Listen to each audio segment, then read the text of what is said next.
Puedes empezar, Rosita.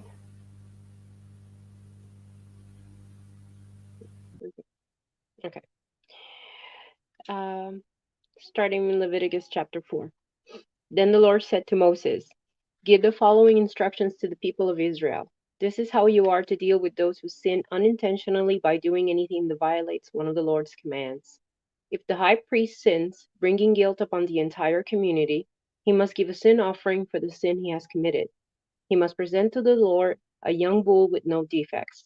He must bring the bull to the Lord at the entrance of the tabernacle, lay his hand on the bull's head, and slaughter it before the Lord. The high priest will then take some of the bull's blood into the tabernacle, dip his finger in the blood, and sprinkle it 7 times before the Lord, in front of the inner curtain of the sanctuary. The priest will then put some of the blood on the horns of the altar for fragrant incense that stands in the Lord's presence inside the tabernacle. He will pour out the rest of the bull's blood at the base of the altar for burnt offerings at the entrance of the tabernacle. Then the priest must remove all the fat of the bull to be offered as a sin offering. This includes all the fat around the internal organs, the 2 kidneys and the fat around them near the loins, and the long lobe of the liver. He must remove these along with the kidneys, just as he does with cattle offered as a peace offering, and burn them on the altar of burnt offerings. But he must take whatever is left of the bull, its hide, meat, head, legs, internal organs, and dung, and carry it away to a place outside the camp that is ceremonially clean, the place where the ashes are dumped. There, on the ash heap, he will burn it on a wood fire. If the entire Israeli community sins by violating one of the Lord's commands, but the people don't realize it, they are still guilty. When they become aware of their sin, the people must bring a young bull as an offering for their sin and present it before the tabernacle. The elders of the community must then lay their hands on the bull's head and slaughter it before the Lord. The high priest will then take some of the bull's blood into the tabernacle, dip his finger in the blood, and sprinkle it 7 times before the Lord in front of the inner curtain. He will then put some of the blood on the horns of the altar for fragrant incense that stands in the Lord's presence inside the tabernacle. He will pour out the rest of the blood at the base of the altar for burnt offerings at the entrance of the tabernacle.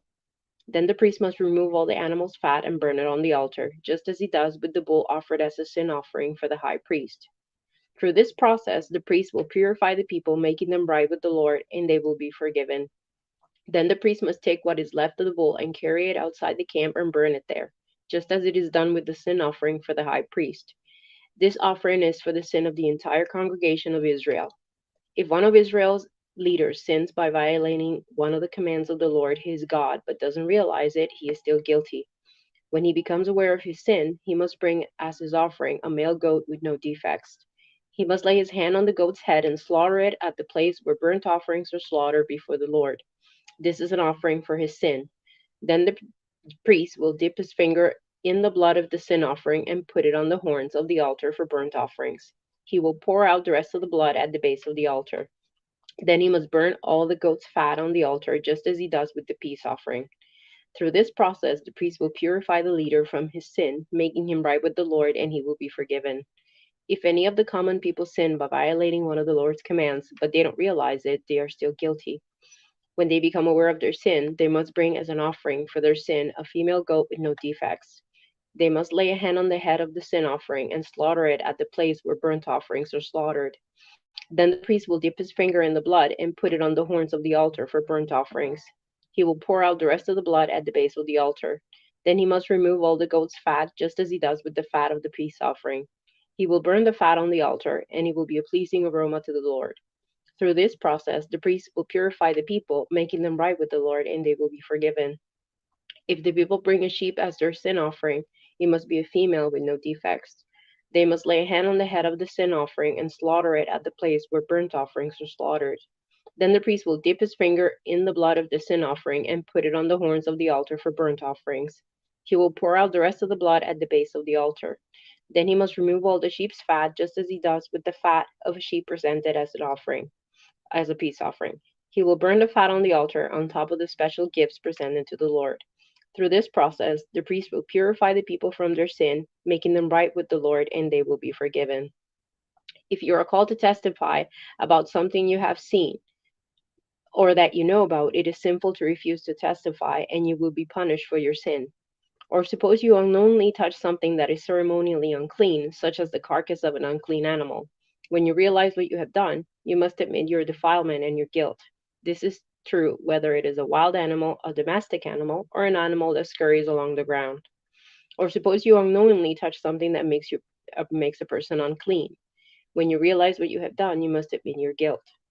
Or suppose you make a foolish vow of any kind, whether its purpose is for good or for bad. When you realize its foolishness, you must admit your guilt. When you become aware of your guilt in any of these ways, you must confess your sin. Then you must bring to the Lord as the penalty for your sin a female from the flock, either a sheep or a goat. This is a sin offering with which the priest will purify you from your sin, making you right with the Lord.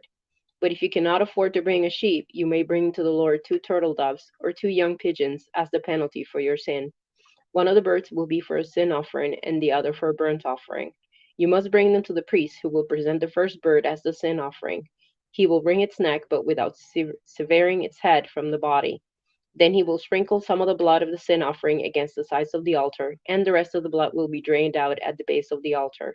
This is an offering for sin. The priest will then prepare the second bird as a burnt offering, following all the procedures that have been prescribed. Through this process, the priest will purify you from your sin, making you right with the Lord, and you will be forgiven.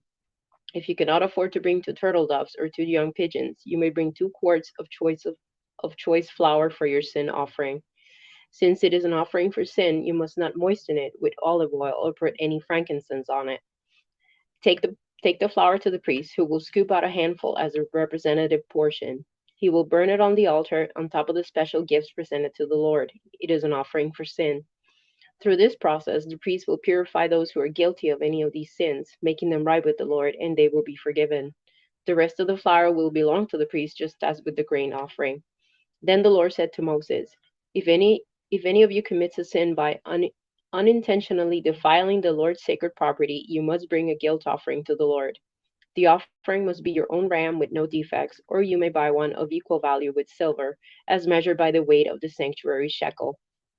You must make restitution for the sacred property you have harmed by paying for the loss, plus an additional 20%. When you give the payment to the priest, he will purify you with the ram sacrificed as a guilt offering, making you right with the Lord, and you will be forgiven. Suppose you sin by violating one of the Lord's commands. Even if you are unaware of what you have done, you are guilty and will be punished for your sin. For a guilt offering, you must bring to the priest your own ram with no defects, or you may buy one of equal value. Through this process, the priest will purify you from your unintentional sin, making you right with the Lord, and you will be forgiven. This is a guilt offering, for you have been guilty of an offense against the Lord. Then the Lord said to Moses, Suppose one of you sins against your associate and is unfaithful to the Lord. Suppose you cheat in a deal involving a security deposit, or you steal or commit fraud, or you find lost property and lie about it, or you lie while swearing to tell the truth, or you commit any other such sin. If you have sinned in any of these ways, you are guilty. You must give back whatever you stole, or the money you took by extortion, or the security deposit, or the lost property you found, or anything obtained by swearing falsely. You must make restitution by paying the full price, plus an additional 20% to the person you have harmed. On the same day, you must present a guilt offering. As a guilt offering to the Lord, you must bring to the priest your own ram with no defects, or you may buy one of equal value. Through this process, the priest will purify you before the Lord, making you right with him, and you will be forgiven for any of these sins you have committed. Then the Lord said to Moses, Give Aaron and his sons the following instructions regarding the burnt offering. The burnt offering must be left on top of the altar until the next morning, and the fire on the altar must be kept burning all night. In the morning, after the priest on duty has put on his official linen clothing and linen undergarments, he must clean out the ashes of the burnt offerings and put them beside the altar. Then he must take off these garments, change back into his regular clothes, and carry the ashes outside the camp to a place that is ceremonially clean. Meanwhile, the fire on the altar must be kept burning. It must never go out. Each morning, the priest will add fresh wood to the fire and arrange the burnt offering on it. He will then burn the fat of the peace offerings on it. Remember, the fire must be kept burning on the altar at all times. It must never go out. These are the instructions regarding the grain offering. Aaron's sons must present this offering to the Lord in front of the altar. The priest on duty will take from the grain offering a handful of the choice flour moistened with olive oil, together with all the frankincense. He will burn this representative portion on the altar as a pleasing aroma to the Lord. Aaron and his sons may eat the rest of the flour, but it must be baked without yeast and eaten in a sacred place within the courtyard of the tabernacle. Remember, it must never be prepared with yeast. I have given it to the priests as their share of the special gifts presented to me. Like the sin offering and the guilt offering, it is most holy. Any of Aaron's male descendants may eat from the special gifts presented to the Lord. This is their permanent right from the generation to generation. Anyone or anything that touches these offerings will become holy. Then the Lord said to Moses, on the day Aaron and his sons are anointed, they must present to the Lord the standard grain offering of 2 quarts of choice flour, half to be offered in the morning and half to be offered in the evening. It must be carefully mixed with olive oil and cooked on a griddle. Then slice this grain offering and present it as a pleasing aroma to the Lord. In each generation, the high priest who succeeds Aaron must prepare the same offering. It belongs to the Lord and must be burned up completely. This is a permanent law. All such grain offerings of a priest must be burned up entirely. None of it may be eaten. Then the Lord said to Moses, give Aaron and his sons the following instructions regarding the sin offering. The animal given as an offering for sin is a most holy offering, and it must be slaughtered in the Lord's presence at the place where the burnt offerings are slaughtered. The priest who offers the sacrifice as a sin offering must eat his portion in a sacred place within the courtyard of the tabernacle. Anyone or anything that touches the sacrificial meat will become holy. If any of the sacrificial blood spatters on a person's clothing, the soiled garment must be washed in a sacred place. Um, If a clay pot is used to boil the sacrificial meat, it must then be broken. If a bronze pot is used, it must be scoured and thoroughly rinsed with water. Any male from a priest's family may eat from this offering; it is most holy. But the offering for sin may not be eaten if its blood was brought into the tabernacle as an offering for purification in the holy place. It must be completely burned with fire. These are the instructions for the guilt offering. It is most holy. The animal sacrificed as a guilt offering must be slaughtered at the place where the burnt offering is slaughtered, and its blood must be splattered against all sides of the altar. The priest will then offer all its fat on the altar, including the fat of the broad tail, the fat around the internal organs, the 2 kidneys, and the fat around them near the loins, and the long lobe of the liver. These are to be removed with the kidneys, and the priest will burn them on the altar as a special gift presented to the Lord. This is the guilt offering. Any male from a priest's family may eat of the meat. It must be eaten in a sacred place, for it is most holy. The same instructions apply to both the guilt offering and the sin offering. Both belong to the priest who uses them to purify someone, making that person right with the Lord. In the case of the burnt offering, the priest may keep the hide of the sacrificed animal. Any grain offering that has been baked in an oven, prepared in a pan, or cooked on a griddle belongs to the priest who presents it. All other grain offerings, whether made of dry flour or flour moistened with olive oil, are to be shared equally among all the priests, the descendants of Aaron. These are the instructions regarding the different kinds of peace offerings that may be presented to the Lord. If you present your peace offering as an expression of thanksgiving, the usual animal sacrifice must be accompanied by various kinds of bread made without yeast, thin cakes mixed with olive oil, wafers spread with oil, and cakes made of choice flour mixed with olive oil. This peace offering of thanksgiving must also be accompanied by loaves of bread made with yeast. One of each kind of bread must be presented as a gift to the Lord. It will then belong to the priest who splatters the blood of the peace offering against the altar. The meat of the peace offering of thanksgiving must be eaten on the same day it is offered. None of it may be saved for the next morning. If you bring an offering to fulfill a vow, or as a voluntary offering, the meat must be eaten on the same day the sacrifice is offered, but whatever is left over may be eaten on the second day. Any meat left over until the third day must be completely burned up. If any of the meat from the peace offering is eaten on the third day, the person who presented it will not be accepted by the Lord. You will receive no credit for offering it. By then the meat will be contaminated. If you eat it, you will be punished for your sin. Meat that touches anything ceremonially unclean may not be eaten. It must be completely burned up. The rest of the meat may be eaten, but only by people who are ceremonially clean. If you are ceremonially unclean and you eat meat from a peace offering that was presented to the Lord, you will be cut off from the community. If you touch anything that is unclean, whether it is human defilement or an unclean animal or any other unclean, detestable thing, and then eat meat from a peace offering presented to the Lord, you will be cut off from the community. Then the Lord said to Moses, Give the following instructions to the people of Israel. You must never eat fat, whether from cattle, sheep, or goats. The fat of an animal found dead or torn to pieces by wild animals must never be eaten, though it may be used for any other purpose.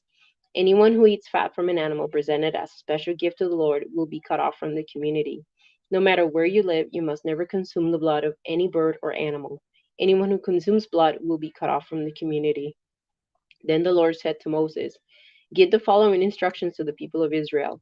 When you present a peace offering to the Lord, bring part of it as a gift to the Lord.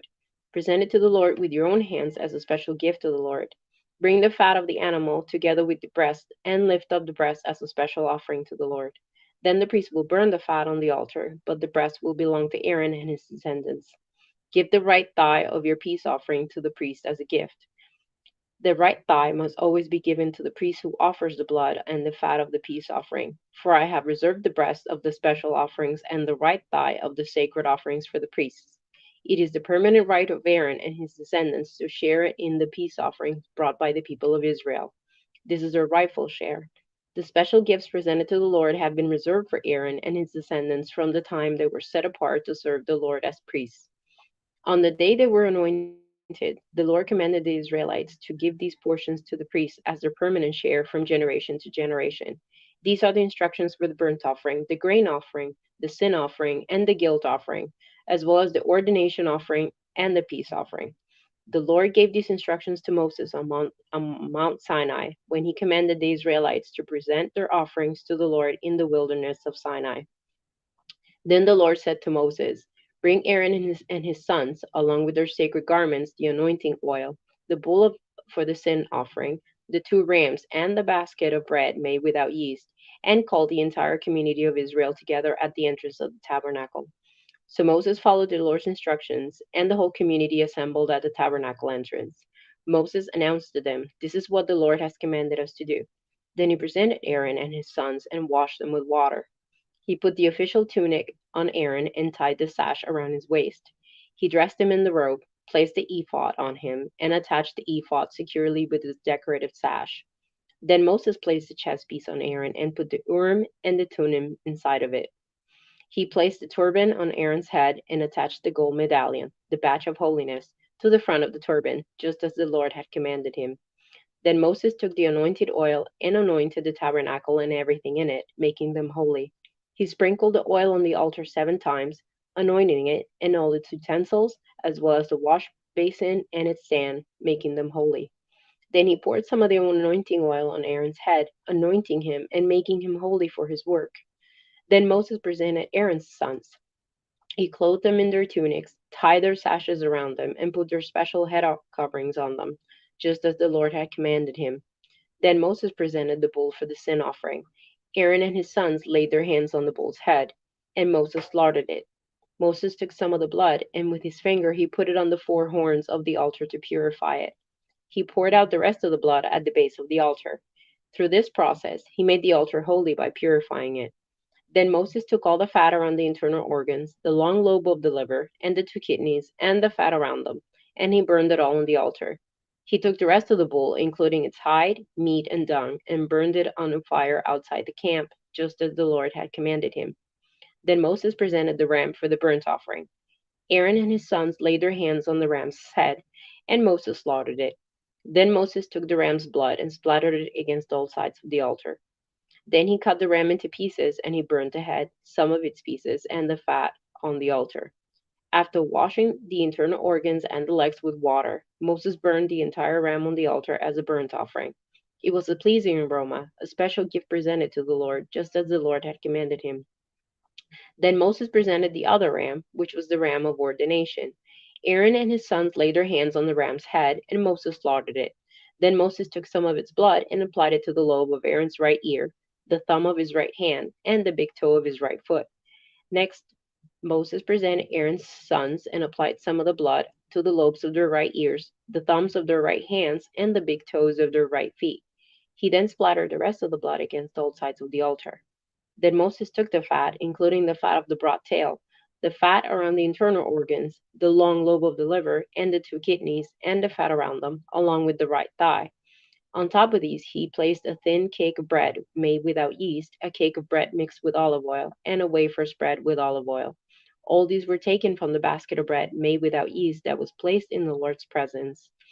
He pulls, he pull, he put all these in the hands of Aaron and his sons, and he lifted these gifts as a special offering to the Lord.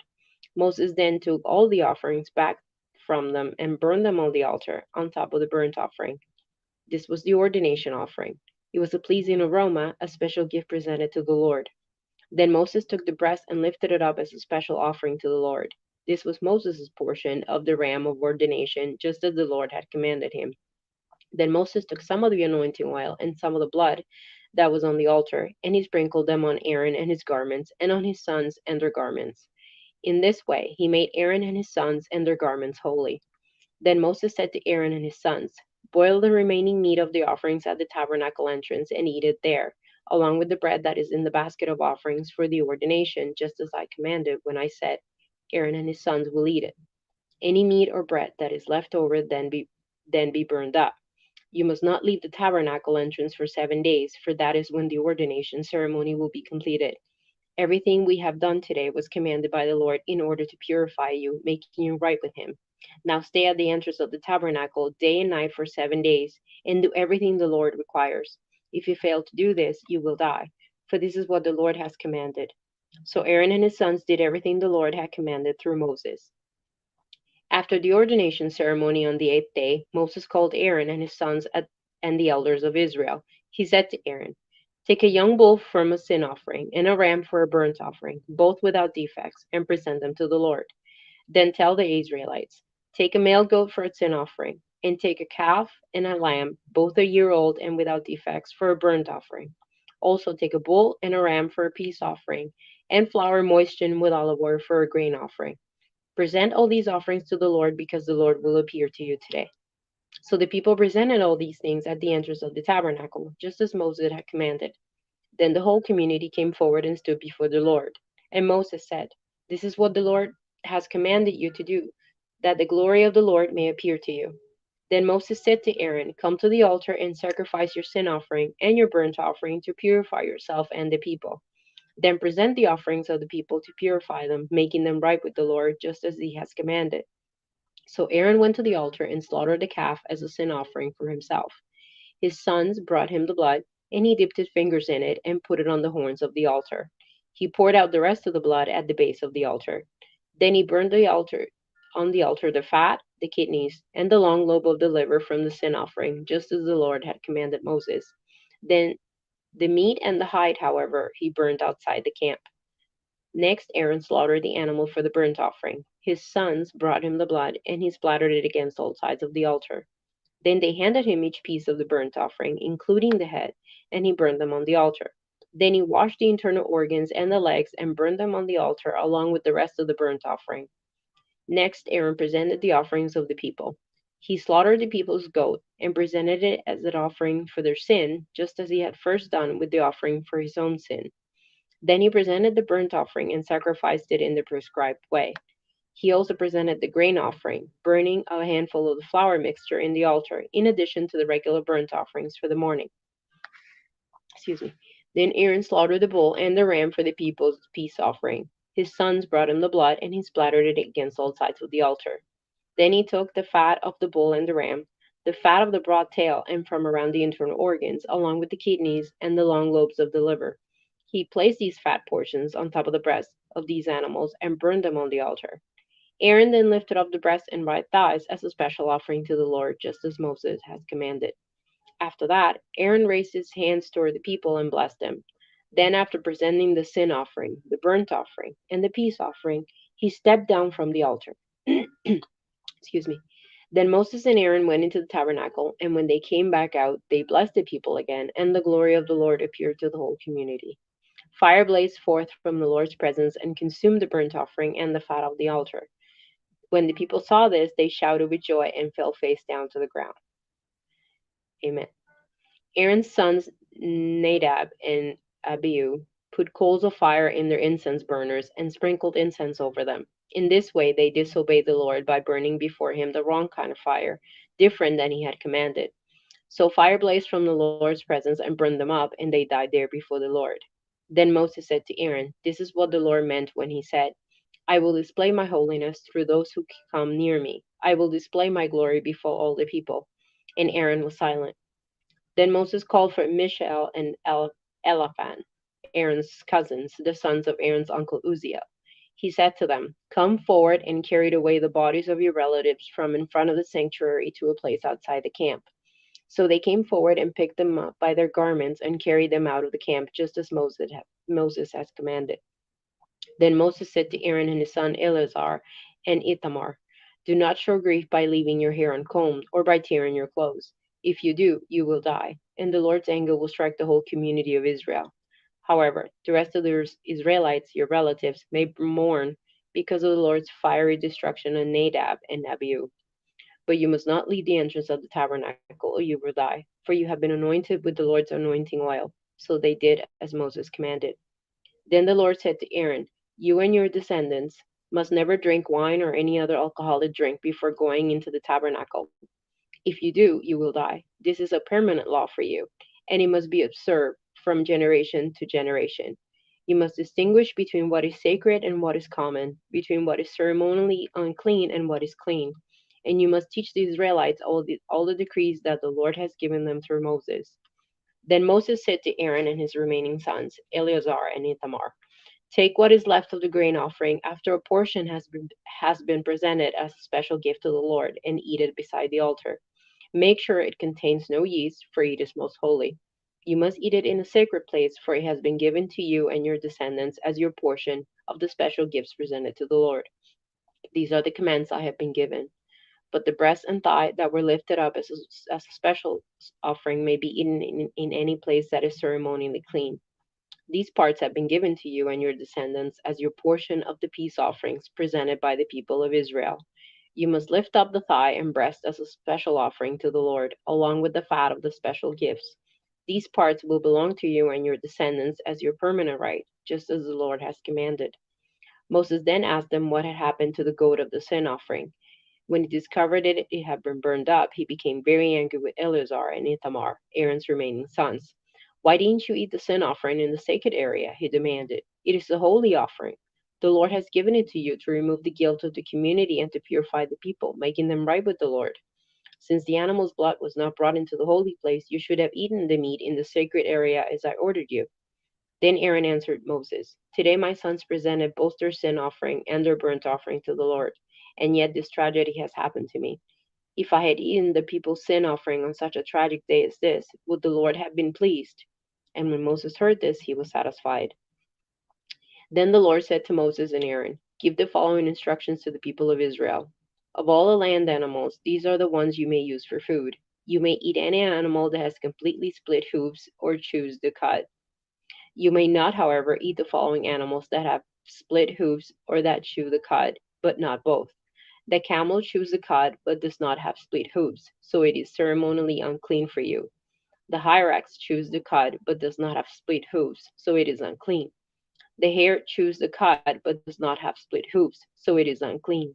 The pig has evenly split hooves, but does not chew the cud, so it is unclean. You may not eat the meat of these animals or even touch their carcasses. They are ceremonially unclean for you. Of all the marine animals, these are the ones you may use for food.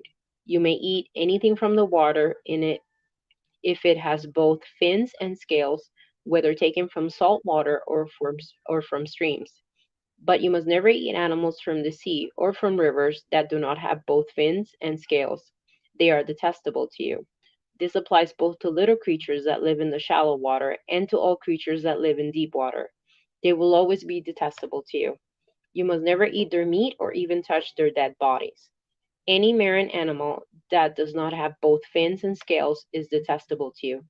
These are the birds that are detestable to you. You must never eat them: the griffin vulture, the bearded vulture, the black vulture, the kite, falcons of all kinds, ravens of all kinds, the eagle owl, the short-eared owl, the seagull, hawks of all kinds, the little owl, the cormorant, the great owl, the barn owl, the desert owl, the Egyptian vulture, the stork, herons of all kinds, and hoopoe, and the bat. You must not eat winged insects that walk along the ground. They are detestable to you. You may, however, eat winged insects that walk along the ground and have jointed legs so they can jump. The insects you are permitted to eat include all kinds of locusts, bald locusts, crickets, and grasshoppers. All other winged insects that walk along the ground are detestable to you. The following creatures will make you ceremonially unclean. If any of you touch their carcasses, you will be defiled until evening.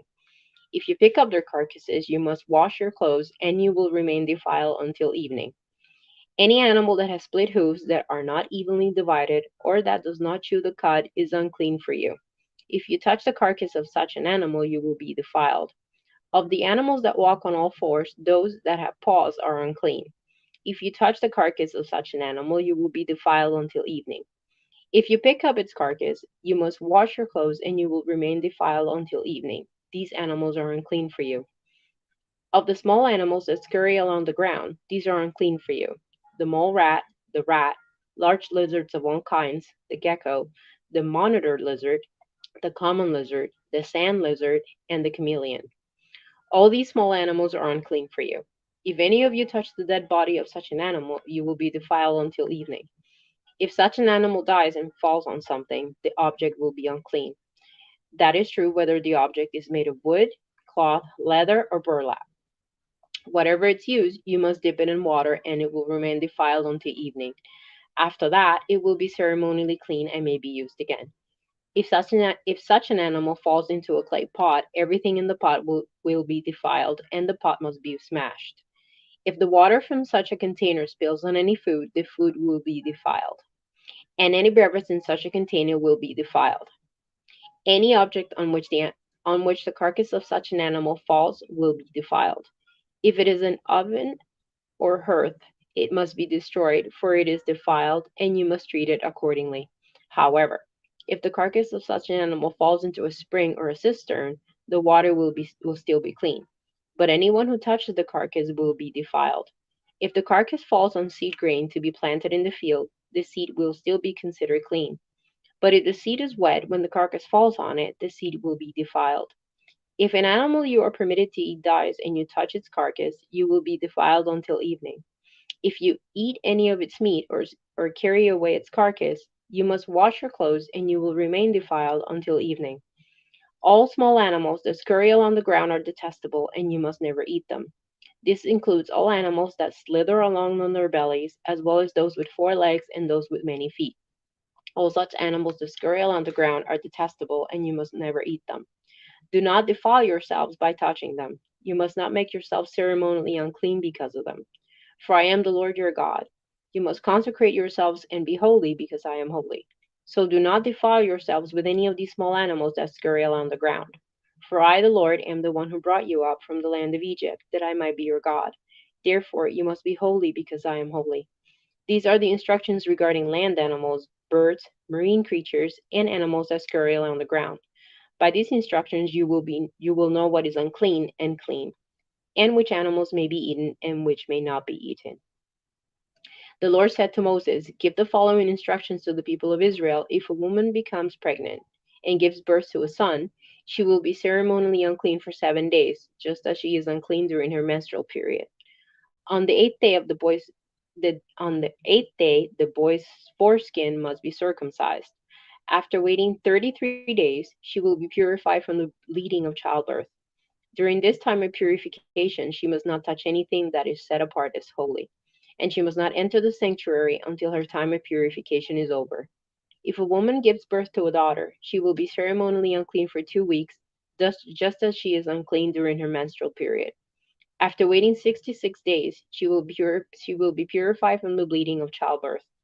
When the time of purification is completed for either a son or a daughter, the woman must bring a 1 year old lamb for a burnt offering, and a young pigeon or turtle dove for a purification offering. She must bring her offerings to the priest at the entrance of the tabernacle. The priest will then present them to the Lord to purify her. Then she will be ceremonially clean again after her bleeding at childbirth. These are the instructions for a woman after the birth of a son or a daughter. If a woman cannot afford to bring a lamb, she must bring 2 turtle doves or 2 young pigeons. One will be for the burnt offering, and the other for the purification offering. The priest will sacrifice them sacrifice them to purify her, and she will be ceremonially clean. The Lord said to Moses and Aaron, if anyone has a swelling or a rash or discolored skin that might develop into a serious skin disease, that person must be brought to Aaron, to the priest, or to one of his sons. The priest will examine the affected area of the skin. If the hair in the affected area has turned white and the problem appears to be then skin deep, more than skin deep, it is serious. It is a serious skin disease, and the priest who examines it must pronounce the person ceremonially unclean. But if the affected area of the skin is only a white discoloration and does not appear to be more than skin deep, and if the hair on the spot has not turned white, the priest will quarantine the person for 7 days. On the seventh day, the priest will make another examination. If he finds the affected area has not changed and the problem has not spread on the skin, the priest will quarantine the person for 7 more days. On the seventh day, the priest will make another examination. If he finds the affected area has faded and has not spread, the priest will pronounce the person ceremonially clean. It was only a rash. The person's clothing must be washed and the person will be ceremonially clean. But if the rash continues to spread after the person has been examined by the priest and has been pronounced clean, the infected person must return to be examined again. If the priest finds that the rash has spread, he must pronounce the person ceremonially unclean, for it is indeed a skin disease. Anyone who develops a serious skin disease must go to the priest for an examination. If the priest finds a white swelling on the skin and some hair on the spot has turned white, and there is an open sore in the affected area, it is a chronic skin disease, and the priest must pronounce the person ceremoniously unclean. In such cases, the person need not be quarantined, for it is obvious that the skin is defiled by the disease. Now, suppose the disease has spread all over the person's skin, covering the body from head to foot. When the priest examines the infected person and finds that the disease covers the entire body, he will pronounce the person ceremonially clean. Since the skin has turned completely white, the person is clean. But if any open sores appear, the infected person will be pronounced ceremonially unclean. The priest must make this pronouncement as soon as he sees an open sore, since open sores indicate the presence of a skin disease. However, if the open sores heal and turn white like the rest of the skin, the person must return to the priest for another examination. If the affected areas have indeed turned white, the priest will then pronounce the person ceremonially clean by declaring, "You are clean." If anyone has a boil on the skin that has started to heal, but a white swelling or a reddish white spot develops in its place, that person must go to the priest to be examined. If the priest examines it and finds it to be more than skin deep, and if the hair in the affected area has turned white, the priest must pronounce the person ceremonially unclean. The boil has become a serious skin disease. But if the priest finds no white hair on the affected area and the problem appears to be no more than skin deep and has faded, the priest must quarantine the person for 7 days. If during that time the affected area spreads on the skin, the priest must pronounce the person ceremonially unclean because it is a serious disease. But if the area grows no larger and does not spread, it is merely the scar from the boil, and the priest will pronounce the person ceremonially clean.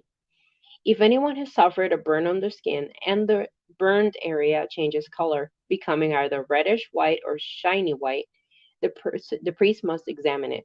If he finds that the hair in the affected area has turned white and the problem appears to be more than skin deep, a skin disease has broken out in the burn.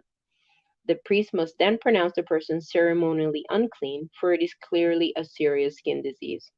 But if the priest finds no white hair on the affected area, and the problem appears to be no more than skin deep and has faded, the priest must quarantine the infected person for 7 days. On the seventh day, the priest must examine the person again. If the affected area has spread on the skin, the priest must pronounce that person ceremonially unclean, for it is clearly a serious skin disease. But if the affected area has not changed or spread on the skin and has faded, it is simply a swelling from the burn. The priest will then pronounce the person ceremonially clean, for it is only the scar from the burn. If anyone, either a man or woman, has a sore on head or chin, the priest must examine it. If he finds it is more than skin deep and has fine yellow in it, the priest must pronounce the person ceremonially unclean. It is a scabby sore of the head or chin. If the priest examines the scabby sore and finds that it is only skin deep but there is no black hair on it, he must quarantine the person for 7 days. On the seventh day, the priest must examine the sore again. If he finds that the scabby sore has not spread and there is no yellow hair in it, and it appears to be only skin deep, the person must shave off all hair except the hair on the affected area. Then the priest must quarantine the person for another 7 days. On the seventh day, he will examine the sore again. If it has not spread and appears to be no more than skin deep, the priest will pronounce the person ceremonially clean. The person's clothing must be washed, and the person will be ceremonially clean. But if the scabby sore begins to spread after the person is pronounced clean, the priest must do another examination. If he finds that the sore has spread, the priest does not need to look for yellow hair. The infected person will be ceremonially unclean. But if the color of the scabby sore does not change and the black hair has grown in it, it has healed. The priest will then pronounce the person ceremonially clean. If anyone, either a man or woman, has shiny white patches on the skin, the priest must examine the affected area. If he finds that the shiny patches are only pale white, this is a harmless skin rash and the person is ceremonially clean. If a man loses his hair and his head becomes bald, he is ceremonially clean. But if he loses hair on his forehead, he simply has a bald forehead. He is still clean. However, if a reddish white sore appears on the bald area on top of his head or on his forehead, this is a skin disease. The priest must examine him, and if he finds swelling around the reddish white sore anywhere on the man's head, and it looks like a skin disease, the man is indeed infected with a skin disease and it is unclean. The priest must pronounce him ceremonially unclean because of the sore on his head. Those who suffer from a serious skin disease must tear their clothing and leave their hair uncombed. They must cover their mouth and call out, "Unclean, unclean." As long as the serious disease lasts, they will be ceremonially unclean. They must live in isolation in their place outside the camp.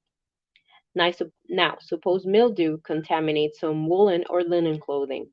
Woolen or linen fabric, the hide of an animal, or anything made of leather. If the contaminated area in the clothing, the animal hide, the fabric, or the leather article has turned greenish or reddish, it is contaminated with mildew. It must be shown to the priest. After examining the affected spot, the priest will put the article in quarantine for 7 days. On the seventh day, the priest must inspect it again.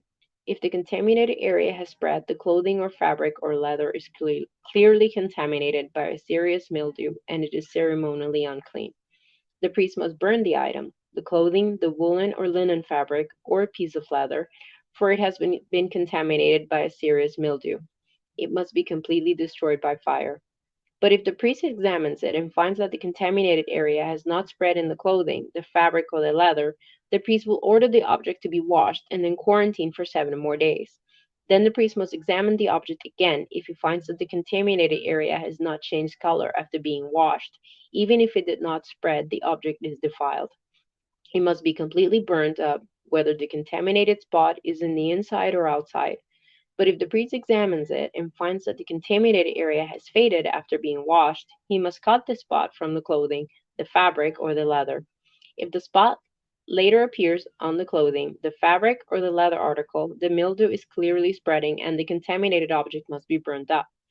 But if the spot disappears from the clothing, the fabric, or the leather article after it has been washed, it must be washed again.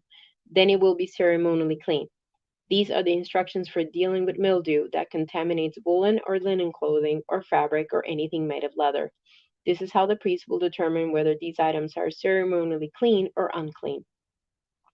And the Lord said to Moses, "The following instructions are for the seeking ceremonial purification from the skin disease. Those who have been healed must be brought to the priest, who will examine them at a place outside the camp. If the priest finds that someone has been healed of a serious skin disease, he will perform a purification ceremony using 2 live birds that are ceremonially clean, a stick of cedar, some scarlet yarn, and a hyssop branch. The priest will order that one bird be slaughtered over a clay pot filled with fresh water. He will take the live bird, the cedar stick, the scarlet yarn, and the hyssop branch, and dip them into the blood of the bird that was slaughtered over the fresh water. The priest will then sprinkle the blood of the dead bird 7 times on the person being purified of the skin disease. When the priest has purified the person, he will release the live bird in the open field to fly away. The persons being the persons being purified must then wash their clothes, shave off all their hair, and bathe themselves in water. Then they will be ceremonially clean and may return to the camp. However, they must remain outside their tents for 7 days. On the seventh day, they must again shave all the hair from their heads, including the hair of their beards and eyebrows. They must also wash their clothes and bathe themselves in water. Then they will be ceremonially clean. On the eighth day, each person being purified must bring 2 male lambs and a 1 year old female lamb, all with no defects, along with a grain offering of 6 quarts of choice flour moistened with olive oil and a cup of olive oil. Then the officiating priest will present that person for purification along with the offerings before the Lord at the entrance of the tabernacle. The priest will take one of the male lambs and the olive oil and present them as a guilt offering, lifting them up as a special offering before the Lord. He will then slaughter the male lamb in the sacred area where sin offerings and burnt offerings are slaughtered. As with the sin offering, the guilt offerings belongs to the priest. It is most holy offering. The priest will then take some of the blood of the guilt offering and apply it to the lobe of the right ear, the thumb of the right hand, and the big toe of the right foot of the person being purified. Then the priest will pour some of the olive oil into the palm of his own left hand. He will dip his right finger into the oil in his palm and sprinkle some of it with his finger 7 times before the Lord. The priest will then apply some of the oil in his palm over the blood from the guilt offering that is on the lobe of the right ear, the thumb of the right hand, and the big toe of the right foot of the person being purified. The priest will apply the oil remaining in his hand to the head of the person being purified. Through this process, the priest will purify the person before the Lord. Then the priest must present the sin offering to purify the person who was cured of the skin disease. After that, the priest will slaughter the burnt offering and offer it on the altar along with the grain offering. Through this process, the priest will purify the person who was healed, and the person will be ceremonially clean. But anyone who is too poor and cannot afford these offerings may bring 1 male lamb for a guilt offering to be lifted up as a special offering for purification. The person must also bring 2 quarts of choice flour, moistened with olive oil for the grain offering, and a cup of olive oil. The offering must also include 2 turtle doves or 2 young pigeons, whichever the person can afford. One of the pair must be used for the sin offering and the other for a burnt offering. On the eighth day of the purification ceremony, the person being purified must bring the offerings to the priest in the Lord's presence at the entrance of the tabernacle. The priest will take the lamb for the guilt offering, along with the olive oil, and lift them up as a special offering to the Lord. Then the priest will slaughter the lamb for the guilt offering. Excuse me. He will take some of its blood and apply it to the lobe of the right ear, the thumb of the right hand, and the big toe of the right foot of the person being purified. The priest will also pour some of the olive oil into the palm of his own left hand. He will dip his right finger into the oil in his palm and sprinkle some of it 7 times before the Lord. The priest will then apply some olive oil in his palm over the blood from the guilt offering that is on the lobe of the right ear, the thumb of the right hand, and the big toe of the right foot of the person being purified. The priest will apply the oil remaining in his head to the head of the person being purified. Through this process, the priest will purify the person before the Lord. Then the priest will offer the 2 turtle doves or the 2 young pigeons, whichever the person can afford. One of them is for a sin offering and the other for a burnt offering, to be presented along with the grain offering. Through this process, the priest will purify the person before the Lord. These are the instructions for purification for those who have recovered from a serious skin disease, but who cannot afford to bring the offerings normally required for the ceremony of purification. Then the Lord said to Moses and Aaron, "When you arrive in Canaan, the land I am giving you as your own possession, I may contaminate some of the houses in your land with mildew. The owner of such a house must then go to the priest and say, 'It appears that my house has some kind of mildew.' Before the priest goes in to inspect the house, he must have the house emptied so nothing inside will be pronounced ceremonially unclean. Then the priest will go in and examine the mildew on the walls. If he finds greenish or reddish streaks, and the contamination appears to go deeper than the wall's surface, the priest will step outside the door and put the house in quarantine for 7 days. On the seventh day, the priest must return for another inspection. If he finds that the mildew on the walls of the house has spread, the priest must order that the stones from those areas be removed. The contaminated material will be taken outside the town to an area designated as ceremonially unclean. Next to the inside walls of the entire house must be scraped throughout thoroughly, and the scrapings dumped in the unclean place outside the town. Other stones will be brought in to replace the ones that were removed, and the walls will be replastered. But if the mildew reappears after all the stones have been replaced and the house has been scraped and replastered, the priest must return and inspect the house again. If he finds that the mildew has spread, the walls are clearly contaminated with a serious mildew, and the house is defiled. It must be torn down, and all its stones, timbers, and plaster must be carried out of town to the place designated as ceremonially unclean. Those who enter the house during the period of quarantine will be ceremonially unclean until evening, and all who sleep or eat in the house must wash their clothing. But if the priest returns for his inspection and finds that the mildew has not reappeared in the house after the fresh plastering, he will pronounce it clean because the mildew is clearly gone. To purify the house, the priest must take 2 birds, a stick of cedar, some scarlet yarn, and a hyssop branch. He will slaughter one of the birds over a clay pot filled with fresh water. He will take the cedar stick, the hyssop branch, the scarlet yarn, and the live bird, and dip them into the blood of the slaughter bird and into the fresh water. Then he will sprinkle the house 7 times. When the priest has purified the house in exactly this way, he will release the live bird in the open fields outside the town. Through this process, the priest will purify the house and it will be ceremonially clean. These are the instructions for dealing with serious skin diseases, including scabby sores and mildew, whether on clothing or in a house, and a swelling on the skin, a rash, or discolored skin. This procedure will determine whether a person or object is ceremonially clean or unclean. These are the instructions regarding skin diseases and mildew. And here is my part. Amen. Thank you. Thank you, Rosa. See you next time. Thank you so much. I'm going to Thank continue then. you. Mhm. Bye Have a bye. See you, wonderful day. Puerto Bye Rico. bye. Bye bye. Bye bye. I'm sorry. Bye bye. Okay, then I have continue now.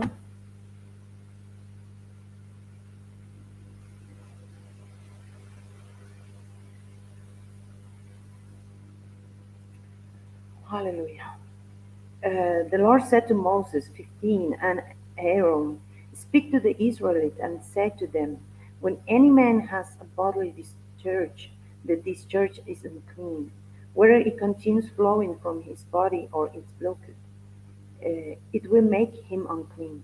This is how his discharge will bring about uncleanness. And that the man with with a discharge lies on will be unclean, and anything he sits on will be unclean. Any who touch his bed must wash his clothes and bathe his water with water, and he will be unclean till evening. Whoever sits on anything that the man with a discharge sat on must wash his clothes and bathe with water, and he will be unclean till evening.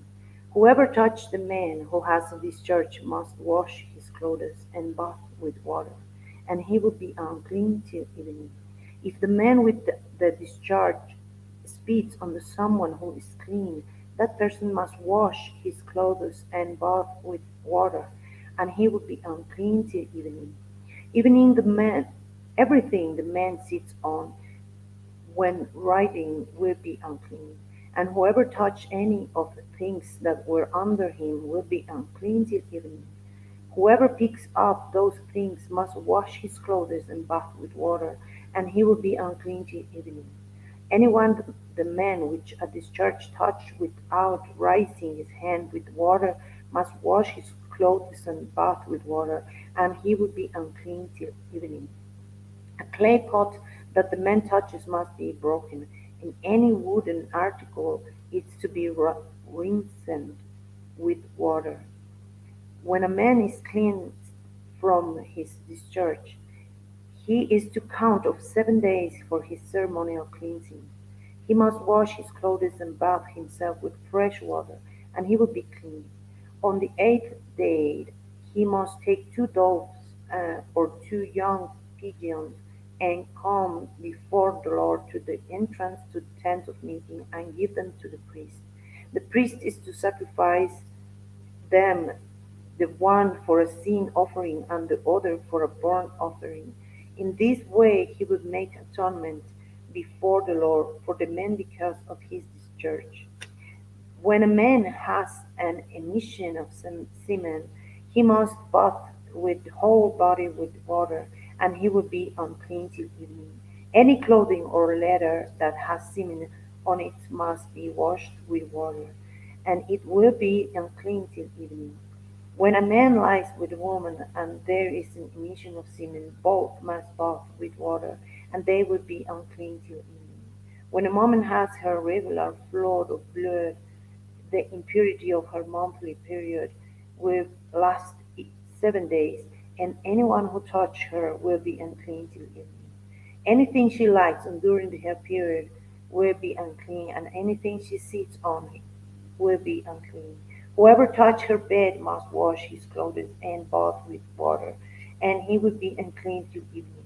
Whoever touch, touches anything she sits on and must wash his clothes and bath with water, and he will be unclean till evening. Whether it is the bed or anything she was sitting on, when anyone touches, he will be unclean till evening. If a man lies with her and her monthly flows touch him, he will be unclean for 7 days. Any bed he lies on, he will be unclean. When a woman has discharge of blood for many days at a time other than her monthly period, or has discharge that continues beyond her period, she would be unclean as long as she has the discharge, just as in the days of her period. Any bed she lies on while her discharge continues will be unclean, as is her bed during her monthly period, and anything she sits on will be unclean, and during her period. Whoever touches them will be unclean. He must wash his clothes and bath with water, and he will be unclean till evening. When she is cleansed from her discharge, she must count of 7 days, and after that she will be ceremonially clean. On the eighth day she must take 2 doves and 2 young pigeons and bring them to the priest and at the entrance to the tent of meeting. The priest is to sacrifice one for a sin offering and the other for burnt offering. In this way he will make atonement for her before the Lord for the uncleanness of her discharge. You must keep these Israelites separate from things that make them unclean, so they will not die in their uncleanness for defiling my dwelling place, which is among them. These are the regulations for a man with a discharge, for any made unclean by an emission of semen, for a woman in her monthly period, for a man or a woman with a discharge, and for a man who lies with a woman who is ceremonially unclean. 16. The Lord spoke to Moses after the death of the 2 sons of Aaron who died when they approached to the Lord.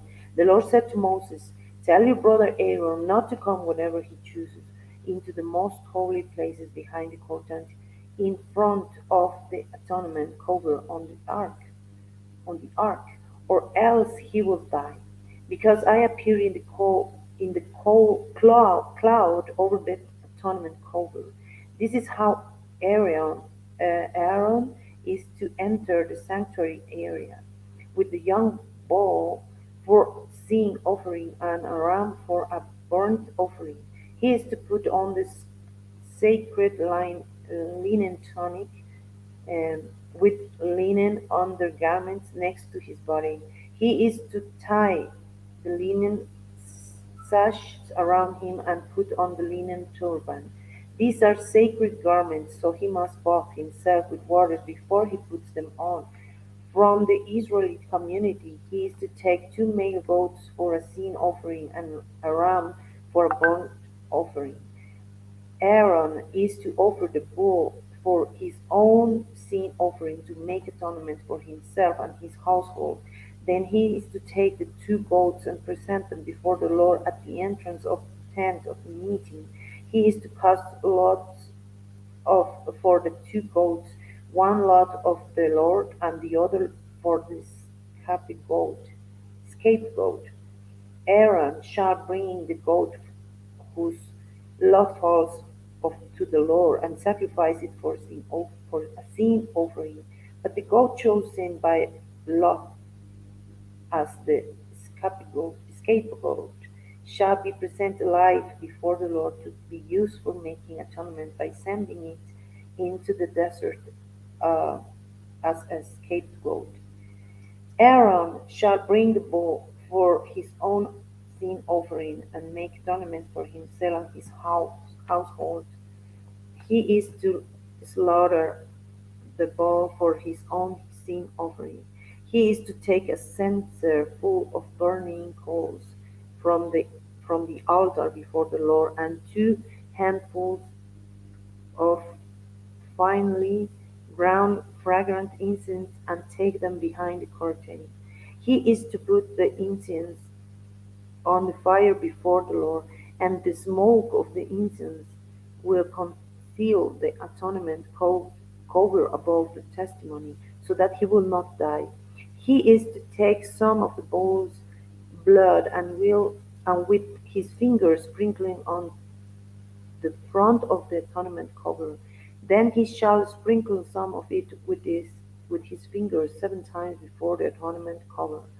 He shall then slaughter the goat for the sin offering for the people, and take its blood behind the curtain, and do with it as he did with the bull's blood. blood. He shall sprinkle it on the atonement cover and in front of it. In this way he will make atonement for the most holy places because of the uncleanness and rebellion of Israel. Whatever their sin has have been, he is to do the same for the tent of meeting, which is among them in the midst of their uncleanness. No one is to be in the tent of meeting from the time Aaron goes in to make atonement in the most holy place until he comes out, having made atonement for himself, his household, and the whole community of Israel. Then he shall come out to the altar that is before the Lord, and make atonement for it. He shall take some of the bull's blood and some of the goat's blood, and put it on all the horns of the altar. He shall sprinkle some of the blood on it with his fingers 7 times to cleanse it, and to consecrate it from the uncleanness of the Israelites. When Aaron has finished making atonement for the most holy place, the tent of meeting and the altar, he shall bring forward the live goat. He is to lay both hands on the head of the live goat and confess over it all the wickedness and rebellion of the Israelites, all their sins, and put them on the goat head. He shall send the goat away into the desert in the care of a man appointed for the task. The goat will carry on itself all their sins to a solitary place, and the man shall release it in the desert. Then Aaron is to go into the tent of meeting and take off the linen garments he put on before he entered the most holy place, and he is to leave them there. He shall bathe himself with water in a holy place and put on his regular garments. Then he shall come out and sacrifice the burnt offering for himself and the burnt offering for the people, to make atonement for himself and for the people. He shall also burn the fat of the sin offering on the altar. The man who released the goat as a scapegoat must wash his clothes and bathe himself with water. Afterward he may come into the camp. The bull and the goat for the sin offering, whose blood was brought into the most holy place to make an ornament, must be taken outside the camp. Their hides, flesh, and offal are to be burned. The man who burns them must wash his clothes and bathe himself with water. Afterward he may come into the camp. This is to be a lasting ordinance for you. On the 10th day of the 7th month you must deny yourself, and do not do anything, whether native born or alien living among you, because on this day atonement will be made for you to cleanse you. Then, before the Lord, you will be clean for all your sins. It is Shabbat or rest, and you must deny yourself. It is lasting ordinance. The priest who is anointed and ordained to succeed his father and his priest, and is to make atonement. is to put on sacred linen garments and make atonement for the most high place, for the tent of meeting and the altar, and for the priest and all the people of the community. This is to be a lasting ordinance for you. Atonement is to be made once a year for all the sins of the Israelites. And it was done as the Lord commanded Moses. The Lord said to Moses, Speak to Aaron and his sons and to all the Israelites, and say to them, This is what the Lord has commanded. Any Israelite who sacrifices an ox or a lamb or a goat in the camp or outside of it, instead of bringing it to the entrance to the tent of meeting to present it as an offering to the Lord in front of the tabernacle of the Lord, that man shall be considered guilty of bloodshed.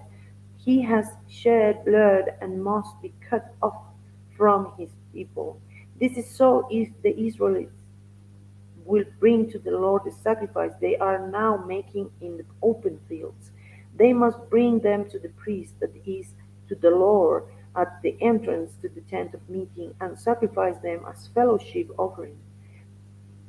The priest is to sprinkle the blood against the altar of the Lord at the entrance to the tent of meeting and burn the fat as an aroma pleasing to the Lord. They must no longer offer any of their sacrifices to the goat idols to whom they prostitute themselves. This is to be a lasting ordinance for them and for generations to come. So to say to them, any Israelite or any alien living among them who offers a burnt offering or sacrifice or does not bring it to the entrance to the tent of meeting to sacrifice it to the Lord, that man must be cut off from his people.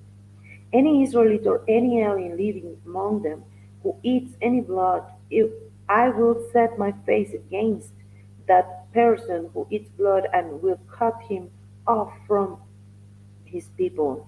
For the life of a creature is in the blood, and I have given it to you. Make atonement for yourselves on the altar. It is the blood that makes atonement for one's life.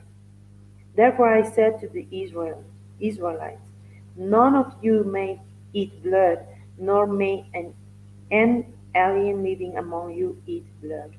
Any Israelite or any alien living among you who hunts any animal or bird that may be eaten must drain out blood and cover it with earth, because the life of even creature it is its blood.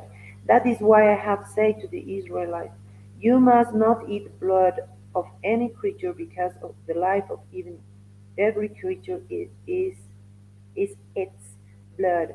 Any who eats it must be cut off. Anyone, whether native born or alien, who eats anything found dead or torn by wild animals must wash his clothes and bath with water, and he will be ceremonially unclean till evening. Then he will be clean, but if he does not wash his clothes and bath himself, he will be held responsible. The Lord said to Moses, Speak to the Israelites and say to them, I am the Lord your God. You must not do as they do in Egypt, where you used to live, and you must do not as they do in the land of Canaan, where I am bringing you. Do not follow their practice. You must obey my laws and be careful to follow my decrees. I am the Lord your God. Keep my decrees and laws, for the man who obeys them will live by them. And I am the Lord. No one is to approach any close relative to have sexual relations. I am the Lord. Do not dishonor your father by having sexual relations with your mother. She is your mother. Do not have relations with her. Do not have sexual relation with your father's wife. That will dishonor your father. Do not have sexual relation with your sister, either your father's daughter or your mother's daughter, whether she was born in the same home or elsewhere. Do not have sexual relation with your son's daughter or your daughter's daughter. That would dishonor you. Do not have sexual relation with the daughter of your father's wife born to your father, she is your sister. Do not have sexual relationship with your father's sister, she is your father's close relative. Do not have sexual relationship with your mother's sisters because she is your mother's close relative. Do not dishonor your father's brother by approaching his wife to have sexual relations. She is your aunt. Do not have sexual relation with your daughter-in-law. She is your son's wife. Do not have relations with her. Do not have sexual relation with your brother's wife. That would dishonor your brother. Do not have sexual relations with both of a woman and her daughter. Do not have sexual relation with either her son's daughter or her daughter's daughter. They are her closer relatives. That is wickedness. Do not take your wife's sister as a rival wife and have sexual relations with her while your wife is living. Do not approach a woman to have sexual relations during the uncleanness for her monthly period.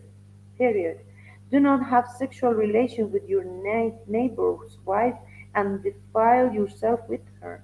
Do not give any of your children to be sacrificed to Molech, for you must not profane my name, the name of your God. I am the Lord. Do not lie with a man as one lies with a woman. That is that is detestable. Do not have sexual relation with an animal and defile yourself with it. A woman must not present herself to an animal to have sexual relationship with it. That is perversion. Do not defile yourself in any of these ways, because this is how the nations that I am going to drive out before you became defiled. Even the land was defiled, so I punished it for its sin, and the land vomited out its inhabitants. But you must keep my decrees and my laws. The native born and the aliens living among you must not do any of these detestable things. For all these things were done by the people who lived in the land before you, and the land became defiled. defiled. And if you defile the land, it will vomit you out as it vomited out the nations that were before you. Everyone who does any of these detestable things, such person must be cut off from their people. Keep my requirements and do not follow any of the detestable customs that were practiced before you. Came and do not defile yourself with them. I am the Lord your God. The Lord said to Moses, speak to the entire assembly of Israel and said to them, be holy, because I, the Lord your God, am holy. Each of you must respect his mother and father, and you must observe my Shabbats. I am the Lord your God. Do not turn to idols or make gods of cast metal for yourself. I am the Lord your God. When you sacrifice a fellowship offering to the Lord, sacrifice in it such a way that it will be accepted on your behalf. It shall be beaten on the day you sacrifice it, or on the next day. Anything left over until the third day must be burnt up. If any of it is eaten on the third day, it is impure and will not be accepted. Whoever eats it will be held responsible because he has this desecrated what is holy to the Lord. That person must be cut off from his people.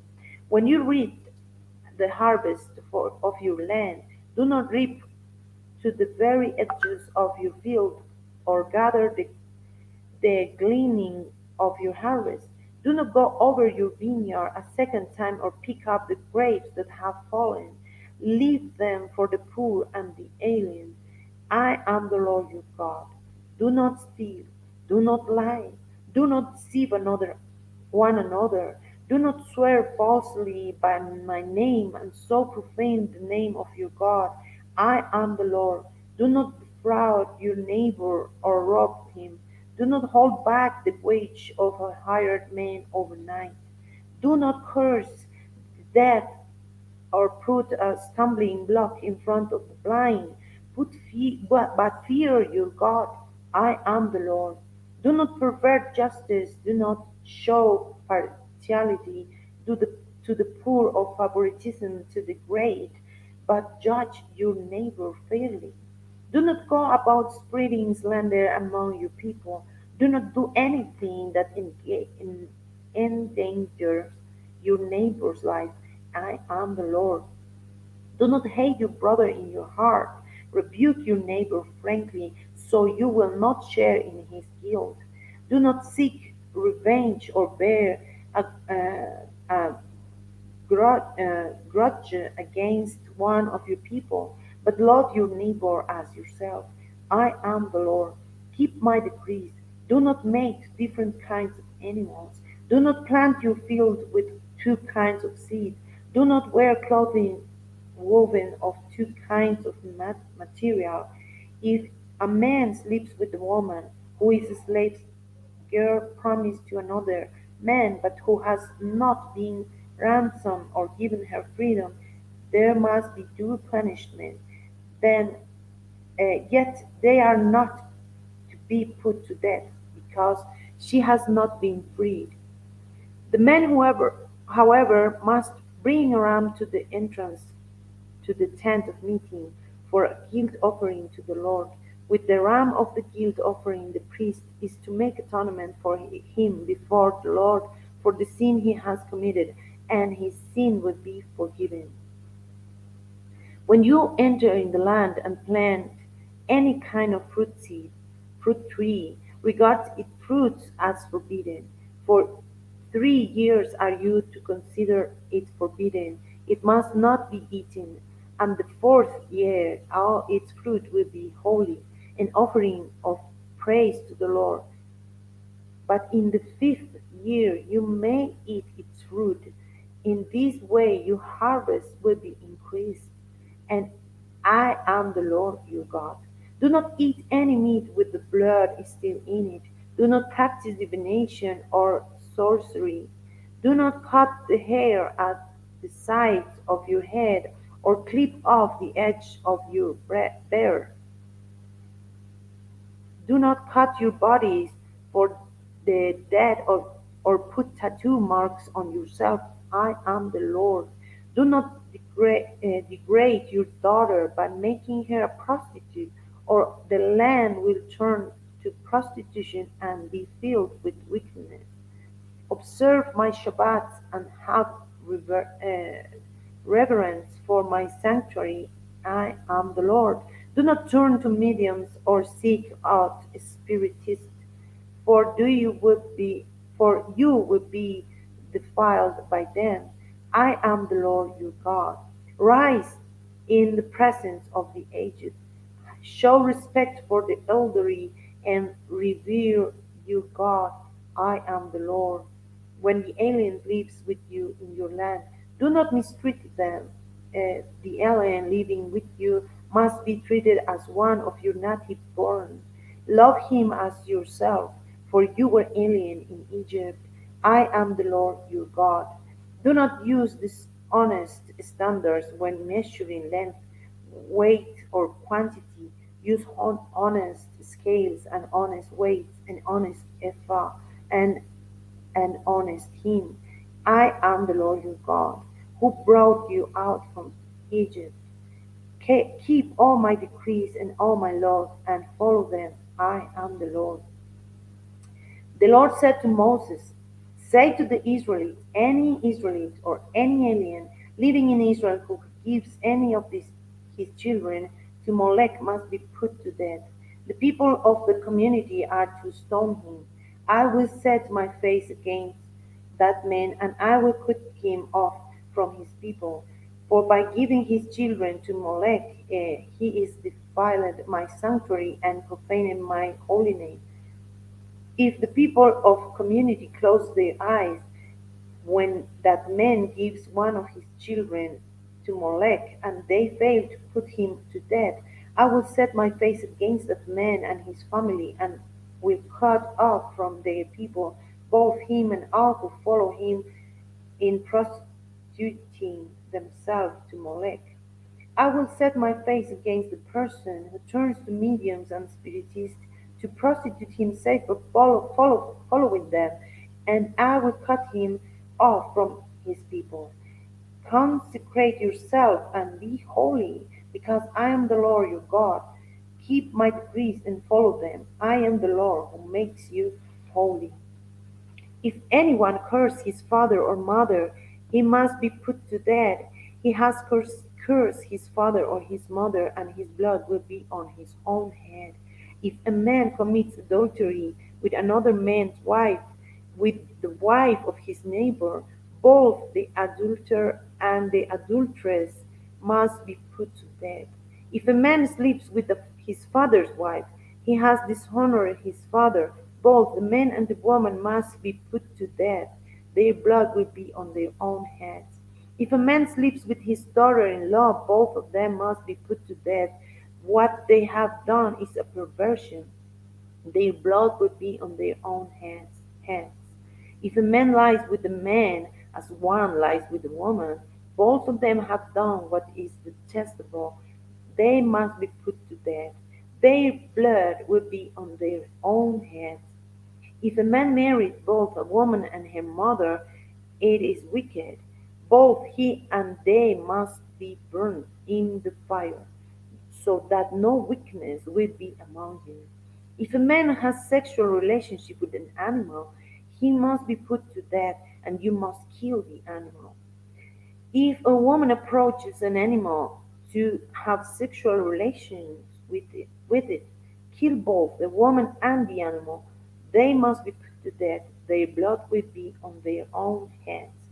If a man marries his sister, the daughter of either his father or his mother, and they have sexual relations, it is a disgrace. They must be killed before the eyes of their people. He has dishonored his sister and will be held responsible. If a man lies with a woman during her monthly period and his sexual relations with her, he has exposed the source of her flow, and she has also uncovered it. Both of them must be cut off from their people. Do not have sexual relation with the sister of either your mother or your father, for that would be dishonor a close relative. Both of you will be held responsible. If a man sleeps with his aunt, he has dishonored his uncle. They will be held responsible. They will die childless. If a man marries his brother's wife, it is an act of impurity. He has dishonored his brother. They will be childless. Keep all my decrees and laws and follow them, so that the land where I am bringing you to live may not vomit you. You must not live according to the customs of nations. I am going to drive out before you, because they did all these things. I abhorred them, but I said to you, you will possess their land. I will give it to you as an inheritance, a land flowing with milk and honey. I am the Lord your God, who has set you apart from the nations. You must therefore make a distinction between clean and unclean animals, and between unclean and clean birds. Do not defile yourself by any animals or bird or anything that moves along the ground, those which I have set apart as unclean for you. You are to be holy to me, because I, the Lord, am holy, and I have set you apart from the nations to be my own. A man or a woman who is a medium or spiritist among you must be put to death. You are to stone them. Their blood will be on their own heads. The Lord said to Moses, speak to the priests, the son of Aaron, and said to them, a priest must not make himself ceremonially unclean for any of his people who die, except for a close relative such as his mother or father, his son or daughter, his brother or unmarried sister, who is dependent on him since she had no husband. For her he may make himself unclean. He must not make himself unclean for people related to him by marriage, and so defile himself. Priests must not have Priests must not shave their heads or shave off the edges of their beards. beards or cut their bodies. They must be holy to their God and must not profane the name of God, their God, because they present the offerings made to the Lord by fire, the food of, of their God. They are to be holy. They must not marry women defiled by prostitution or divorced from their husband, because priests are holy to their God. Regard them as holy because they offer up the food of your God. Consider them holy because I, the Lord, am holy. I who make you holy. If a priest's daughter defiles herself by becoming a prostitute, she disgraces her father. She must be burned in the fire. The high priest, the one among his brothers who has had the anointing oil poured on his head, and who has been ordained or to wear the priestly garments, must not let his hair become unkempt or tear his clothes. He must not enter a place where there is dead body. He must not make himself unclean even for his father or mother, nor leave the sanctuary of his God or decrease it or desecrate it, because he has been dedicated by the anointing oil of his God. I am the Lord. The woman he marries must be a virgin. He must not marry a widow, a divorced woman, or a woman defiled by prostitution, but only a virgin from its own people. So he will not defile his offspring among his people. I am the Lord who makes him holy. The Lord said to Moses, say to Aaron, for the generations to come, none of your descendants who has a defect may come near to offer the food of his God. No man who has any defect might come near. No man who is blind or lame, disfigured or deformed, no man with a crippled foot or hand, or who is hunchbacked or dwarfed, and dwarfed, or who had any eye defect, or who has festering or running sores and damaged testicles. No descendant of no descendant of Aaron, the priest who has any defect is to come near to present the offering made to the Lord by fire. He has a defect. He must not come near to offer the food of his God. He might eat the most holy food of his God, as well as the holy food. Yet, because of his defect, he must not go near the curtain or approach the altar, and so desecrate my sanctuary. I am the Lord who makes them holy. So Moses told this to Aaron and his sons and to all the Israelites. The Lord said to Moses, tell Aaron and his sons to treat with respect the sacred offerings in Israelites consecrate to me, so they will not profane my holy name. I am the Lord. Say to them, for the generations to come, if any of your descendants is ceremonially unclean and yet comes near to sacred offerings that the Israelites consecrate to the Lord, that person must be cut off from my presence. I am the Lord. If a descendant of Aaron has an infectious skin disease or a bodily discharge, he might not eat the sacred offering until he is cleansed. He will also be unclean if he touch something defiled by a corpse or by anyone who has an emission of semen, or if he touch any crawling thing that makes him unclean, or any person who makes him unclean, whatever the uncleanness may be, the one who touches any such thing will be unclean till evening. He must not eat any of the sacred offerings unless he has bathed himself with water. When the sun goes down, he will be clean. After that they may eat the sacred offerings, for they are his blood. He must not eat anything found dead or torn by wild animals, and so become unclean through it. I am the Lord. The priests are to keep my requirements so that they do not become guilty and lie for treating them with contempt. I am the Lord who makes them holy. No one outside the priest family may eat the sacred offering, nor may the guest of a priest or his hired worker eat it. But if a priest buys a slave with money, or if a slave is born in his household, that slave might eat his food. If a priest's daughter marries anyone other than a priest, she may not eat any of the sacred contributions. But if a priest's daughter becomes a widow or is divorced, yet has no children, and she returns to live in her father's house as in her youth, she may eat of her father's food.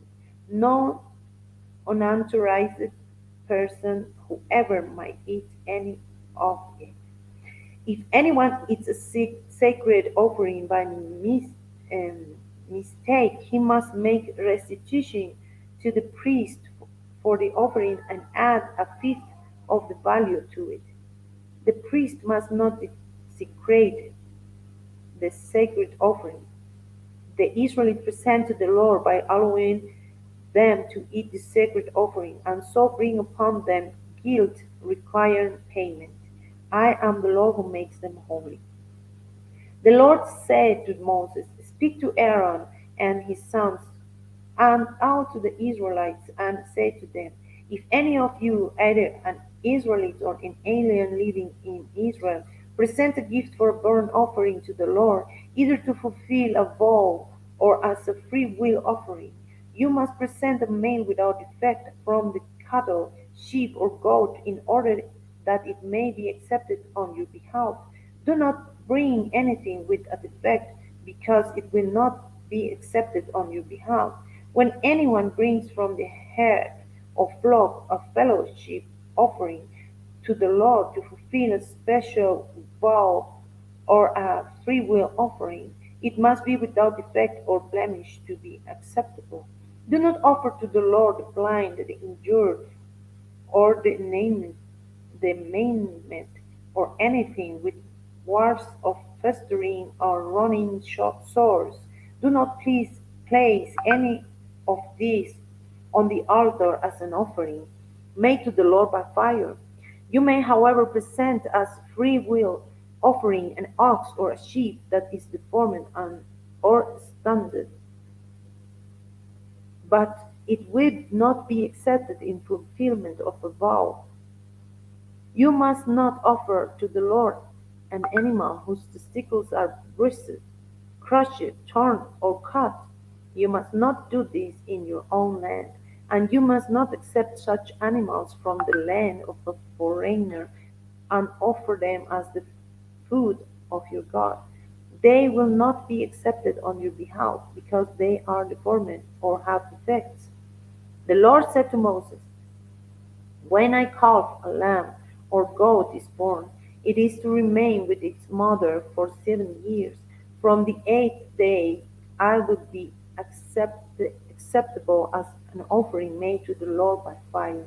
Do not slaughter a cow or a sheep and its young on the same day. When you sacrifice a thank offering to the Lord, sacrifice in such a way that it will be accepted on your behalf. It must be eaten that same day. Leave none of it till morning. I am the Lord. Keep my commands and follow them. I am the Lord. Do not profane my holy name. I must be acknowledged as holy by the Israelites. I am the Lord, who makes you holy and who brought you out of Egypt to be your God. I am the Lord. The Lord said to Moses, Speak to the Israelites and said to them, These are my appointed feasts, the appointed feast of the Lord, which you are to proclaim and sacred assemblies. There are 6 days when you may work, but the seventh day it's a Shabbat of rest, a day of sacred assembly. You are not to do any work. Wherever you live, it is Shabbat to the Lord. These are Lord's appointment feast, the sacred assembly you are to proclaim it at their appointed times. The Lord's Passover begins at twilight On the 14th day of the first month, on the 15th day of a month, the Lord feast and unleavened bread begins. For 7 days you must eat bread and without yeast. On the first day hold a sacred assembly and do not regular work. For 7 days present an offering made to the Lord by fire, and on the seventh day hold a sacred assembly and do not regular work. The Lord said to Moses, Speak to the Israelites and said to them, When you enter the land I am going to give you, reap in harvest. Bring to the priest a sheaf of first grain you harvest. He is to wave the sheaf before the Lord, so it will be accepted on your behalf. The priest is to wave it on the day after Shabbat. On the day you wave the sheaf, you must sacrifice as burnt offering to the Lord a lamb a year old without defect, together with its grain offering of 2 tenths of an ephah or fine flour mixed with oil, an offering made to the Lord by fire, a pleasing aroma, and its drink offering of a quarter of a hin of wine. You must not eat any bread or roasted or new grain until the very day you bring this offering to your God. This is to be a lasting ordinance for the generations to come wherever you live. From the day after the Shabbat, the day you brought the sheaf or the wave offering, count off 7 full weeks. Count off 50 days up to the day after the seventh Shabbat, and then present an offering of new grain to the Lord. From whenever you leave, bring 2 loaves made of 2 tenths of an ephah of fine flour, baked with yeast as a wave offering of first fruit to the Lord. Present with this bread 7 male lambs, each a year old and without defect, 1 young bull and 2 rams. They will be a burnt offering to the Lord, together with their grain offerings and drink offering, an offering made by fire, an aroma pleasing to the Lord. Then sacrifice 1 male goat for a sin offering and 2 lambs, each a year old, for a fellowship offering. The priest is to wave the 2 lambs before the Lord as a wave offering, together with the bread of the first fruit. They are sacred offering to the Lord for the priest. On that same day you are to proclaim a sacred assembly and do not regular work. This is to be a lasting ordinance for generations to come whenever you live. When you reap the harvest of your land, do not reap to the very edges for your field or gather the gleaning of your harvest.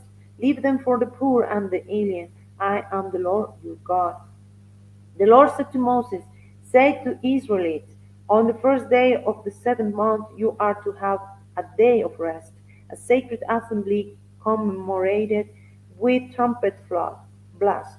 Do not regular work, but present an offering made to the Lord by fire. The Lord said to Moses, The 10th day of this seventh month is the day of atonement. Hold a secret assembly and deny yourself, and present an offering made to the Lord by fire. Do not work on that day, because it is a day of atonement. When atonement is made for you before the Lord, you God, any one who does not deny himself on that day, you must be cut off from his people. I will destroy from among his people anyone who does any work on that day. You shall do not work at all. This is to be lasting ordinance for the generations to come, wherever you live. It is Shabbat of rest for you, and you must deny yourself. From the evening of ninth day of the month until the following evening, you are to observe your Shabbat. The Lord said to Moses, Say to the Israelites, On the 15th day of the seventh month, the Lord feast of tabernacles begins, and lasts for 7 days. The first day it is sacred assembly, do not regular work. For 7 days present offerings made to the Lord by fire, and do not eat. And on the eighth day you hold a sacred assembly, and present an offering made to the Lord by fire. It is the closing assembly, do not regular work. These are the Lord's appointed feasts, which you are to proclaim as sacred assemblies for bringing offerings made to the Lord by fire. The burnt offerings and grain offerings, sacrifice and drink offerings required to each day. These offerings are in addition to those for the Lord's Shabbat, and in addition to your gifts and whatever you have vowed, and all the freewill offerings you give to the Lord. So, beginning with the 15th day of the seventh month, after you have gathered the crops of the land, celebrate the festival to the Lord for 7 days. The first day is a day of rest, and the eighth day also is a day of rest. On the first day, you are to take choice fruit from trees and palm fronds, leafy branches, and poplars, and rejoice before the Lord your God for 7 days. Celebrate this as a festival to the Lord for 7 days each year. This is to be a lasting ordinance for the generations to come. Celebrate it in the seventh month. Live in both for 7 days. All native born Israelites are to live in both in booths, so your descendant will not know that I had the Israelites live in booths when I brought them out of Egypt. I am the Lord your God. So Moses announced to the Israelites the appointed feast of the Lord. The Lord said to Moses, command the Israelites to bring your clear clear oil of pressed olives for the light, so that the lamps might be kept burning continually. Outside the curtain of the testimony of the tent meeting, Aaron it is to tend the lamps before the Lord from evening till morning continually. This is to be a lasting ordinance for the generations to come. The lamps on the pure gold lampstand before the Lord must be tended continually. Take fine flour and bake 12 loaves of bread, using two tenths of an ephah for each loaf. Set them in two rows, 6 in each row, on the table of pure gold before the Lord. Along each row put some pure incense as a memorial portion to represent the bread and to be an offering made to the Lord by fire. This bread is to be set out before the Lord regularly, Shabbat after Shabbat, on behalf of the Israelites as a lasting covenant. It belongs to Aaron and his sons, who are to eat in its holy place, because it is a most holy part of their regular share of the offering made to the Lord by fire. Now the son of an Israelite mother and an Egyptian father went out among the Israelites, and a fight broke out in the camp between him and an Israelite. The son of the Israelite woman blasphemed the name with a curse, so they brought him to Moses. His mother's name was Shelomith, the daughter of Dibri in Danit. They put him in a whose the will of the Lord should be made clear to them. Then the Lord said to Moses, take the blasphemer outside the camp, all those who heard him to lay their hands on its head, and the entire assembly is to stone him. Say to the Israelites, if anyone curses his God, he will be held responsible. Anyone who blasphemes the name of the Lord must be put to death. The entire assembly must stone him, whether an alien or native born. When he blasphemes the name, he must be put to death. If anyone takes the life of a human being, he must be put to death.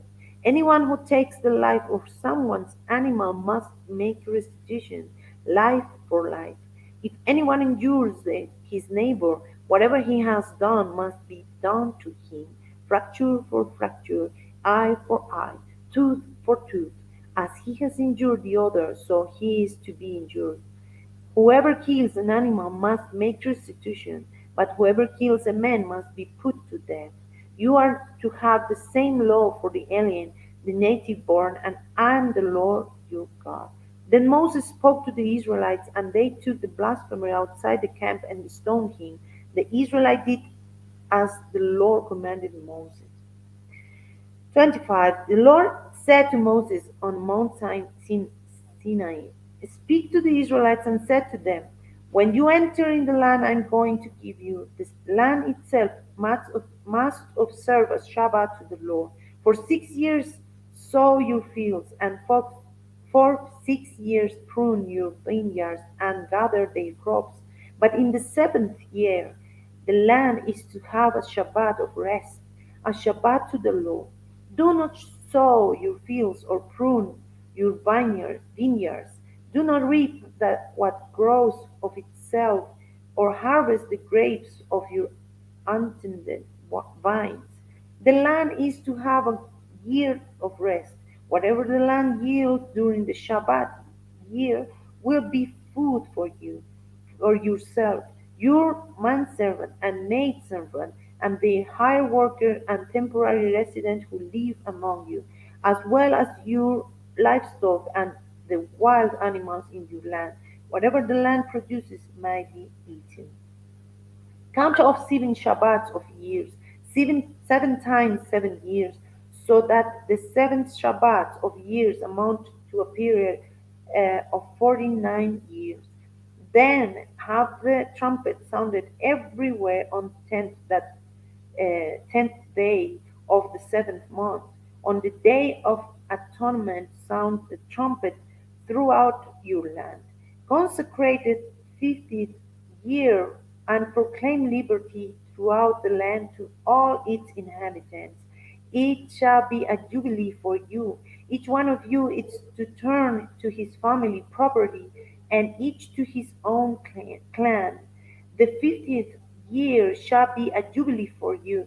Do not sow and do not reap what grows of itself, or harvest the untended vines, for it is jubilee and is to be holy for you. Eat only what is taken directly from the field. In this year of Jubilee, everyone is to turn to his own property. If you sell land or to one of your countrymen, or buy any from him, do not take advantage of each other. You are to buy from your countrymen on the basis of the number of years since the Jubilee, and he is to sell to you on the basis of number of years left for the harvesting crops. When the years are many, you are to increase the price, and when the years are few, you are to decrease the price, because what he is really selling you is the number of crops. Do not take advantage of each other, but fear your God. I am the Lord your God. Follow my decrees and be careful to obey my laws, and you will live safely in the land. Then the land will yield its fruit, and you will eat your fill and live there in safety. You may ask, what will we eat in the seventh year if we do not plant or harvest our crops? I will send you such a blessing in the sixth year that the land will yield you enough for 3 years. While you plant during the eighth year, you will eat from the old crop and will continue to eat from until the harvest of ninth year comes in. The land must not be sold permanently, because the land is mine and you are but aliens and my tenants. Throughout the country that you hold a possession, you must provide for the redemption of the land. If one of your countrymen becomes poor and sells some of his property, his nearest relative is to come and redeem that its countryman has sold. If whoever a man has no one to redeem it from him, but he himself prosper and acquires sufficient means to redeem it, he is to determine the value for the year since he sold it, and refund the balance to the man whom he sold it. He can then he can then go back to his own property, but he does not acquire the means to repay him. But what he sold will remain in the possession of the buyer until the year of Jubilee. It will be returned in Jubilee, and he can then go back to his property. If a man sells a house in a walled city, he retains the right of redemption a full year after sale. During that time he may redeem it. If it is not redeemed before a full year has passed, the house in its walled city shall belong permanently to the buyer and his descendant. It is not to be returned in the Jubilee, but houses in villages without walls around them to be considered as open country. They can be redeemed and they are to be returned in the Jubilee. The Levites always have the right to redeem their houses in the Levitical towns which they possess, so the property of the Levites is redeemable. That is a house sold in any town they hold, and it's to be returned in the Jubilee, because the houses in the towns of the Levites are their property among the Israelites. But pass through land belonging to their towns must not be sold, and it's their permanent possession. If one of your countrymen becomes poor and it is unable to support him among you, help him as you would an alien or a temporary resident, so he can continue to live among you.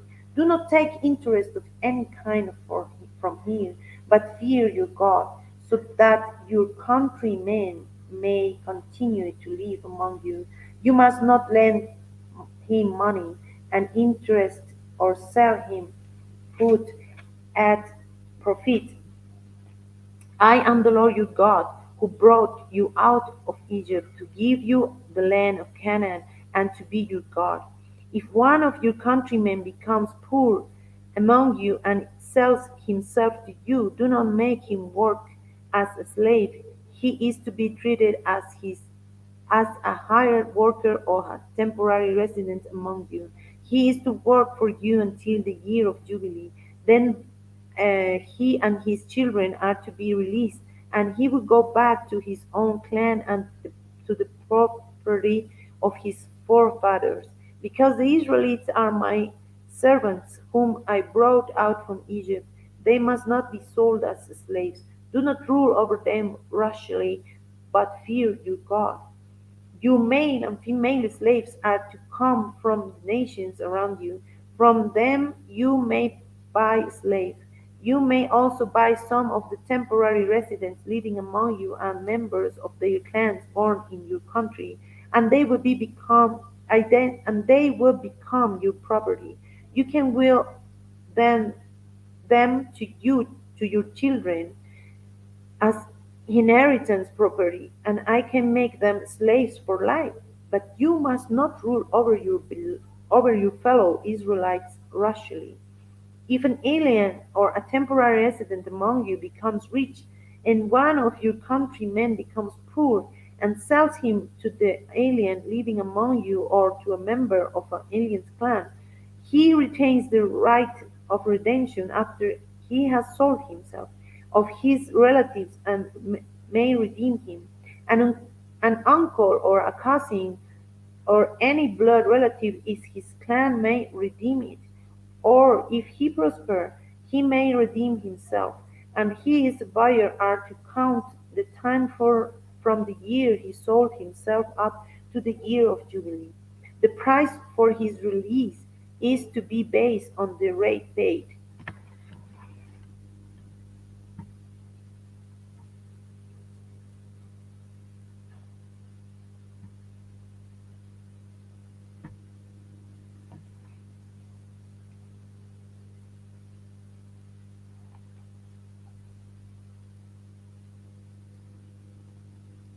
And he and his buyer are an account in a time from the year he sold himself up to the year of Jubilee. The price for his release is to be based on the rate paid to a hired man for that number of years. If many years remain, he must pay for his redemption a larger share of his price paid for him. If only a few years remains until the year of Jubilee, he is to compute that and pay for his redemption accordingly. He is to be treated as a man, hired from year to year. You must see to it that his owner does not rule over him rashly. Even if he is not redeemed in any of these ways, he and his children are to be released in the year of Jubilee. For the Israelites belongs to me as servants.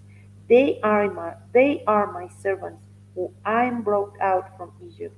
I am the Lord your God. 26. Do not make idols or set up an image or a sacred stone for yourself, and do not place a carved stone in your land to bow down before it. I am the Lord your God. Observe my Shabbat and have reverence for my sanctuary. I am the Lord. If you follow my decrees and are careful to obey my commands, I will send you rain in its season, and the ground will yield its crops, and the trees of the fields their fruit. Your threshing, thresh, threshing will continue until grape harvest, and the grape harvest will continue until planting, and you will eat all the food you want and live in safely in your land.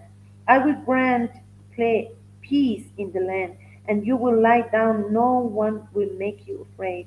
I will remove savage beasts from the land, and the sword will not pass through your country. You will pursue your enemies, and they will fall by the sword before you. 5 of you will chase 100, and 100 of you will chase 10,000, and your enemies will fall by the sword before you. I will look on you with favor and make you fruitful and increase your numbers, and I will keep my covenant with you.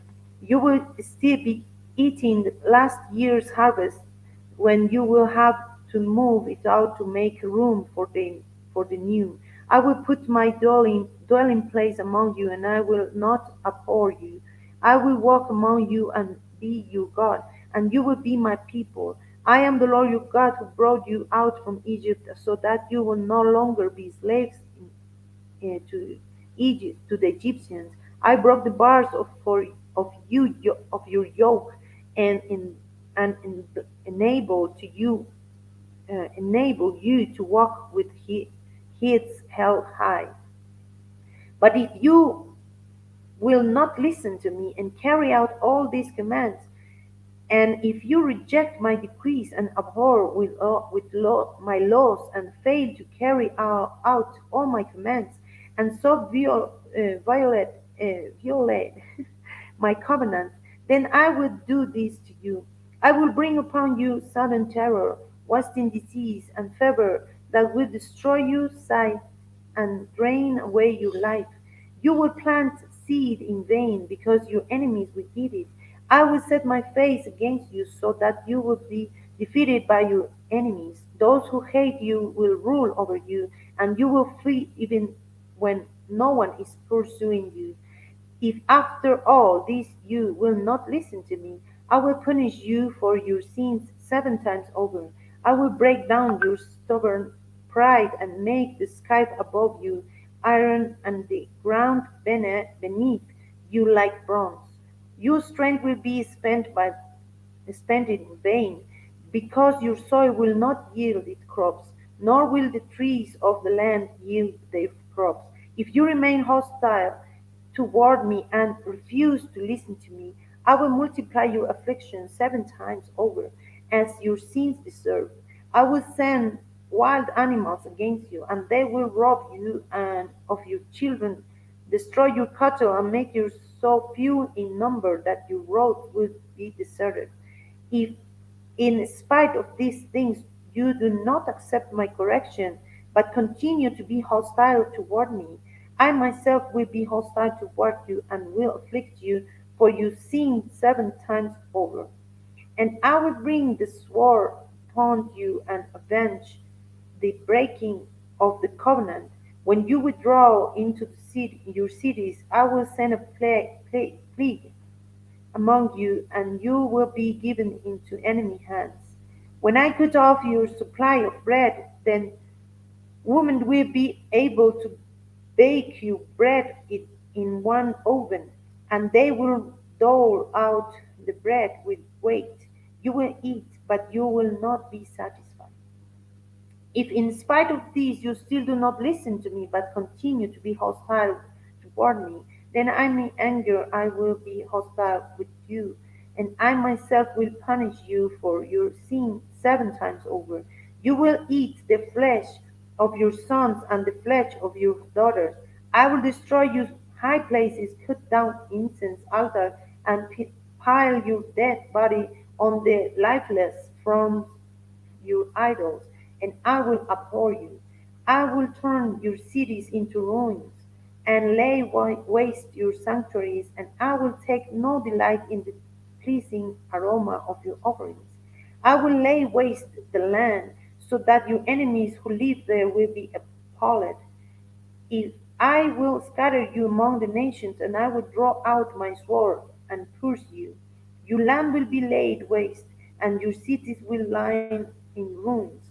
Then the land will enjoy its Shabbats years all the time that it lies desolate, and you are in the country of your enemies. Then the land will rest and enjoy its Shabbats all the time that it lies desolate. The land will have the rest it did not have during the Shabbat you lived in it.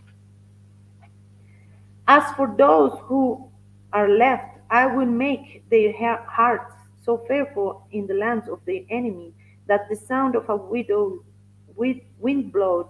leaf will put them to flight.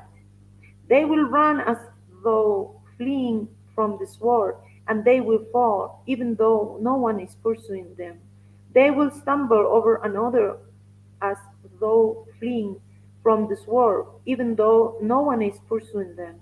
So you will not be able to stand before your enemies. You will perish among the nations. The land of your enemies will be devoured you.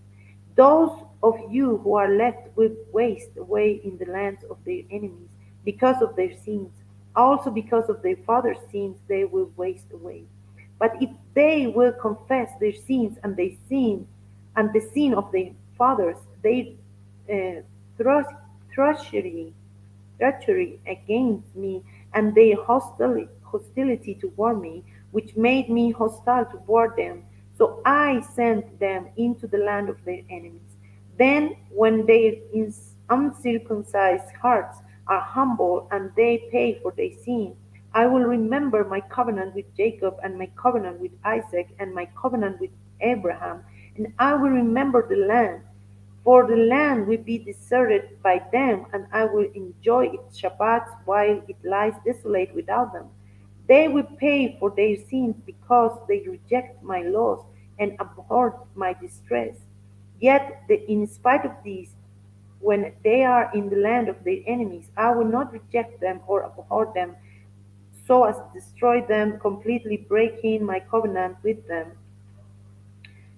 I am the Lord their God, but for their sake I will remember the covenant with their ancestors, whom I brought out of Egypt in the sight of nations to be their God. I am the Lord. These are the decrees, the laws, and the regulations that the Lord established on the mountain Sinai between himself and the Israelites through Moses. 27. The Lord said to Moses, "Speak to the Israelites and said to them, if anyone makes a special vow to dedicate persons to the Lord by giving equivalent values, set the value of a male between the ages of 20 and 6 and 50 scales, shekels of silver according to the sanctuary shekel.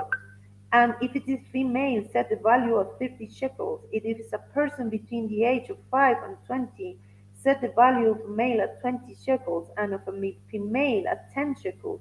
If it's a person between 1 month and 5 years, set the value of a male as 5 shekels of silver, and that of a female at 3 shekels. of silver. It is a person. If it is a person of 60 years old or more, set the value of a male at 15 shekels, and of a female at 10 shekels. If anyone making the vow is too poor to pay the specific amount, he is to preserve the person to the priest, who will set the value for him according to what the man making the vow can afford. If what the vow is an animal that is acceptable as an offering to the Lord, such an animal given to the Lord becomes holy. He must not exchange it or substitute a good one for a bad one, or a bad one for a good one. If he should, if he should substitute one animal for another, both and the substitute become holy. If that he is both is a ceremonial unclean animal, one that is not acceptable as an offering to the Lord, the animal must be presented to the priest, who will judge its quality as good or bad. If the owner wishes to redeem the animal, he must add a fifth to its value. If a man dedicates his house to so something holy to the Lord, the priest will judge its quality as good or bad.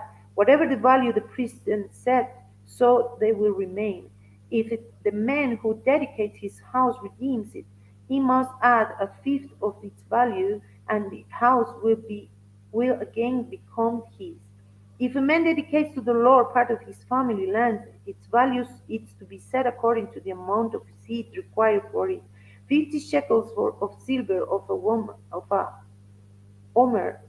of barley seed. If he dedicates his field during the year of Jubilee, the value that has been set remains.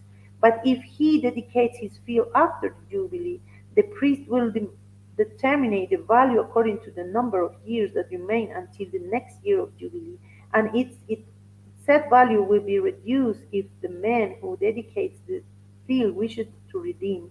He must add a fifth to its value, and the field will again become his. If whoever he does not redeem the field, or if he has sold it someone else, it can never be redeemed.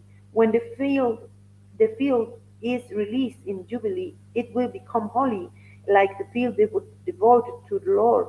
It will become the property of the priest. If a man dedicates to the Lord a field he has bought, which is not part of his family land, the priest will determine its value up to the year of Jubilee, and the man must pay its value on that day as something holy to the Lord. In the year of Jubilee, the fee will revert to the person from whom he brought it, the one whose land it was. Every value is to be set according to the sanctuary shekel, 20 gerahs to the shekel. No one, however, may dedicate the firstborn of an animal, since the firstborn already belongs to the Lord. Whether an ox or a sheep, it is the Lord. If it's one on the unclean animals, he may buy it back at its set value, adding a fifth on the value to it. If he does not redeem it, it is to be sold at its set value.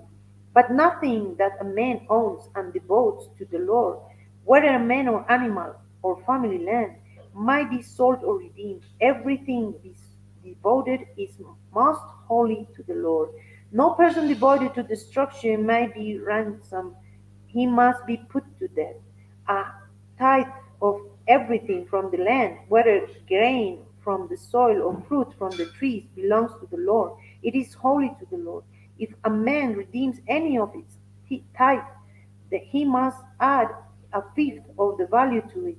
The entire tithe of the herd and flock, every tenth animal and passes under the shepherd's rod, will be holy to the Lord. He must not pick out the good from the bad or make any substitution. If he does make a substitution, both the animal and its substitute become holy and cannot be redeemed. These are the commands the Lord gave Moses on Mount Sinai for the Israelites. Amen. Querida, dear Auntie, are you there with your camera, please?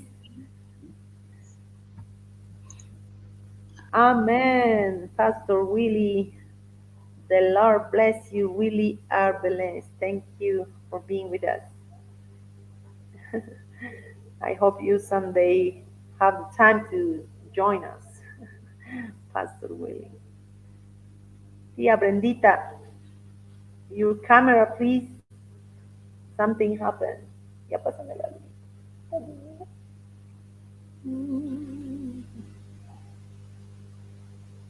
Ahora sí.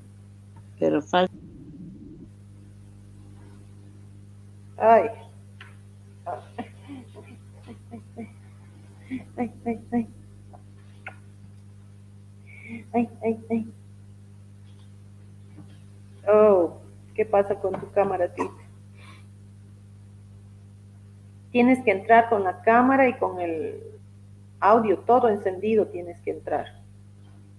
Ahí está A ver. el audio, ¿no? Sí, tu cámara.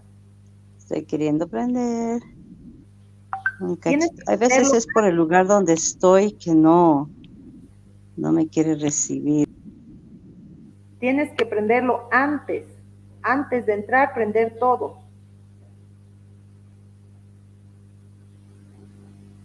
Puedes salir de nuevo y cuando entras con todo, con cámara, con audio.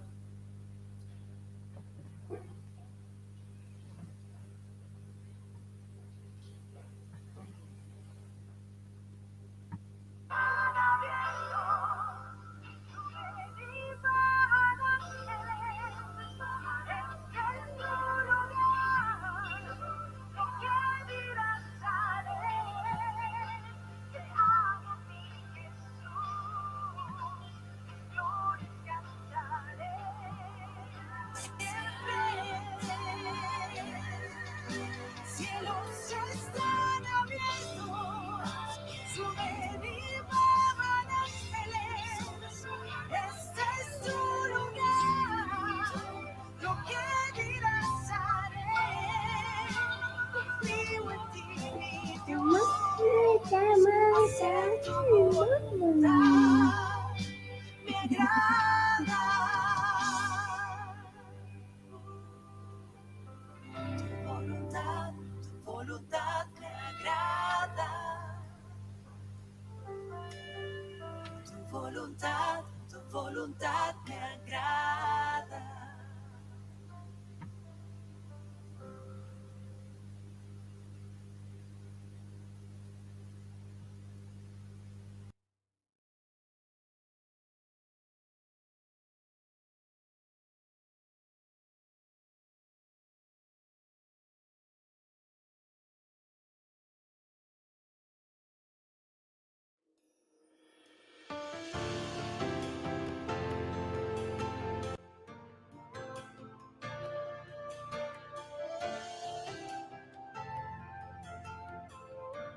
Dice, Hermosa es tu palabra, oh Dios, da vida a mi corazón. Y al meditar en tu verdad, sabiduría tú me das. Y al leerla siento en mí que se transforma mi existir. Y cada día yo seré más como Cristo en mi vivir. Hermosa es tu palabra, oh Dios,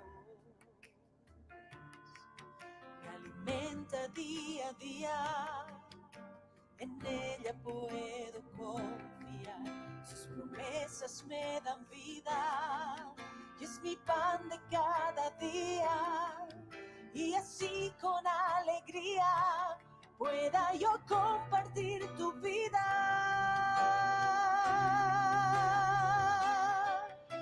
Hermosa es tu palabra, oh Dios, da vida a mi corazón. Y al meditar en tu verdad, sabiduría tú me das. Y al leerla siento en mí, se transforma mi existir. Y cada día yo seré más como Cristo.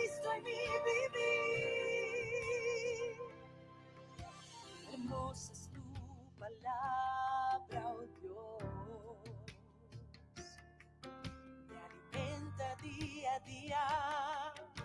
En ella puedo confiar, sus promesas me dan vida y es mi pan de cada día. Y así con alegría pueda yo compartir tu vida.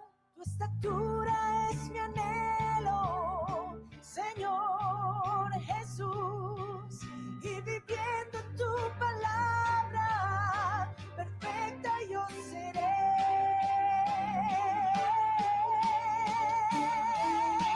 Hermosa es tu palabra, oh Dios, da vida a mi corazón, y al meditar yo en tu verdad, sabiduría tú me das, y al leerla siento en mí que se transforma mi existir, y cada día yo seré más como Cristo en mi vivir.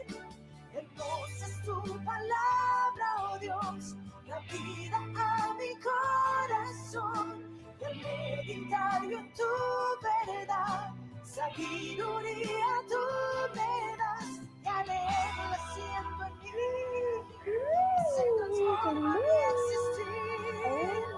Cada día yo seré más como Cristo en mí, y al leerla siento en mí que se transforma mi existir, y cada día yo seré más como Cristo en mí.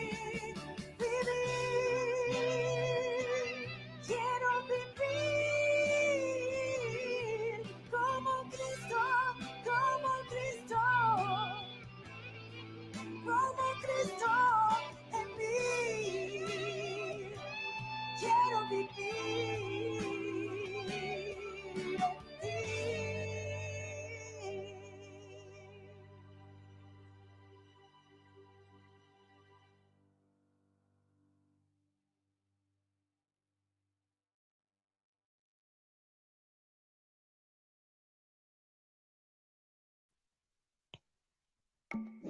¿Ya, Tita?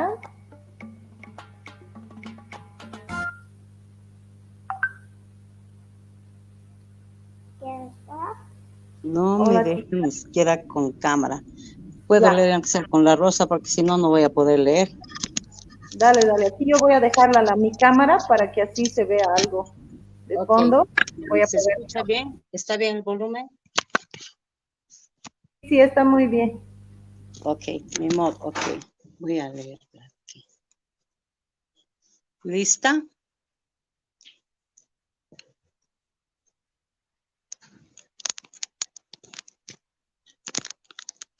Números del 1 al 10. Numbers 1. ¿Cómo? ¿Números? Guay, Numbers, guay, guay, guay, guay. sí, Perfecto. Cachito, números. El 1, numbers. Espera, que sea números. Numbers. Numbers. Good numbers. All right. Ay, wait a minute. How come this? Todo me falta, todo me.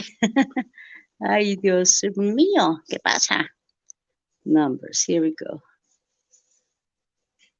Enter. Ay, Dios mío, what's wrong with this stuff? Numbers. Look at numbers. So, where is my Bible result? And amaré un cachito más, un cachito más. Numbers. Bible Gateway.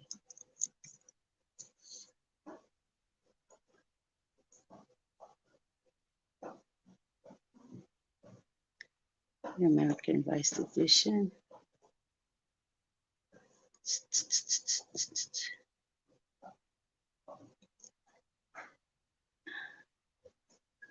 And Standard English. Okay. Book of Numbers. The Book of Numbers.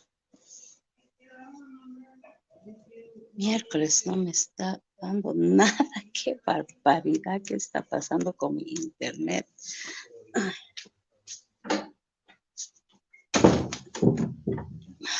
Book of Numbers. Ya, ya, estoy ya. Ahora sí.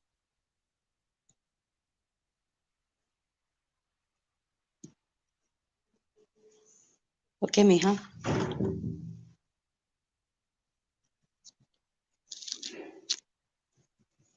Should I start? Thank you, God, for this day. Okay, voy a empezar.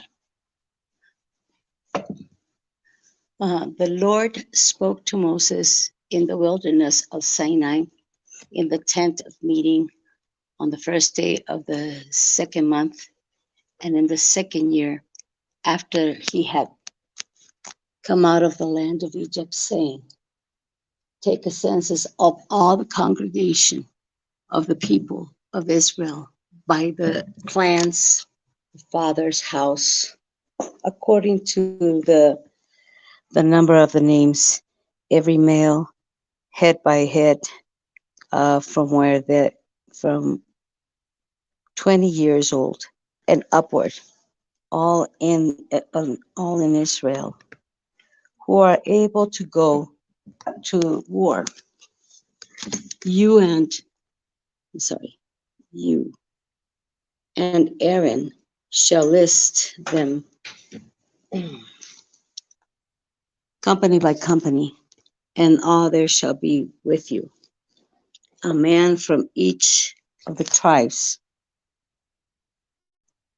each of the tribes, uh, man being head of the house of his fathers, and there are the names of the men who shall assist you. From Reuben, Eleazar, the son of Shedeur. From Simeon, the Shunamites, the son of Zurishaddai. From Judah, Nashon, the son of Aminadab. From Issachar, Nathaniel, the son of Zuar. From Zebulun island, son of Elon. From the sons of Joseph. From Ephraim, Ishama, the son of Amihud. And from Manasseh, Gamaliel, the son of Bedizur. From Benjamin, Abidan, the son of Gideon. From Dan, Aizar, the son of Amidashadai. From Asher, Pagiel, the son of Okran. From Gad, Elisaphat, the son of Duel. From Naphtali, Ahiram, the son of Enan. These were the ones chosen from the congregation, the chiefs of their ancestral tribes, the heads of the clans of Israel. Hmm. Moses and Aaron took these men who had been named, and on the first day of the second month, they assembled on the whole congregation. They assembled the whole congregation together, who registered themselves by clans of their father's house, according to the number of the name of the 22 old and upward, head by head. And the Lord commanded Moses. So he listed them in the wilderness of Sinai.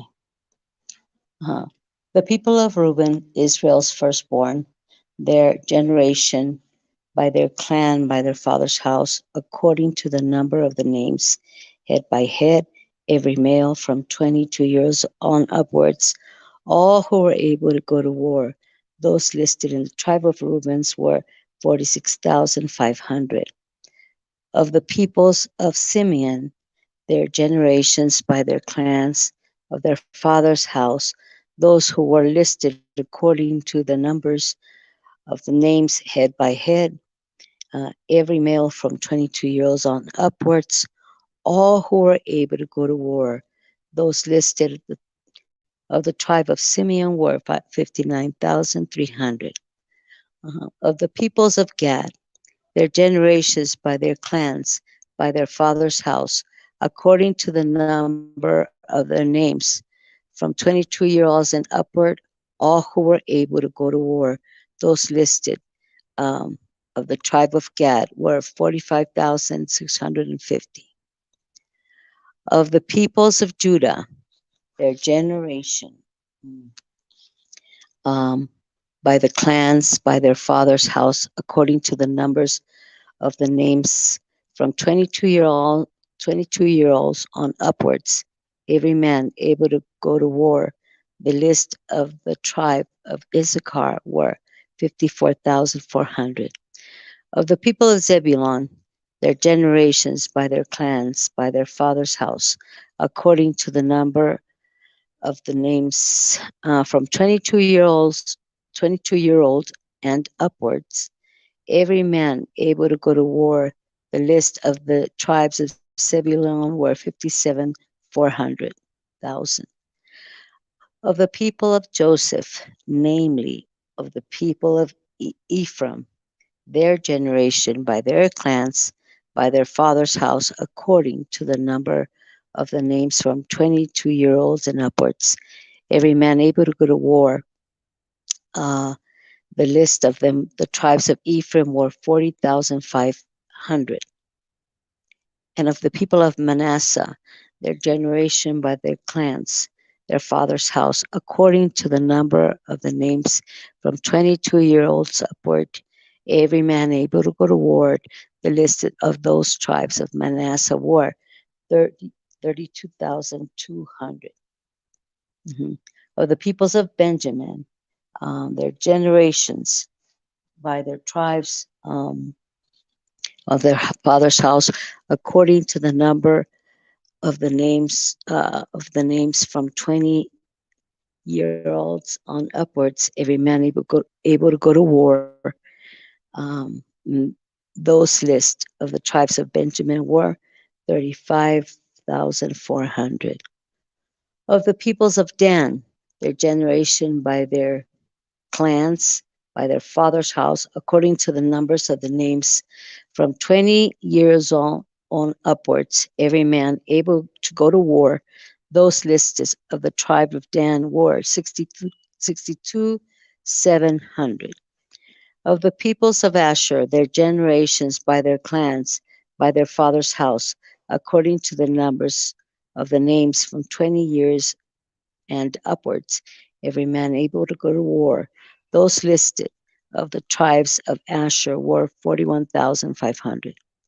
And of the peoples of Naphtali, their generations by their clans, by their father's house, according to the numbers of the names from 20-year-olds and upwards, every man able to go to war.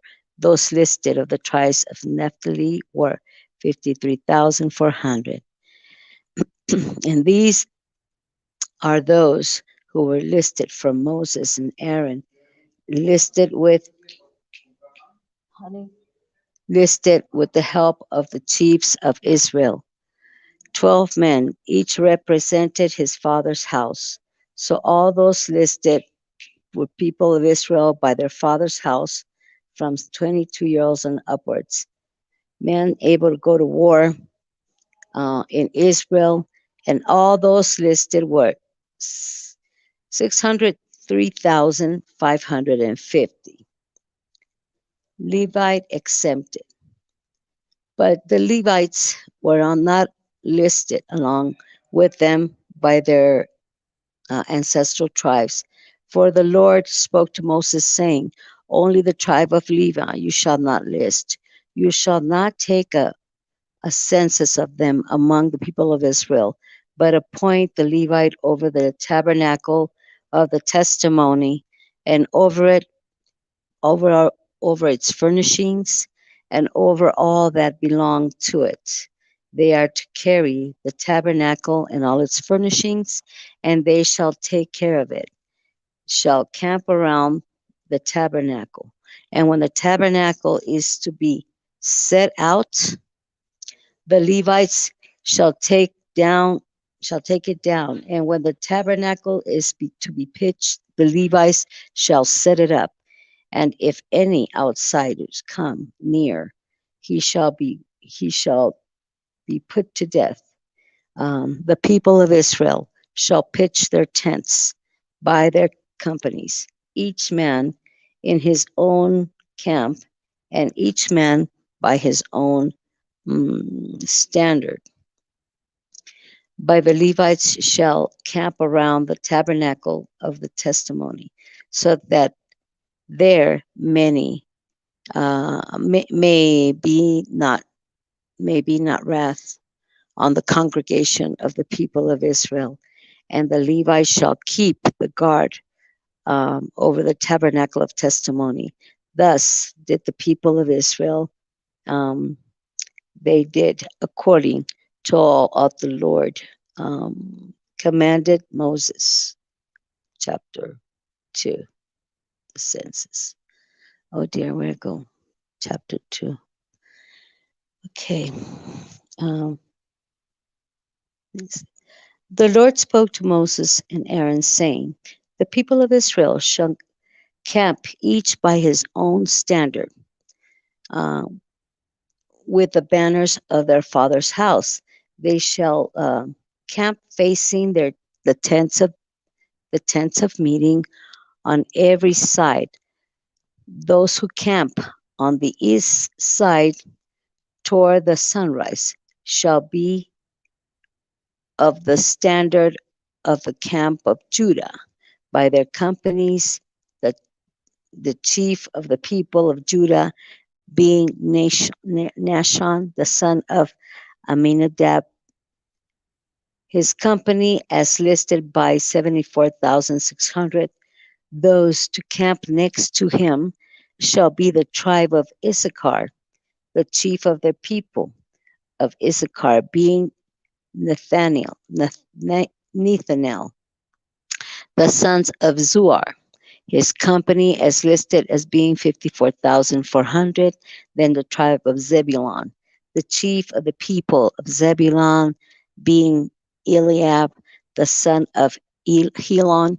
His company as listed being as 57,400.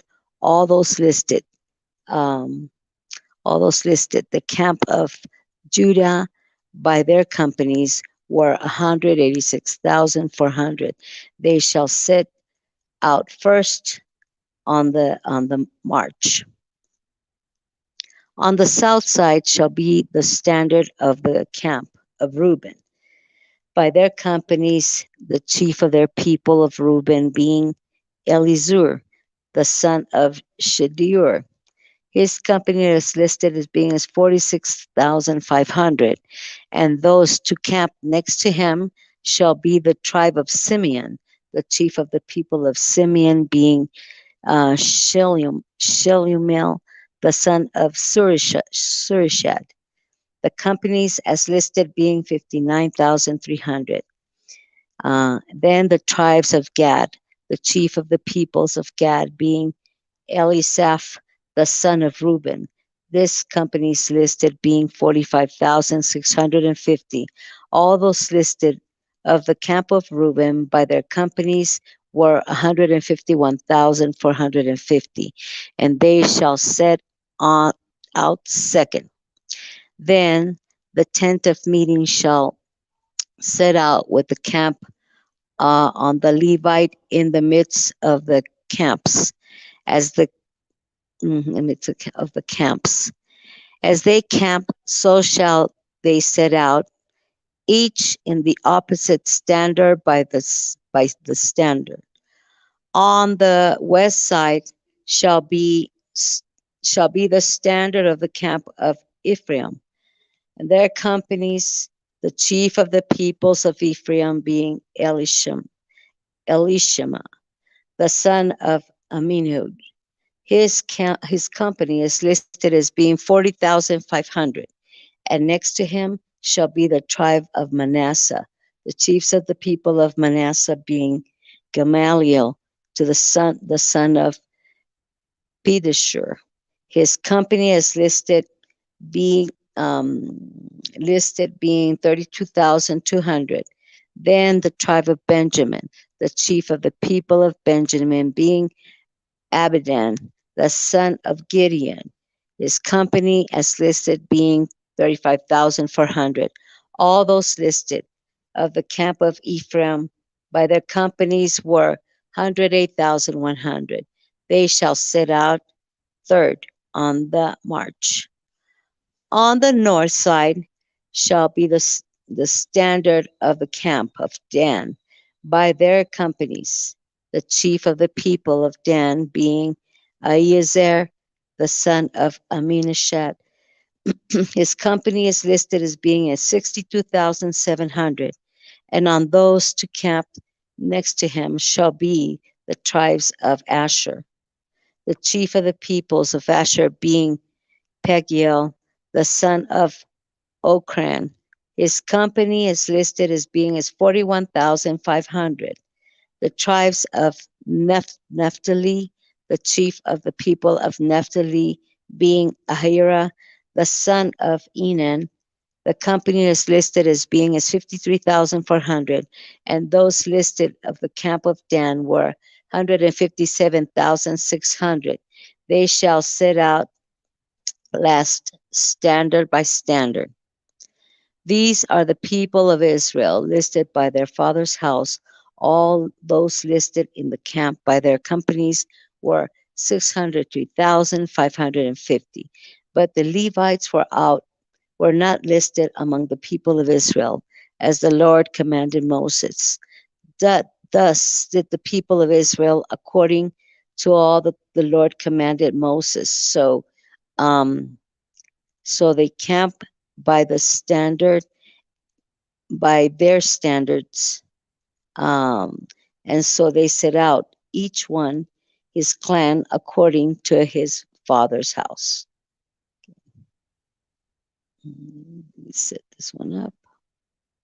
Chapter 3. These are the generations of Aaron and Moses at the time when the Lord spoke with Moses on Mount Sinai. These are the names of the sons of Aaron: Nadab, the firstborn, and Abihu, Eleazar, Ithamar. These are the names of the sons of Aaron, and the anointed priests whom were ordained to serve as priests. But Nadab and Abihu died before the Lord when they offered unauthorized fire before the Lord in the wilderness of Sinai, and they had no children. So Eleazar and Ithamar served as priests in the lifetime of Aaron their father.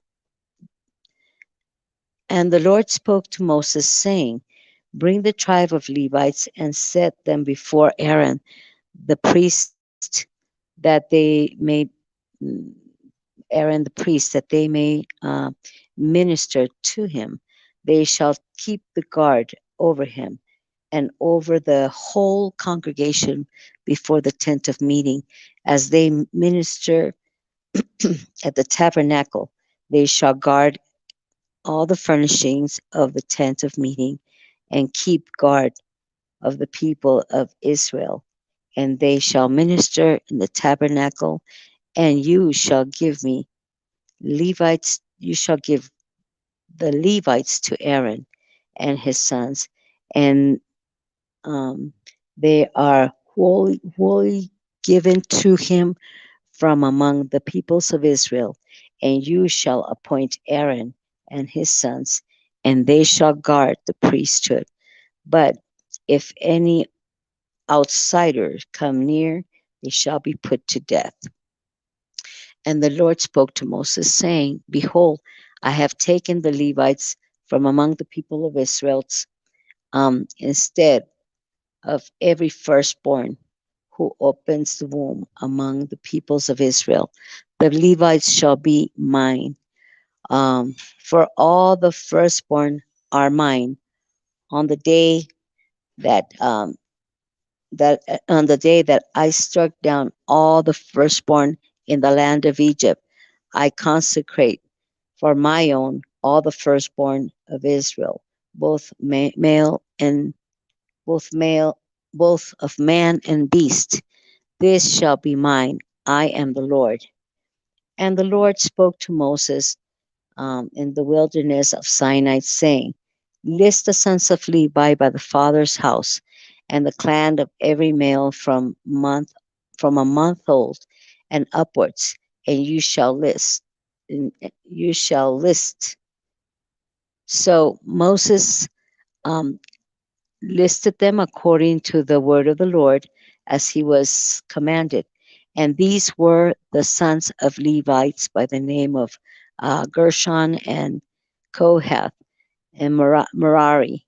And these are the names of the sons of Gershon by their clan, Libni and Shimei, and the sons of Kohath by the clan, um, um, Amram, Ithshar, Hebron, and Uzai, and the sons of Merari by their clan, Machli and Mushi. These are the clans of the Levites by their father's house. The, to Gershon belong the clan of Libnites and the clan of Shimeites. These were the clans of the Gershonites. Mm. Their listing Their listing according to the number of all the male from month old and upward was 7,500. The clans of Gershonites were over the camp behind the tabernacle on on the west with Eliza Eliasaphat, the son of Lael, and the chief of the father's house of the Gershonites. And the guard duty of the sons of Gershon in the tent of meeting involved the tabernacle, the tent with its covering, the screen of the entrance of the tent meeting, the beginning of the court of screen for the door of the court that is around the tabernacle and the altar and its court, all of these services connected with these. To Kohath belong the clan of the Am, Amronites and the clans of Ithrites and the clan of Hebronites and the clan of Uzzielites. And these are the clans of Kohathites according to the number of all the males from a month old and upwards. They were 8,600, keeping guard over the sanctuary.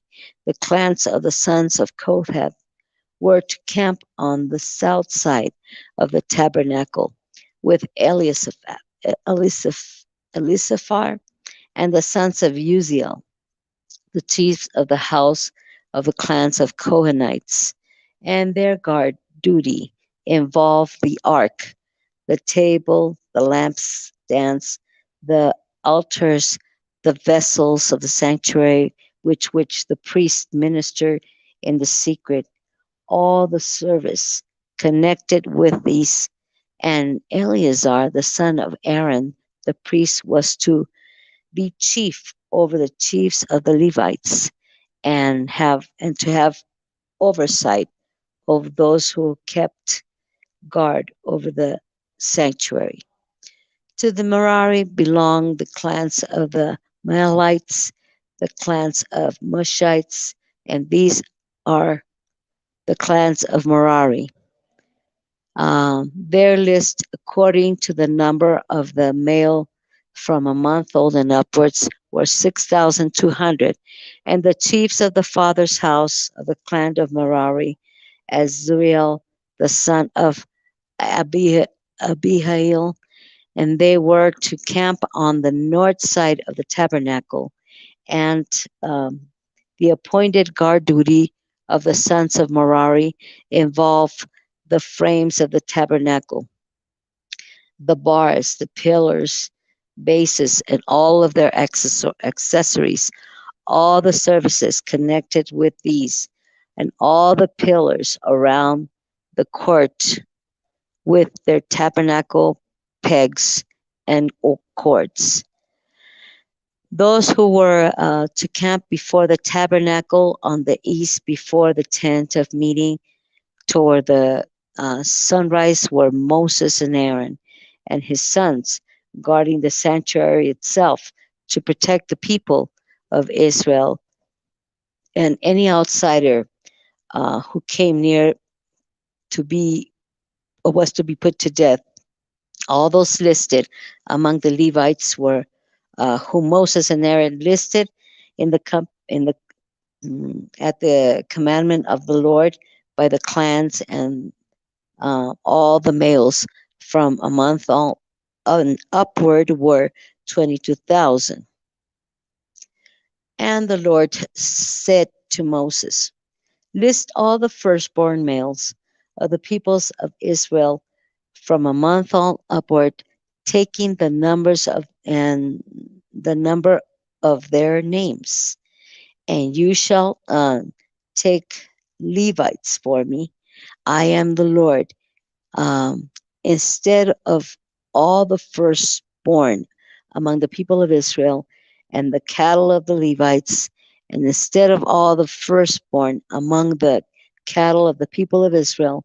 So Moses listed all the firstborn among the people of Israel as the Lord commanded him, and all the firstborn male according to the numbers of names from a month old and upwards as listed were 22,273. And the Lord spoke to Moses, saying, take the Levites instead of all firstborn among the peoples of Israel, and the cattle of the Levites instead of the cattle. The Levites shall be mine. I am the Lord. And as the redemption price for the 273 of the firstborn of the people of Israel, over and above the names of the male Levites. You shall you shall take 5 shekels per head. You shall take them according to the shekel of the sanctuary, the shekel of 20 gerads, and give the money to Aaron and his sons as the redemptive price for those who are over.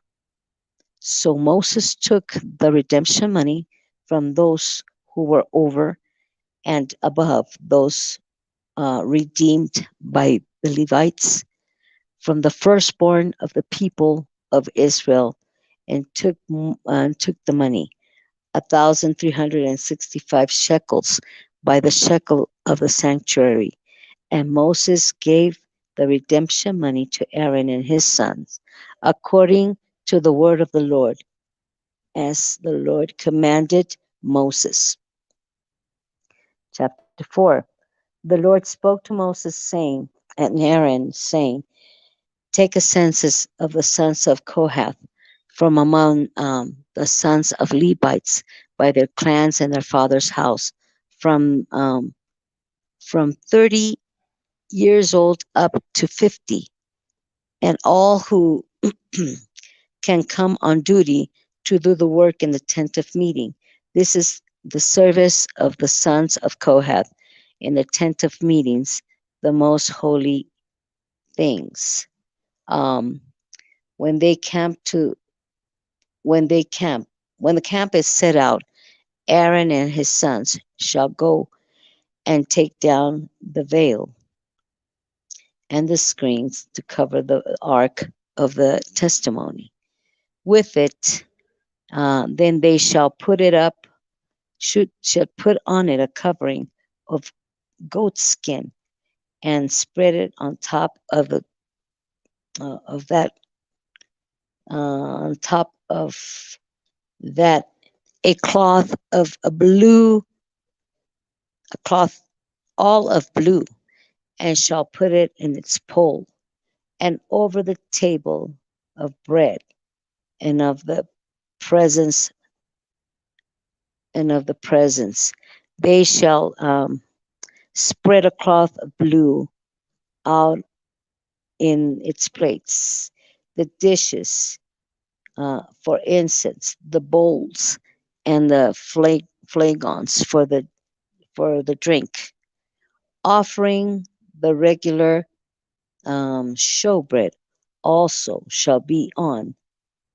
Then they shall spread over them a cloth of scarlet, over the same with a covering of goat skin, and shall put in its place, in its poles. And they shall take a cloth of blue over the lampstand for the light with its lamps. It's strong, its its trays, no, its tongues, its trays, all the vessels for oil with which it's supplied. And they shall put it with its utensils and cover in a covering of goat skin, put it on the carrying frame, and over the golden altar they shall spread a cloth of blue, a covering with and cover it with a covering of goat skin. It shall be put on the poles, and they shall take all the vessels of the service that are used in the sanctuary and put them in the cloth of blue, a covering, and cover the with a covering of goat skin, and put them on the carrying frame. And they shall take away the ashes from the altars and spread mm, the purple cloth over it, and they shall put it on the utensils of the altars which are used for the services there, the fire pans, the forks, the shovels, the basins, and all utensils of the altar. And they shall spread on it a covering of goat skin, and should put in its poles. And when Aaron and his sons have finished covering all the sanctuary and all the furnishings of the sanctuary, all the camp sets out after the sons of Kohath shall come to carry these, but they must not touch the holy things lest they die. And these are the things of the tent of meeting that the sons of Kohath are to carry. And Eleazar the son of Aaron, the priest, shall have charge of the oil for the lightings, the fragrant incense, the regular grain offering, and the anointing oil, with the oversight of the whole tabernacle and all that is in it, all of the sanctuary and its vessels. And the Lord spoke to Moses and Aaron, saying, Let um, let not the tribe of the clans of Kohathites uh, be destroyed from among the Levites, but uh, deal thus with them, that they may live and not die. When they come near uh, to the most holy things, Aaron and his sons shall go in and appoint them, each to his task and to his burden. But they shall not go in to look at the holy things even for a moment, lest they die. Then the Lord spoke to Moses, saying, Take a census of the son of Gershon and by their father's house, and by their clans, from 30 years old up to 50 years old, and you shall list them all who can come to do duty, to do service in the tent of meeting. This is the service of the clans of the Gershonites in the in serving and bearing burden. They shall carry the curtains of the tabernacle and the tent of meeting with its covering and the covering of the goat skin that is on top of it, and the screen of the entrance of the tent of meeting, and the hanging of the courts, and the screens for the entrance of the gate of the courts that is around the tabernacle, and the altars and their courts, and all of the equipment for their services. And they shall do all these, all need, they shall do all needs to be done with regarding to them. And all the services of the Gershonites shall be, um, shall at the command of Aaron and his sons, in all that they are to carry, and in all that they have to do, and you shall assign to their charge all that they are to carry. This is the service of the clans of the sons of the Gershonites in the tent of meeting by their guard duties, to be under the direction of Ithamar, the son of Aaron the priest. And as for the sons of Merari, you shall list them by their clans and their father's house, from 30 years old up and 30 years old up to 50 years.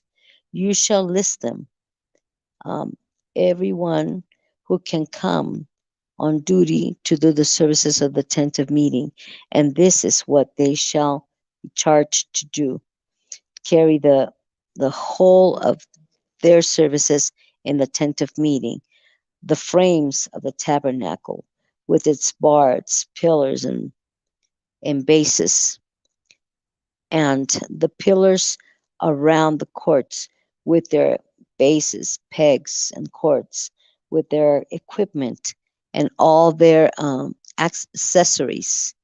And you shall list the names of the objects that they are that that are required to carry.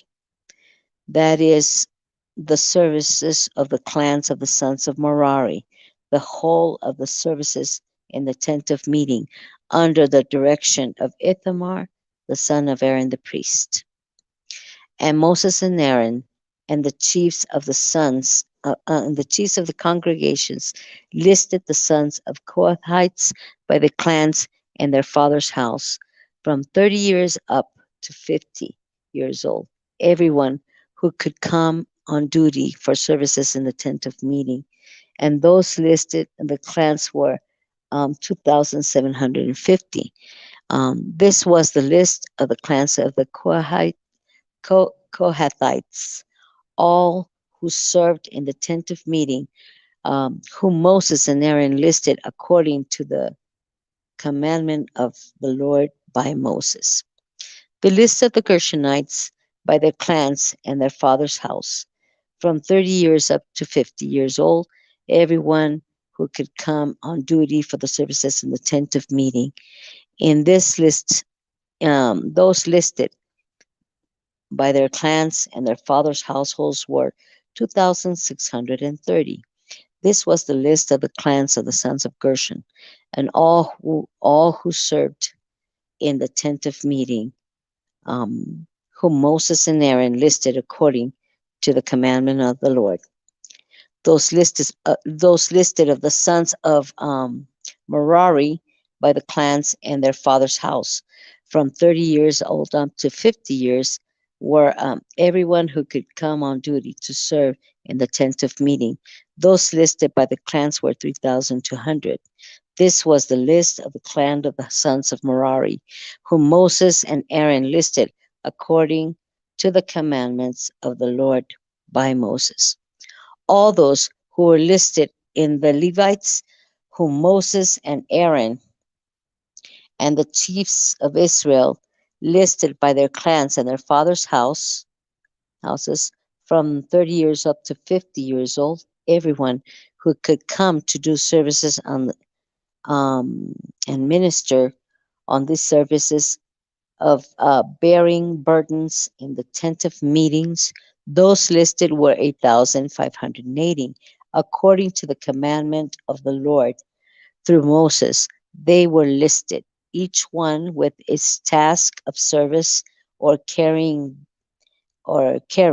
Thus, they were listed by him as the Lord commanded Moses. Chapter 5. The Lord spoke to Moses, saying, command the people of Israel that they put out of the camp everyone who is leprous or has a discharge, and everyone who is unclean through contact with the with the dead. You shall cut out both male and female. No, you shall put out both male and female, putting them outside the camp, that they may not defile the camp in the midst of which I dwell. And the people of Israel did so, and put them outside the camp, as the Lord spoke to Moses. So the people of Israel did. And the Lord spoke to Moses, saying, speak to the people of Israel. When a man or a woman commits any of the sins that the people commit by breaking faith with the Lord, and that person realizes his guilt, he shall confess his sin he has committed, and he shall make full restitution for his wrong, adding a fifth to it, and giving it to him. No, giving it to whom he did the wrong. But if the man has no one next of kin to whom restitution may be made for the wrong, the restitution for the wrong shall go to the Lord for the priest. In addition to the ram of atonement, which with which atonement is made for him, and every contribution, all the holy donation of the people of Israel, excuse me, which they bring to the priest, shall be his. Each one shall keep his holy donations. Whatever anyone gives to those priests shall be his. Sorry. I think I got stuck in my throat. Listen. Listen. And the Lord spoke to Moses, saying, speak to the people of Israel. If any man's wife um, goes astray and breaks faith with him, if a man lies with her sexually, and in it and it is hidden from everyone, if of her husband, and she is undetected, though she has defiled herself, and these and others and other is not with witness against her, since she was not taken in the act, and if the spirit of jealousy comes over him, and he is jealous of his wife who has defiled herself, or if the spirit of jealousy comes over him, and he is jealous of his wife, though she has not defiled herself, then the man shall bring his wife to the priest, and bring the offering required of her, tenth of an ephah of barley flour. He shall pour no oil on it, and put no frankincense on it, for there is for it is a grain offering of jealousy, a grain offering of remembrance, bring it in, bringing iniquity to remembrance. And the priest shall bring her near, set her before the Lord. And the priest shall take holy water in an earthen vessel, and take some of the dust that is on on the floor of the tabernacle, and put it in the water. And the priest shall set the woman before the Lord, and set the Lord, and unbind the hair of the woman's head, and placed in her hands the grain offering of remembrance, which is the grain offering of jealousy. And in his hand the priest shall have the water of the bitterness that brings the curse.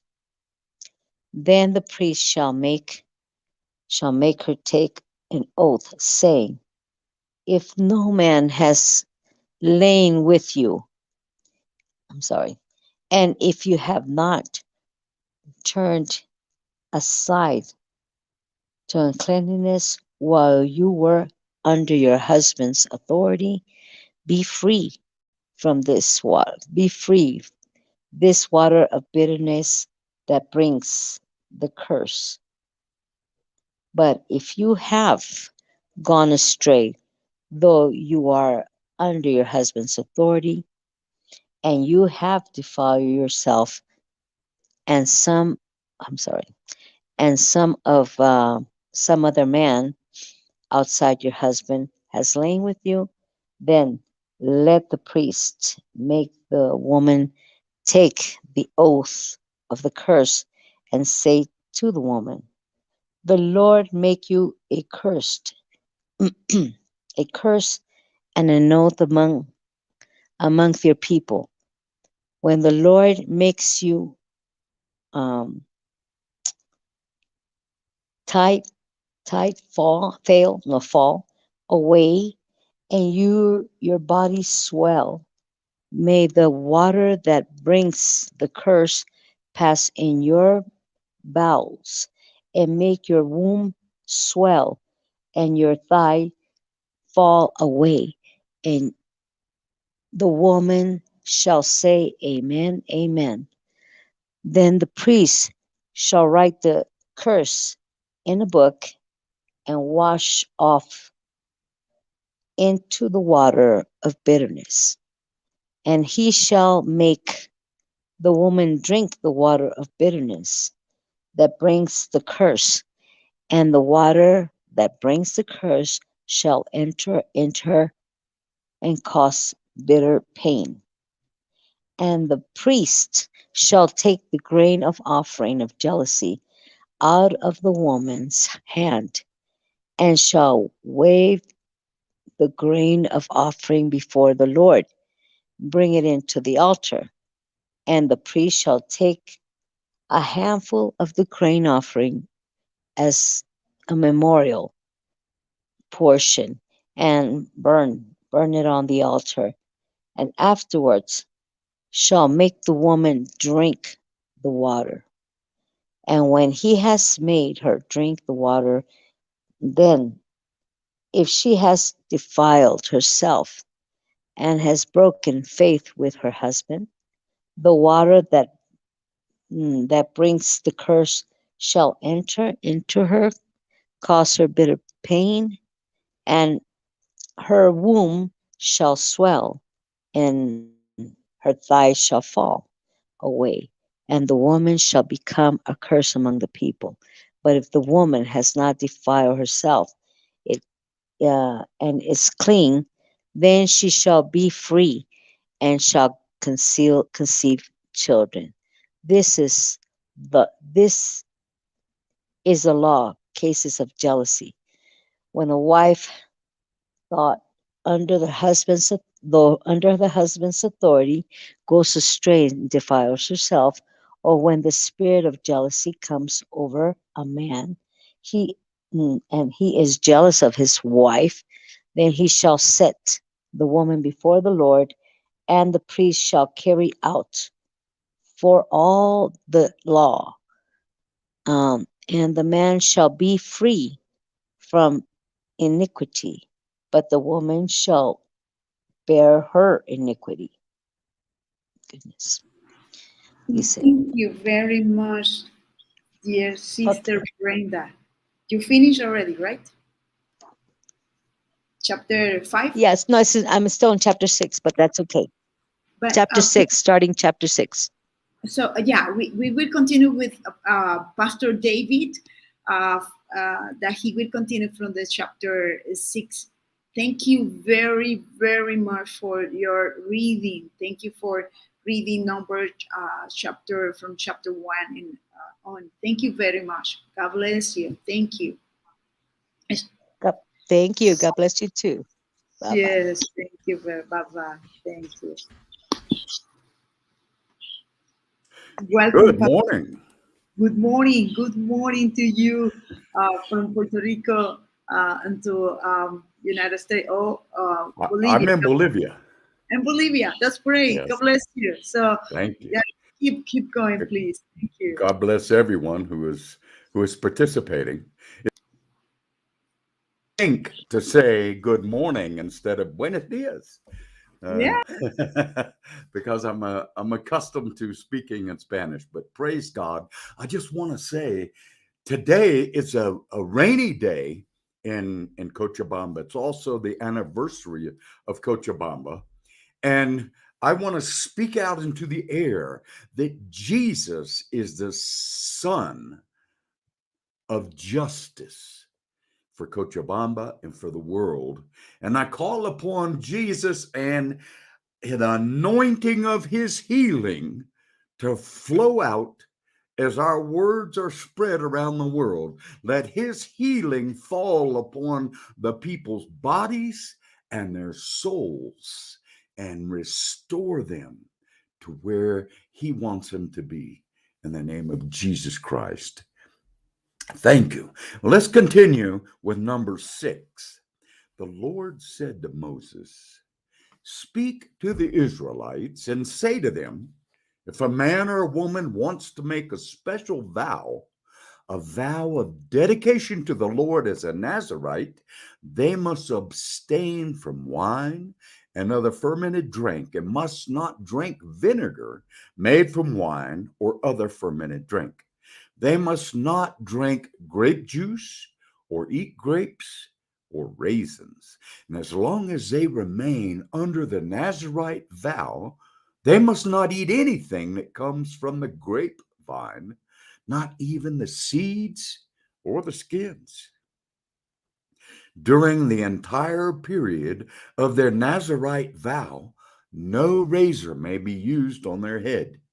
They must be holy until the period of their dedication to the Lord is over. They must let their hair grow long. Now, throughout the period of their dedication to the Lord, the Nazarite must not go near a dead body. Now, even if their own father or mother or brother or sister dies, they must not make themselves ceremonially unclean on account of them, because a symbol of their dedication to God is on their head. Now, throughout the period of their dedication, they are consecrated to the Lord. Now, if someone dies suddenly in the Nazarite's presence, thus defiling the hair of that symbolizes their dedication, they must shave their head on the 7th day, the day of their cleansing.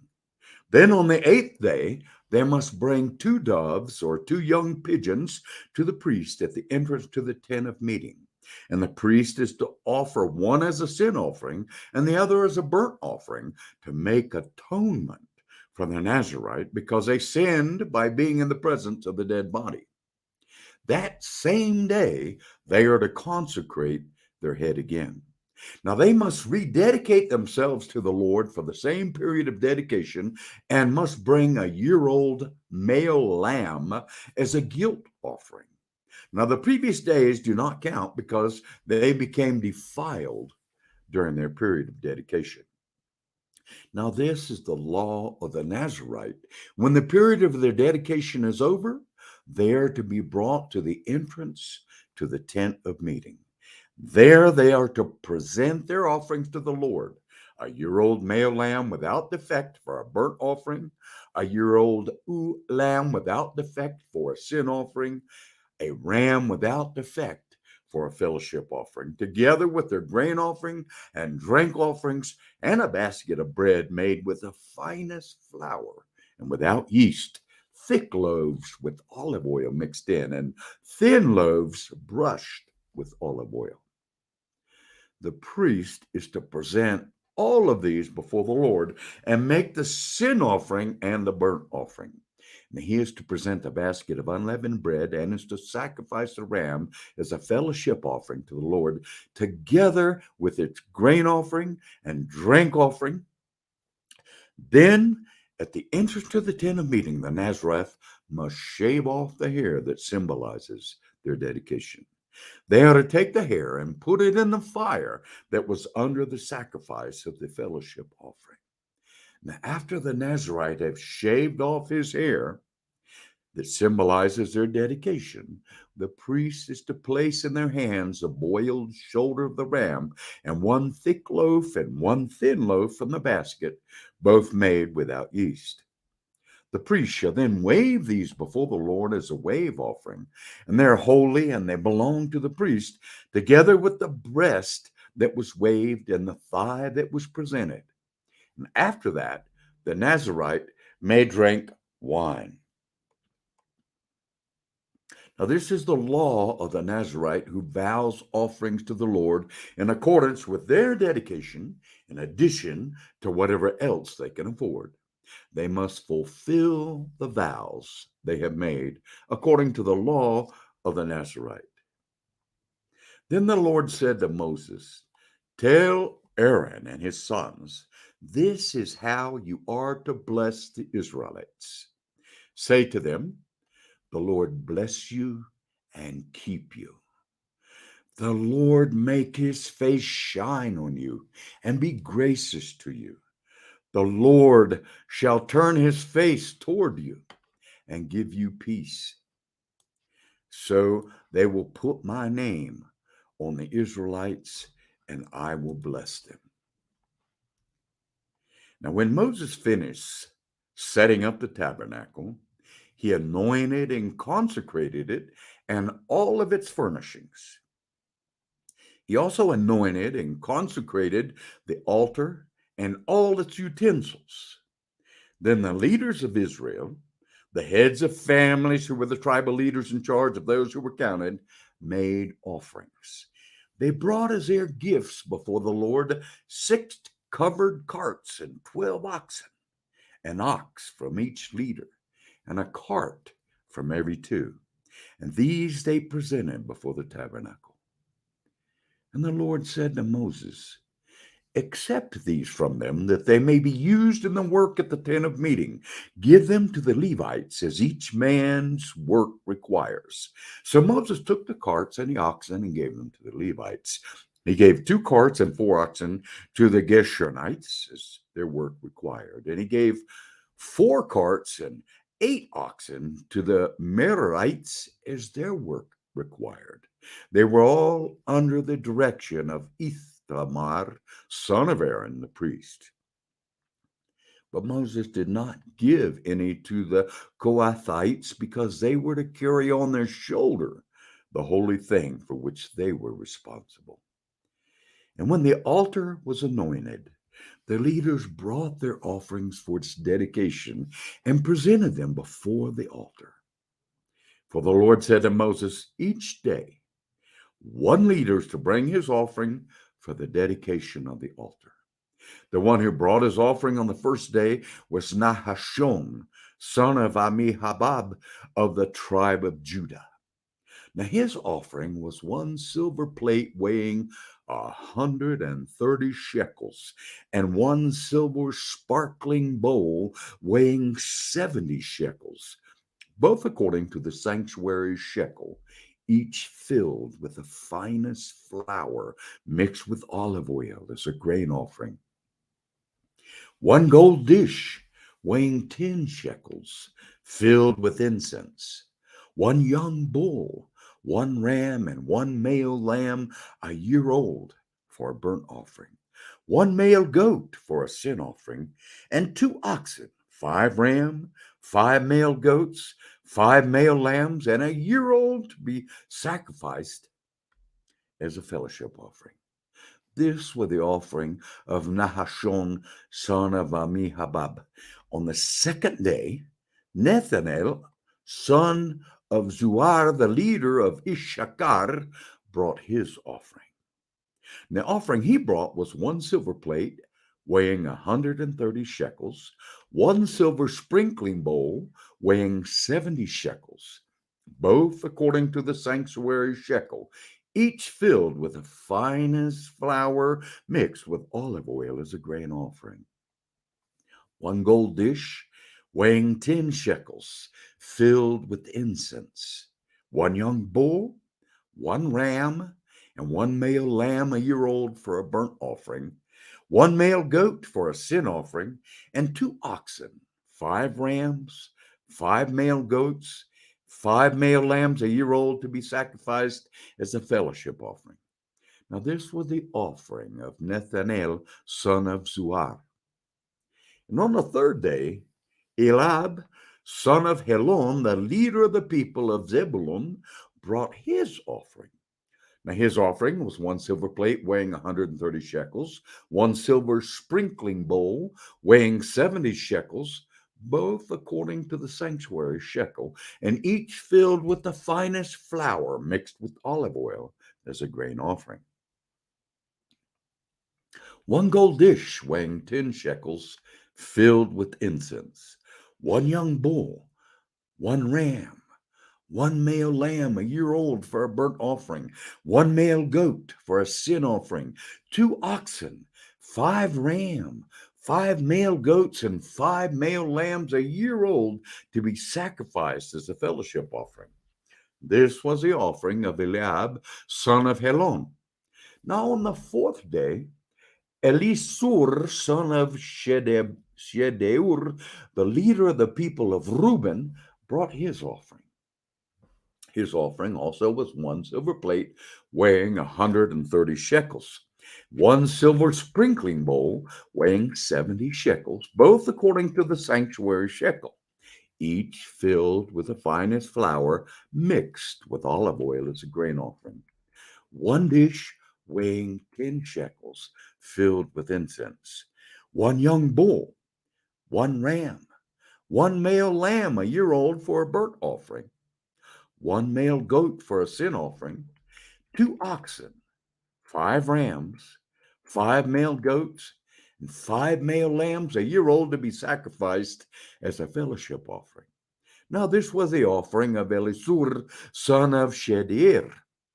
On the fifth day, Shelumiel, son of Zushaddai, the leader of the people of Simeon, brought his offering. Now, his offering was one silver plate weighing 130 shekels, one silver sprinkling bowl weighing 70 shekels, both according to the sanctuary shekel, each filled with the finest flour mixed with olive oil as a grain offering. One gold dish weighing 10 shekels, filled with incense. One young bull, one ram, and one male lamb a year old for a burnt offering. One male goat for a sin offering.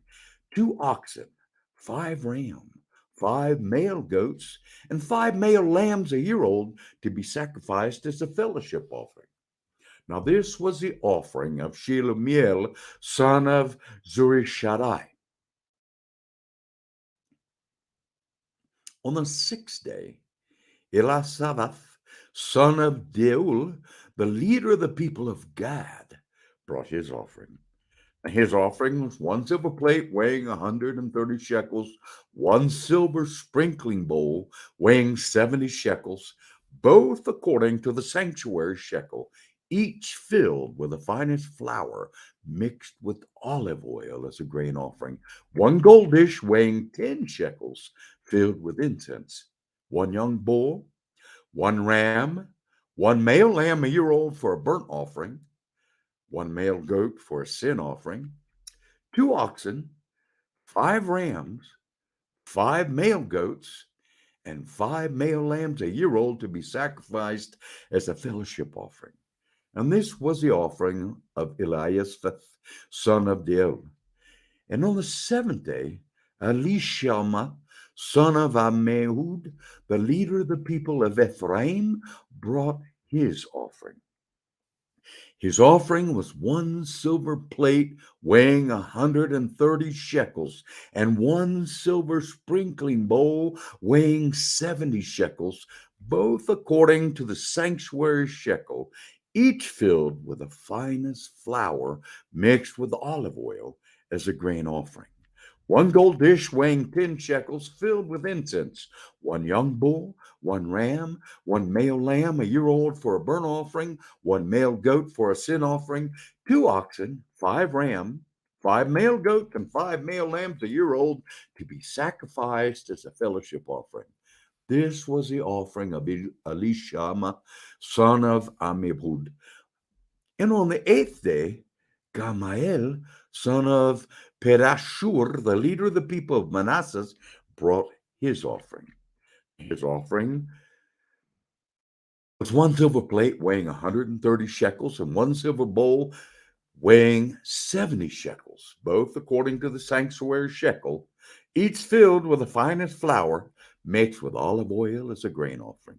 One gold dish weighing 10 shekels filled with incense.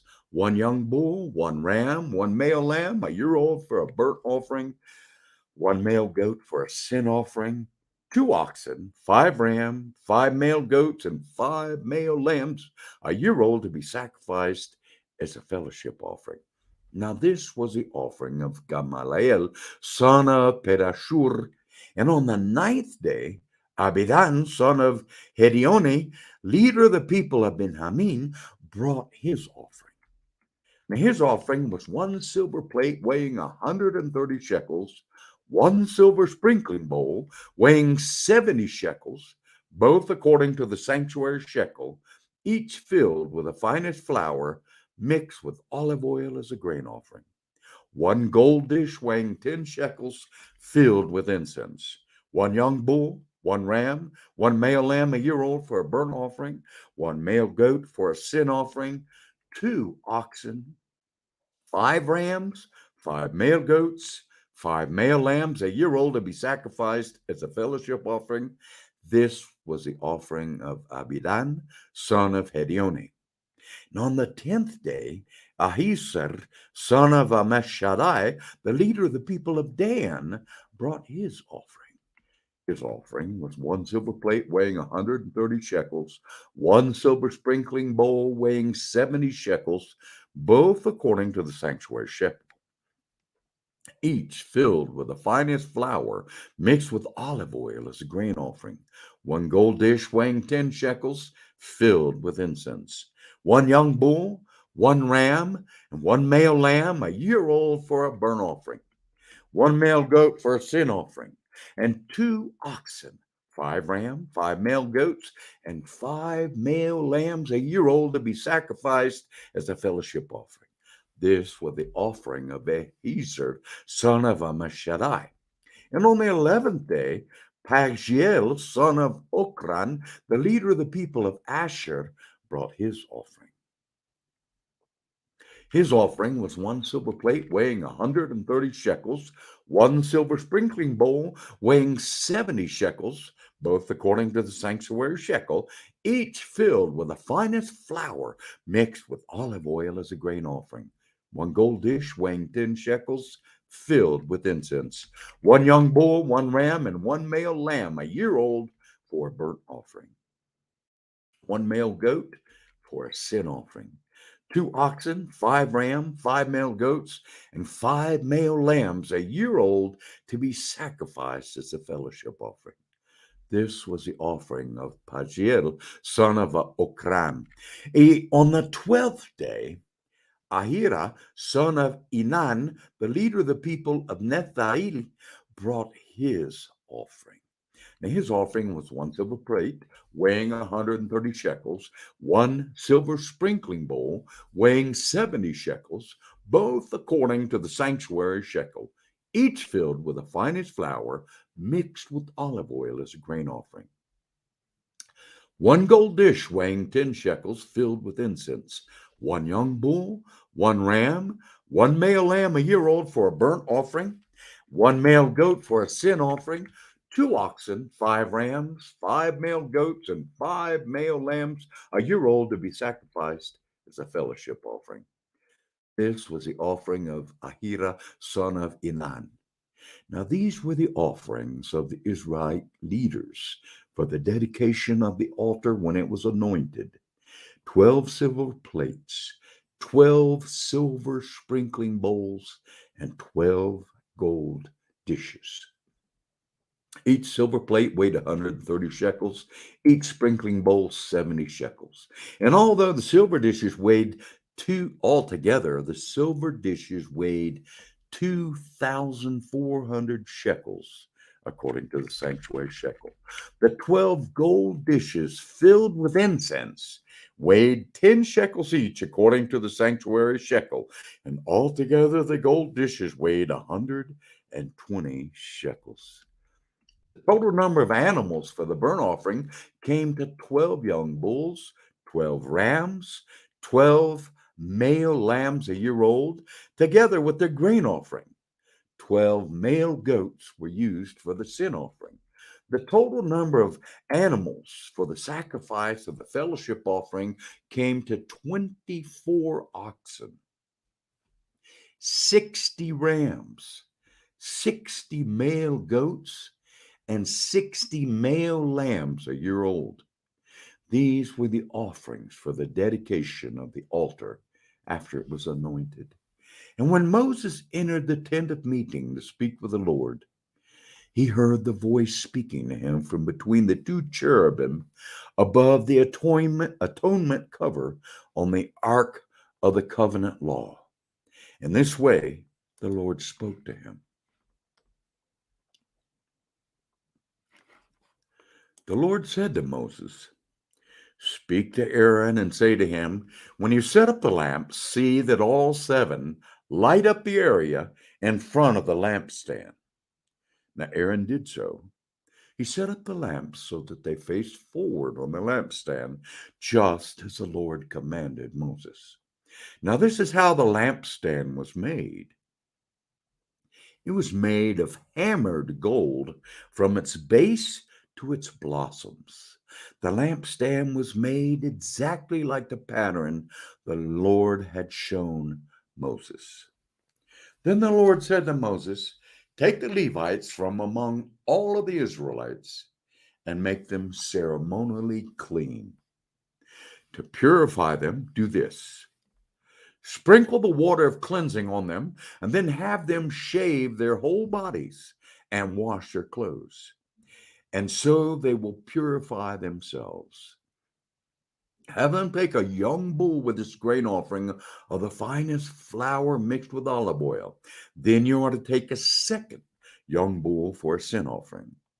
Bring the Levites to the front of the tent of the meeting. Assemble the whole Israelite community. You're to bring the Levites before the Lord, and the Israelites are to lay their hands on them.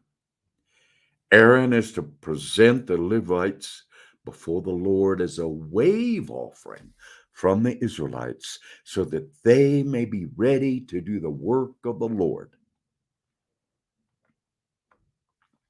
Then the Levites are to lay their hands on the heads of the bulls, using one for a sin offering to the Lord and the other for a burnt offering to make atonement for the Levites. Have the Levites stand in front of Aaron and his sons, and then present them as a wave offering to the Lord. Now, in this way, you are to set the Levites apart from the other Israelites, and the Levites will be mine. After you have purified the Levites and presented them as a wave offering, they are to come to do their work at the tent of meeting. They are the Israelites who are to be giving wholly to me. I have taken them as my own in place of the firstborn, the first male offspring from every Israelite woman. Every firstborn male in Israel, whether human or animal, is mine. And when I struck down all of the firstborn in Egypt, I set them apart for myself. And I have taken the Levites in place of all the firstborn sons of Israel. For among all the Levites, Israelites, I've given the Levites as gifts to Aaron and his sons to do the work at the tent of meeting on behalf of the Israelites and to make atonement for them, so that no plague will strike the Israelites when they go near the sanctuary. Moses, Aaron, and the whole Israelite community did with the Levites just as the Lord commanded Moses. The Levites purified themselves and washed their clothes. Then Aaron presented them as a wave offering before the Lord and made atonement for them to purify them. After that, the Levites came to do their work at the tent of meeting under the supervision of Aaron and his sons. They did with the Levites just as the Lord commanded Moses. The Lord said to Moses, "This applies to the Levites. Men 25 years old or more shall come to take part in the work at the tent meeting, but at the age of 50, they must retire from the regular service and work no longer. They may assist their brothers in performing their duties at the tent meeting, but they themselves must not do the work. This, then, is how you are to assign the responsibilities of the Levites." The Lord spoke to Moses in the desert of Sinai in the first month of the second year after they came out of Egypt. He said, "Have the Israelites celebrate the Passover at the appointed time. Celebrate it at the appointed time at twilight on the 14th day of this month in accordance with all its rules and regulations." So Moses told the Israelites to celebrate the Passover, and they did so in the desert of Sinai at twilight on the 14th day of the first month. The Israelites did everything just as the Lord commanded Moses. But some of them could not celebrate the Passover on that day because they were ceremonially unclean on account of a dead body. So they came to Moses and Aaron that same day and said to Moses, "We have become unclean because of a dead body. But why should we be kept from presenting the Lord's offering with the other Israelites at the appointed time?" Moses answered them, "Wait, I'll find out what the Lord commands concerning you." Then the Lord said to Moses, "Tell the Israelites, when any of you or your descendants are unclean because of a dead body or are away on a journey, they are still to celebrate the Lord's Passover. But they are to do it on the 14th day of the second month at twilight. They are to eat the lamb together with unleavened bread and bitter herbs. They must not leave any of it till morning or break any of its bones. And when they celebrate the Passover, they must follow all the regulations. But if anyone who is ceremonially clean and not on a journey fails to celebrate the Passover, they must be cut off from their people for not presenting the Lord's offering at the appointed time. They will bear the consequences of their sin. A foreigner residing among you, is also to celebrate the Lord's Passover in accordance with its rules and regulations. You must have the same regulations for both foreigner and the native born. On the day the tabernacle, the tent of the covenant law, was set up, the cloud covered it. From evening till morning, the cloud above the tabernacle looked like fire. Now, that is how it continued to be. The cloud covered it, and at night it looked like fire. And whenever the cloud lifted from above the tent, the Israelites set out. And wherever the cloud settled, the Israelites encamped there. As the Lord's command, the Israelites set out, and at his command, they encamped. As long as the cloud stayed over the tabernacle, they remained in camp. And when the cloud remained over the tabernacle a long time, the Israelites obeyed the Lord's order and did not set out. Sometimes the cloud was over the tabernacle only a few days, but at the Lord's command they would encamp, and then at his command they would set out. Now, sometimes the cloud stayed only from evening to morning. And when it lifted in the morning, they set out. Whether by day or by night, whenever the cloud lifted, they set out. And when the cloud stayed over the tabernacle for 2 days or a month or a year, the Israelites would remain in camp and not set out. But when it lifted, they would set out. And at the Lord's command, they encamped, and at the Lord's command, they set out. They obeyed the Lord's order in accordance with his command through Moses. Numbers 10. The Lord said to Moses, "Make 2 trumpets of hammered silver and use them for calling the community together and for having the camps set out. When both are sounded, the whole community is to assemble before you at the entrance to the tent of meeting. If only one is sounded, the leaders, the heads of the clan of Israel, are to assemble before you. When a trumpet blast is sounded, the tribes camping on the east are to set out. At the sounding of a second blast, the camps on the south are to set out. The blast will be the signal for setting out. To gather the assembly, blow the trumpets, but not with the signal for setting out. The sons of Aaron, the priest, are to blow the trumpets. This is to be a lasting ordinance for you and the generations to come. When you go into battle in your own land against an enemy who is oppressing you, sound a blast on the trumpets, and then you will be remembered by the Lord your God and rescued from your enemies. Also, at your times of rejoicing, your appointed festivals, the new moon feast, you are to sound the trumpets over your burnt offerings and fellowship offerings, and they will be a memorial for you before your God. I am the Lord your God. On the 12th day of the second month of the second year, the cloud lifted from above the tabernacle of the covenant law. Then the Israelites set out from the desert of Sinai and traveled from place to place until the cloud came to rest in the desert of Paran. They set out this first time at the Lord's command through Moses. The divisions of the camp of Judah went first, and under their standard, Nahashon, son of Amminadab, was in command.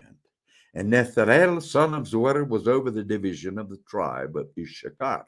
And Eliab, son of Helon, was over the division of the tribe of Zebulun.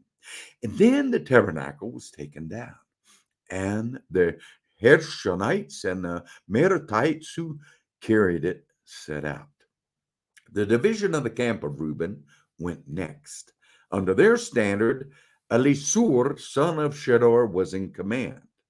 Shelemiel, son of Zurishaddai, was over the division of the tribe of Simeon, and Elisaph, son of Deuel, was over the division of the tribe of Gad.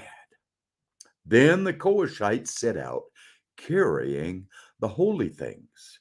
The tabernacle was to be set up before they arrived. The divisions of the camp of Ephraim went next. Under their standard, Elishama, son of Ammihud, was in command. Gamaliel, son of Pedashur, was over the division of the tribe of Manasseh. And Adian, son of Hedione, was over the division of the tribe of Benjamin. Finally, as a rear guard for all the units, the division of the camp of Dan set out under their standard. Ahiezer, son of Ammishaddai, was in command. Pagiel, son of Okran, was over the division of the tribe of Asher. And Ahira, son of Enan, was over the division of the tribe of Naphtali. This was the order of march for the Israelite divisions as they set out. Now Moses said to Hobab, son of Rael the Mennonite, Moses' father-in-law, "We are setting out for the place about which the Lord said, I will give it to you. Come with us, and we will treat you well, for the Lord has promised good things to Israel." But he answered, "No, I will not go. I'm going back to my own land and my own people." But Moses said, "Please do not leave us. You know where we should camp in the wilderness, and you can be our eyes. If you come with us, we will share with you whatever good things the Lord gives us." So they set out from the mountain of the Lord, and they traveled for 3 days.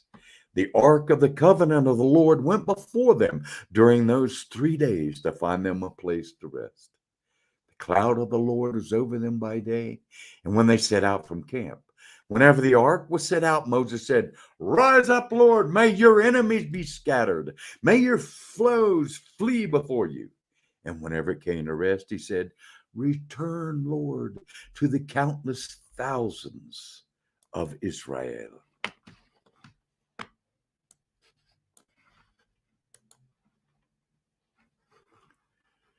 Number 11. Fire from the Lord. Now the people complained about their hardship in the hearing of the Lord, and when he heard them, his anger was aroused. Then fire from the Lord burned among them and consumed some of the outskirts of the camp. When the people cried out to Moses, he prayed to the Lord, and the fire died down. So that place was called Taberah, because fire from the Lord had burned among them. Now the rabble with them began to crave other food, and the Israelites started wailing, "If only we had meat to eat. We remember the fish we ate in Egypt at no cost, also the cucumbers, the melons, the leeks, the onions, and garlic. But now we have lost our appetite. We never see anything but this manna." The manna was like coriander seed and looked like resin. The people went around gathering it and then ground it in a handmill or crushed it in a mortar. And they cooked it in a pot and they made it into loaves, and it tasted like something made with olive oil. When the dew settled on the camp at night, the manna also came down. Now Moses heard the people of every family wailing at the entrance to their tent. The Lord became exceedingly angry, and Moses was troubled. He asked the Lord, "Why have you brought this trouble on your servant? What have I done to displease you that you put the burden of all these people on me? Did I conceive all these people? Did I give them birth? Why do you tell me to carry them in my arms as a nurse carries an infant to the land you promised an oath to their ancestors? Where can I get meat for all these people? They keep wailing to me, 'Give us meat to eat.' I cannot carry all these people by myself. The burden is too heavy for me." If this is how you're going to treat me, please go ahead and kill me. If I have found favor in your eyes, and do not let me face my own ruin. The Lord said to Moses, bring me 70 of Israel's elders who are known to you as leaders and officials among the people. Have them come to the tent of meeting, that they may stand there with you. I will come down. I will speak with you there, and I will take some of the power of the Spirit that is on you and put it on them.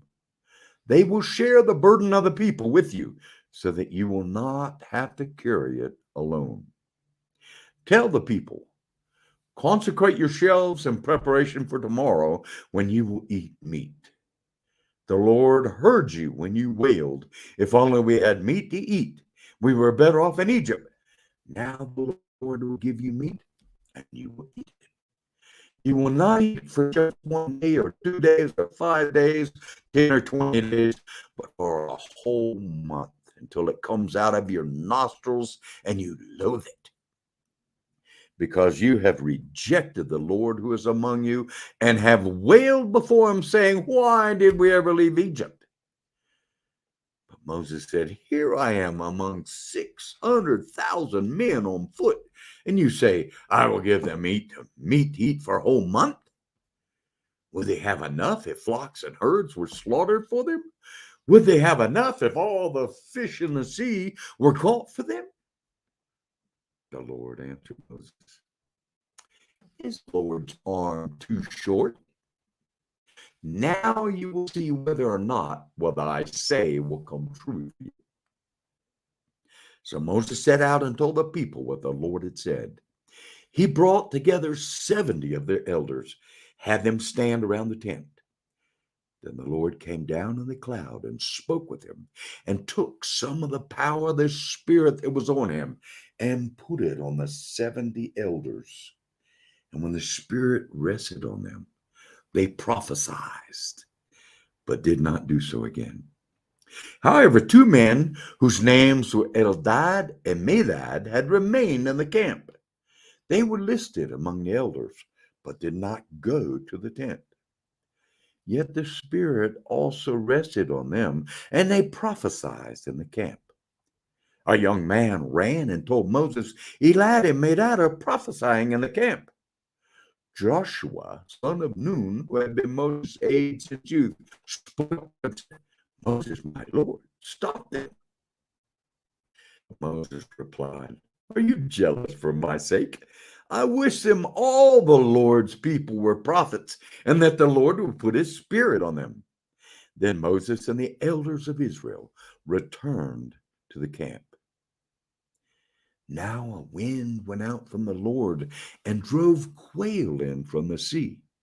It scattered them up to 2 cubits deep all around the camp, as far as a day's walk in any direction. All that day and night, all the next day, the people went out and gathered quail.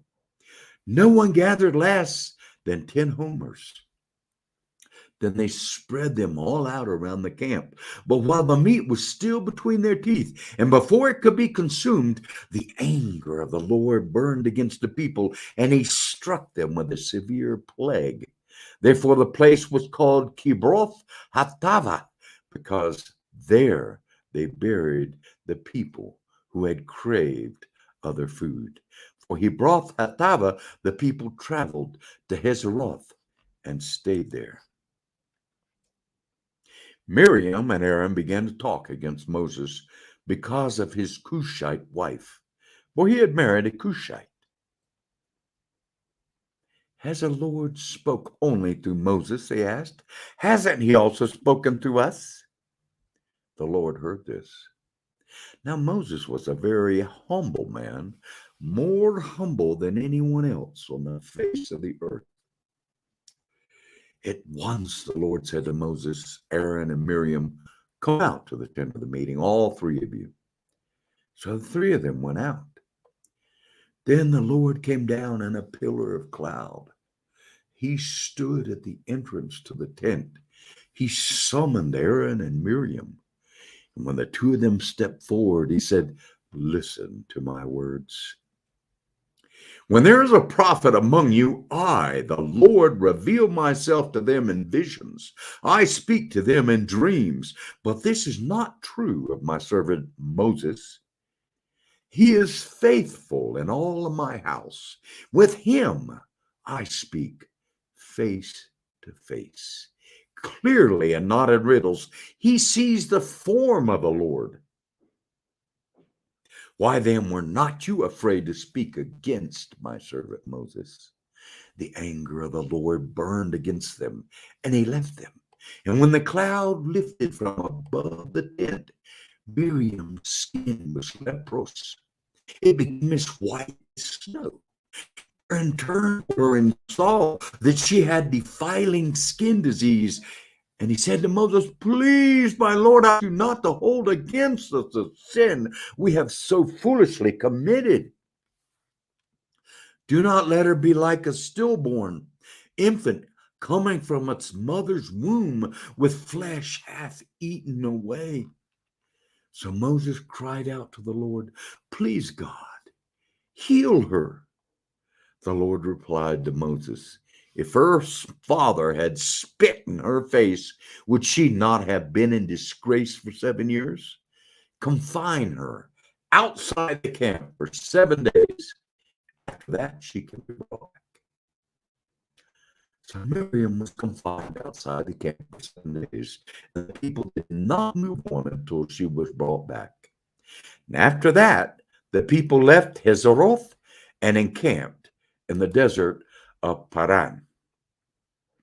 There the Lord said to Moses, "Send some men to explore the land of Canaan, which I will give to the Israelites. For each ancestral tribe, send one of its leaders." So the Lord commanded Moses, as at the Lord's command, Moses sent them out from the desert of Paran. All of them were leaders of the Israelites.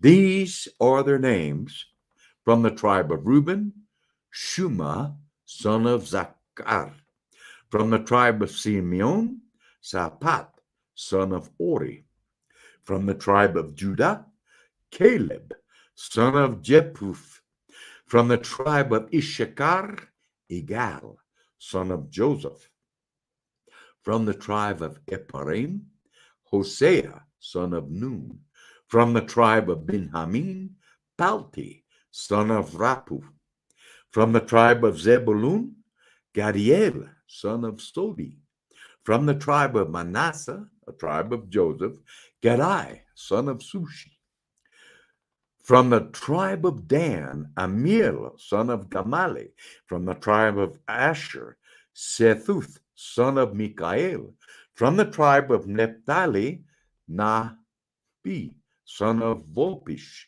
and from the tribe of Gad, Kiul, son of Meki. These are the names of the men Moses sent to explore the land. Moses gave Hosea, son of Nun, the name Joshua. Then Moses sent them to explore Canaan. He said, "Go up through Negev and onto the hill country, see what the land is like, and whether the people who live there are strong or weak, few or many. What kind of land do they live in? Is it good or bad? What kind of towns do they live in? Are they unwalled or are they fortified? How is the soil?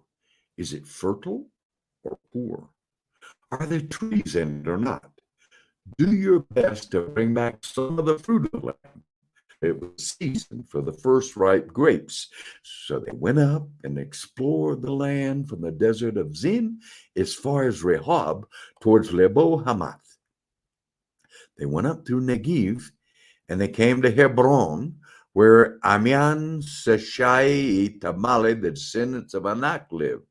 Hebron had built 7 years before Zion in Europe and Egypt. When they reached the valley of Eshcol, they cut off a branch bearing a single cluster of grapes. Two of them carried on a pole between them, along with some pomegranates and figs. And this place they call the Valley of Eshcol because of the cluster of grapes the Israelites cut there. At the end of 40 days, they returned from exploring the land. They came back to Moses and Aaron and the whole Israelite community at Kadesh in the desert of Paran. And there they reported to them and to the whole assembly and showed them the fruit of the land. They gave Moses this account. We went into the land to which you sent us, and it does flow with milk and honey. Here is its fruit. But the people who live there are powerful, and the cities are fortified and very large. And we even saw descendants of Anak there.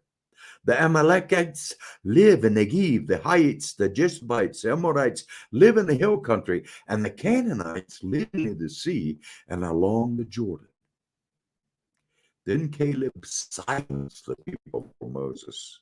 He said, we should go up and take possession of the land, for we can certainly do it. But the men who had gone up with him said, we can't attack those people. They are stronger than we are. And they spread among the Israelites a bad report about the land they had explored. They said, the land we explored devours those living in it. All the people we saw there are of great size. We saw the Nephilim there. The descendants of Anak come from the Nephilim. We seemed like grasshoppers in our own eyes, and we looked the same to them. Now that night, all the members of the community raised their voices and wept aloud. All the Israelites grumbled against Moses and Aaron, and the whole assembly said to them, if only we had died in Egypt, or in this wilderness. Why is the Lord bringing us to this land only to let us fall by the sword? Our wives and children will be taken as plunder. Wouldn't it have been better for us to go back to Egypt? And they said to each other, we should choose a leader and go back to Egypt. Then Moses and Aaron fell face down in front of the whole Israelite assembly gathered there. Joshua, son of Nun, and Caleb, son of Jephunneh, who were amongst those who had explored the land, tore their clothes and said to the entire Israelite assembly, the land we passed through and explored is exceedingly good. If the Lord is pleased with us, he will lead us into that land, a land flowing with milk and honey, and will give it to us. Only do not rebel against the Lord. Do not be afraid of the people of the land, because we will devour them. Their protection is gone, but the Lord is with us. Do not be afraid of them. But the whole assembly talked about stoning them. Then the glory of the Lord appeared at the tent of meeting to all of the Israelites. The Lord said to Moses, how long will these people treat me with contempt? How long will they refuse to believe in me in spite of all the signs I performed among them? I will strike them down with a plague and destroy them, but I will make you into a nation greater and stronger than they. And Moses said to the Lord, then the Egyptians will hear about it. By your power, you brought these people up from among them, and they will tell the inhabitants of this land about it. And they've already heard that you, Lord, are with these people, and that you, Lord, have been seen face to face, that your cloud stays over them, that you go before them in a pillar of cloud by day and a pillar of fire by night. And if you put all these people to death, leaving none alive, the nations who have heard this report about you will say, the Lord was not able to bring these people into the land he promised them on oath, so he slaughtered them in the wilderness. Now may the Lord's strength be displayed just as you have declared. The Lord is slow to anger, abounding in love, and forgiving sin and rebellion, yet he does not leave the guilty unpunished. He punishes the children for the sin of the parents to the third and fourth generation. In accordance with your great love, forgive the sin of these people, just as you have pardoned them from the time they left Egypt until now. The Lord replied, I've forgiven them as you asked.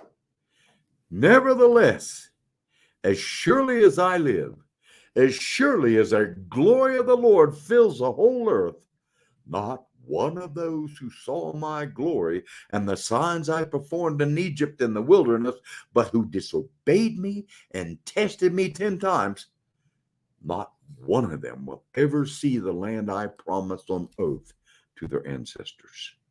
No one who has treated me with contempt will ever see it. But because of my servant Caleb has a different spirit and follows me wholeheartedly, I will bring him into the land he went to, and his descendants will inherit it. And since the Amalekites and the Canaanites are living in the valleys, turn back tomorrow, set out towards the desert along the route of the Red Sea.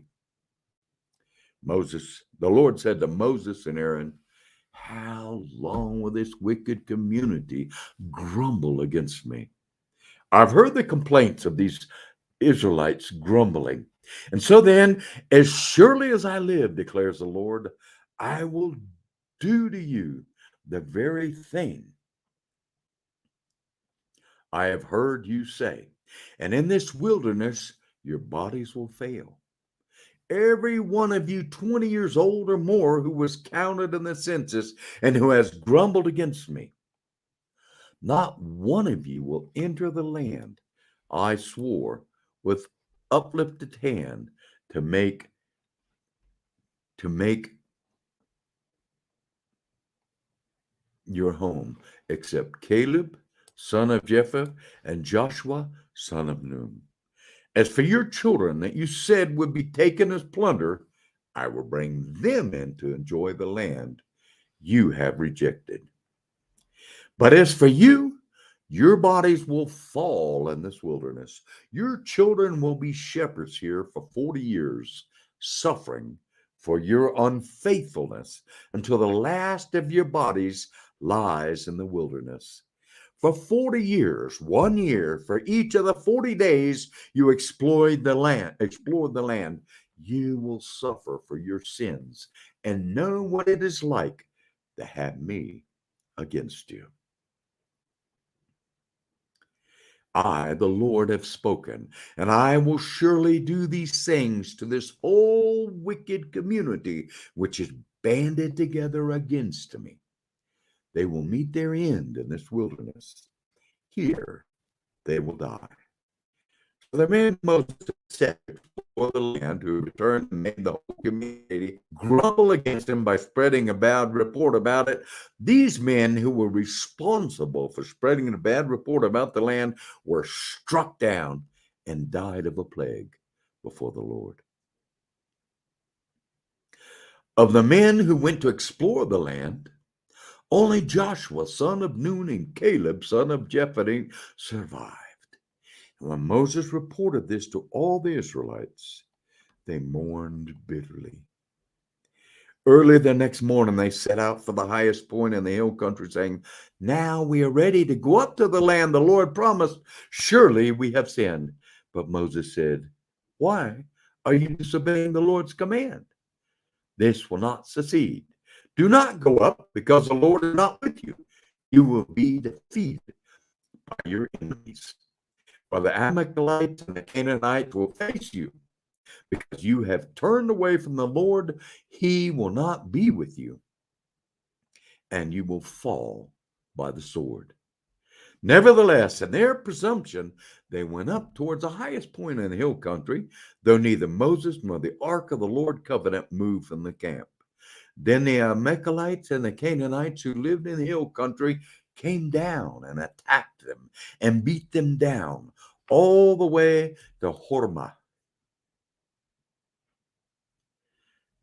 And the Lord said to Moses, speak to the Israelites and say to them, After you enter the land I'm giving you as a home, and you present to the Lord food offerings from the herd of the flock as an aroma pleasing to the Lord, whether burnt offerings or sacrifices for special vows or free will offerings or festival offerings, then the person who brings an offering shall present to the Lord a grain offering of a tenth of an ephah of the finest flour mixed with a quarter of a hin of olive oil.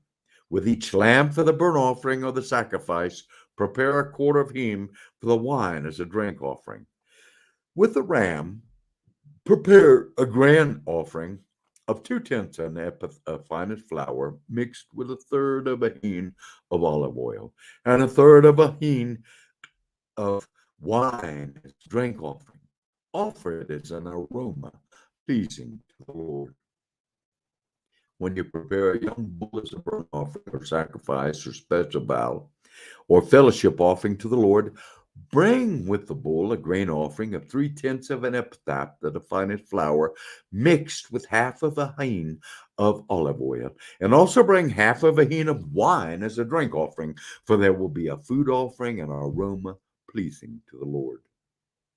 Each bull or ram, each lamb or goat is to be prepared in this manner. Now do this for each one, for as many as you prepare. Everyone who is native born must do these things in this way when they present a food offering as an aroma pleasing to the Lord. For the generations to come, whenever a foreigner or anyone else living among you presents a food offering as an aroma pleasing to the Lord, they must do exactly as you do. For the community is to have the same rules for you and for the foreigners residing among you. This is a lasting ordinance for the generations to come. You and the foreigner shall be the same before the Lord. The same laws and regulations shall apply to you and to the foreigner residing among you. The Lord said to Moses, "Speak to the Israelites and say to them, when you enter the land to which I am taking, and you eat the food of the land, present a portion as an offering to the Lord. Present a loaf from the first of your ground meal and present it as an offering from the threshing floor. Throughout the generation to come, you are to give this offering to the Lord from the first of your ground meal. Now, if you as a community unintentionally fail to keep any of these commandments the Lord gave Moses, any of the Lord's commands to you through him from the day the Lord gave them and continuing through the generations to come, and if this is done unintentionally, without the community being aware of it, then the whole community is to offer a young bull for a burnt offering as an aroma pleasing to the Lord, along with its prescribed grain offering and drink offering, and a male goat for a sin offering. The priest is to make atonement for the whole Israelite community, and they will be forgiven, for it was not intentional. And they have presented to the Lord for their wrong a food offering and a sin offering. The whole Israelite community and the foreigners residing among you will be forgiven, because all the people were involved in the unintentional wrong. But if just one person sins unintentionally, that person must bring a year-old female goat for a sin offering. The priest is to make atonement before the Lord for the one who erred by sinning unintentionally. And when atonement has been made, that person will be forgiven. One and the same law applies to everyone who sins unintentionally, whether native born Israelite or foreign born residing among you. But anyone who sins defiantly, whether native born or foreigner, blasphemes the Lord and must be cut off from the people of Israel, because they have despised the Lord's word and broken his commands. They must surely be cut off. Their guilt remains on them. And while the Israelites were in the wilderness, a man was found gathering wood on the Sabbath day. Those who found him gathering wood brought him to Moses and the whole assembly, and they kept him in custody because it's not clear what they should be done to them. Then the Lord said to Moses, the man must die. The whole assembly must stone him outside the camp. So the assembly took him outside the camp and stoned him to death, as the Lord commanded Moses. Then the Lord said to Moses, speak to the Israelites and say to them, throughout the generations to come, you are to make tassels on the corners of your garment with a blue cord on each tassel. You will have these tassels to look at, and so you will remember all the commands of the Lord, that you may obey them and not prostitute yourselves by chasing after the lust of your own hearts and eyes. Then you will remember to obey all my commands and be consecrated to your God. I am the Lord your God, who brought you out of Egypt to be your God. I am the Lord your God. Hallelujah. Hallelujah. Father, we thank you. We thank you that your word has gone out. We thank you that your word flows forth over the earth and accomplishes that for which you have sent it. We praise your name, Lord. We ask you to reveal to us how this word applies to us now in this present day. We ask you to reveal to us any hidden sin that we have.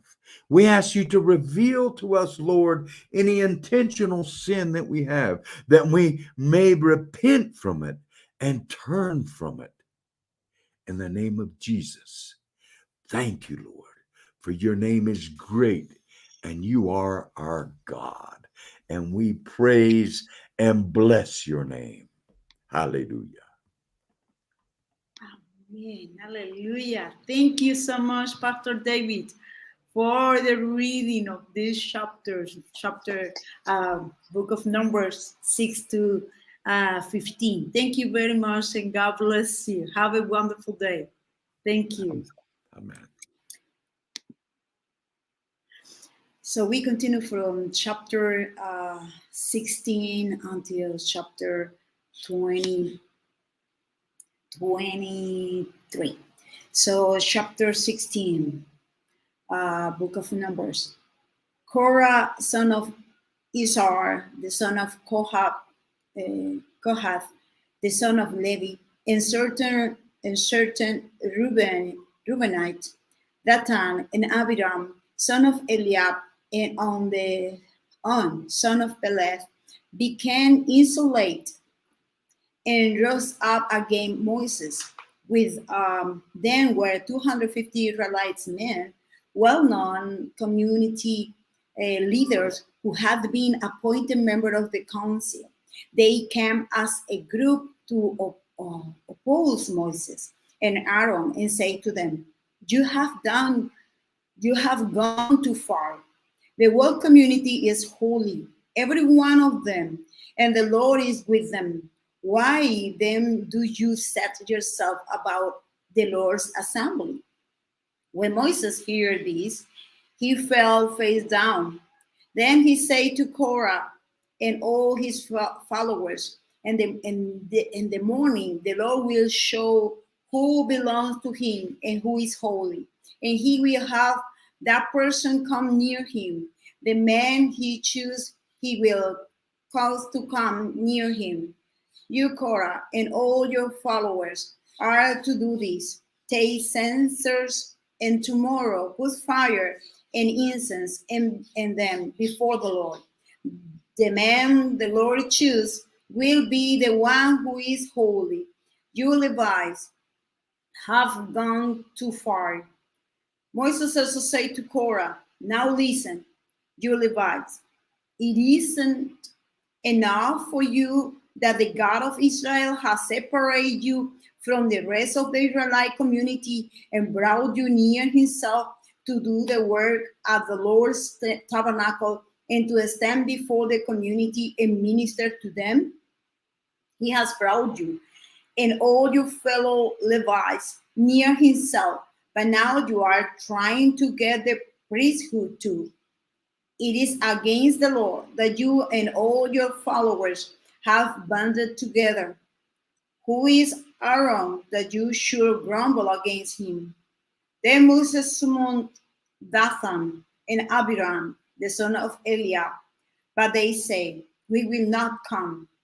It isn't enough that you have brought us up out of the land flowing with milk and honey to kill us in the desert, and now you also want to uh, lord it over us.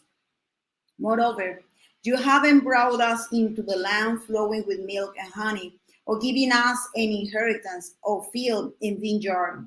Will you gouge out the eyes of these men? No, we will not come." Then Moses became very angry and said to the Lord, "Do not accept this offering. I have not taken so much as a donkey from them, nor have I grown any of them."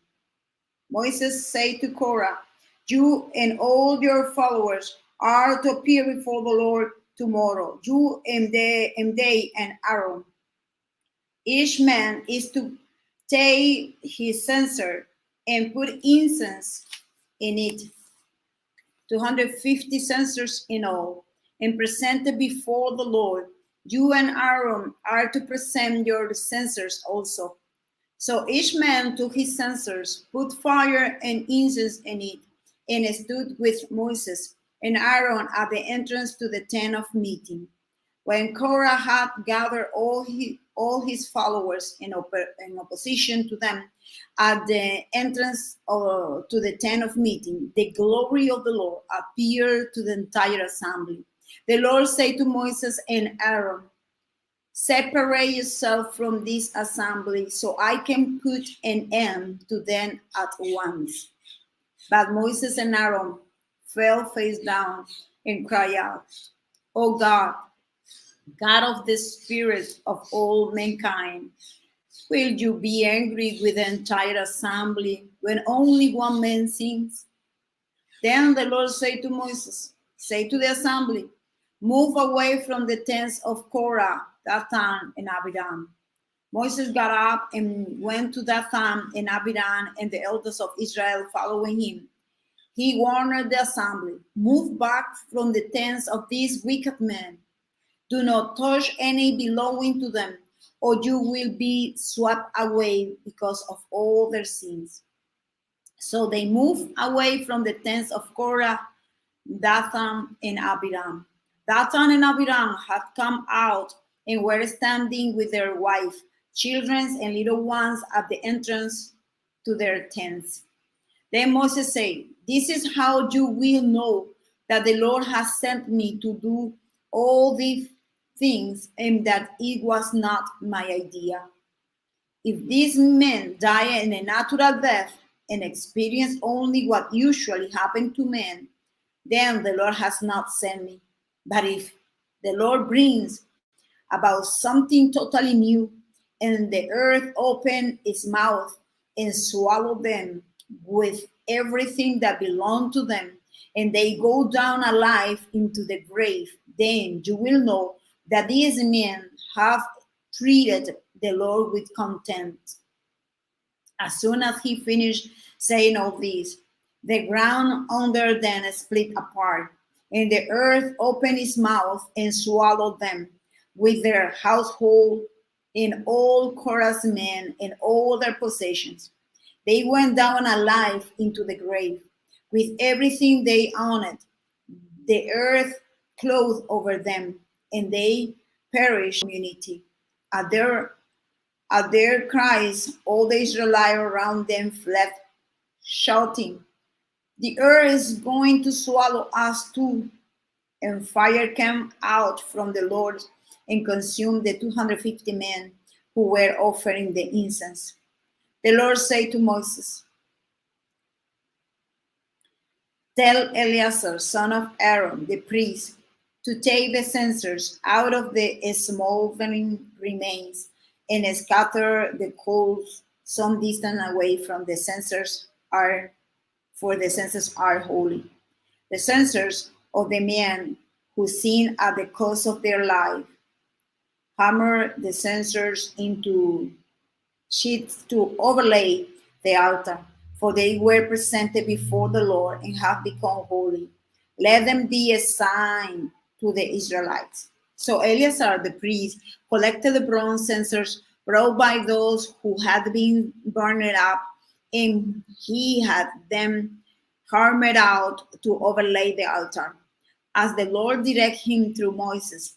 This was to remind the Israelites that no one except a descendant of Aaron should come to burn incense before the Lord, or he will become like Korah and his followers. The next day, the whole Israelite community grumbled against Moses and Aaron. You have killed the Lord's people, they say. But when the assembly gathered in opposition to Moses and Aaron and turned toward the tent of meeting, suddenly the cloud covered it, and the glory of the Lord appeared. Then Moses and Aaron went to the front of the tent of meeting, and the Lord said to Moses, "Get away from this assembly so I can put an end to them at once." And they fell face down. Then Moses said to Aaron, "Take your censer and put incense in it, along with fire from the altar, and hurry to the assembly to make atonement for them. Wrath has come out from the Lord. The plague has started." So Aaron did as Moses said and ran into the midst of the assembly. The plague had already started among the people, but Aaron offered the incense and made atonement for them. He stood before the living and the dead, and the plague stopped. But 14,700 people died from the plague, in addition to those who had died before the Korah, because of the Korah. Then Aaron returned to Moses at the entrance to the tent of meeting, for the plague has stopped. Chapter 17. The Lord said to Moses, "Speak to the Israelites and get themselves and get 12 staff from them, one from the leader of each of their ancestral tribe. Write the name of each man on this staff, and the staff. On the staff of Levi, write Aaron's name, for there must be one staff for the head of each ancestral tribe. Place them in the tent of meeting in front of the testimony where I meet with you. The staff belonging to the man I choose will sprout, and I will rid myself of this constant grumbling against you by the Israelites." So Moses spoke to the Israelites and their leaders, gave him 12 staff, one for the leaders of each of their ancestral tribe, and Aaron's staff was among them. Moses placed the staff before the Lord in the tent of the testimony. The next day, Moses entered the tent of the testimony and saw the Aaron staff, which represented the house of Levi, had not only sprouted, but have budded, blossomed, and produced almonds. Then Moses brought out all the staff from the Lord's presence to all the Israelites. They looked at them, and each man looked his own staff. The Lord said to Moses, "Put back Aaron's staff in front of the testimony, to be kept as a sign to the rebellious. This will put an end to their grumbling against me, so that they will not die." Moses did just as the Lord commanded him. The Israelites said to Moses, "We will die. We are lost. We are all lost. Anyone who even come near the tabernacle of the Lord will die. Are we all going to die?" So, chapter 18. The Lord said to Aaron, "You, your son, and your father's family are to bear the responsibility for offers against the sanctuaries, and you and your son alone are to bear the responsibility for offenses. I'm sorry.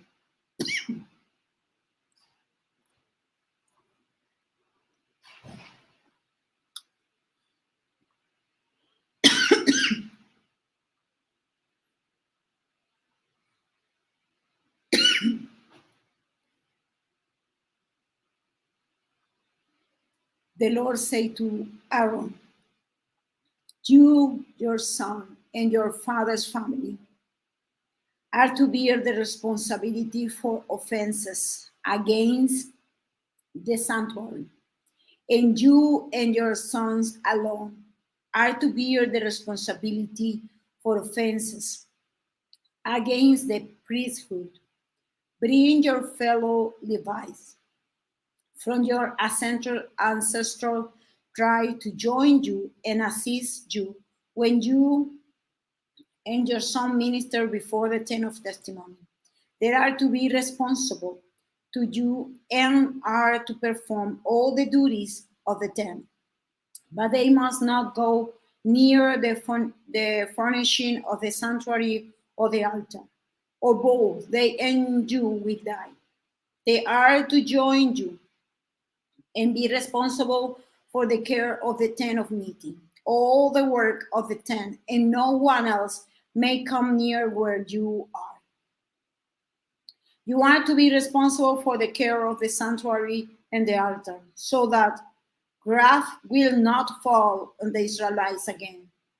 And I myself have selected you, your fellow Levi, from among the Israelites as a gift to you, dedicated to the Lord to do the work of the tent of meeting. But only you and your sons may serve as a priest in connection with everything that the altar and inside the curtain. I am giving you the service of the priesthood as a gift. Anyone else who came near to the sanctuary must be put to death. Then the Lord said to Aaron, I myself have put you in charge of the offering presented to me. All the holy offering the Israelites give me, I give you to you and your sons as your possession and regular share. You are to have the part of the most holy offering that is kept from the fire. From all the gift they bring me as most holy offering, whether grain or sin or guilt offering, that part belongs to you and your sons. Eat, eat it as something most holy. Every male shall eat it.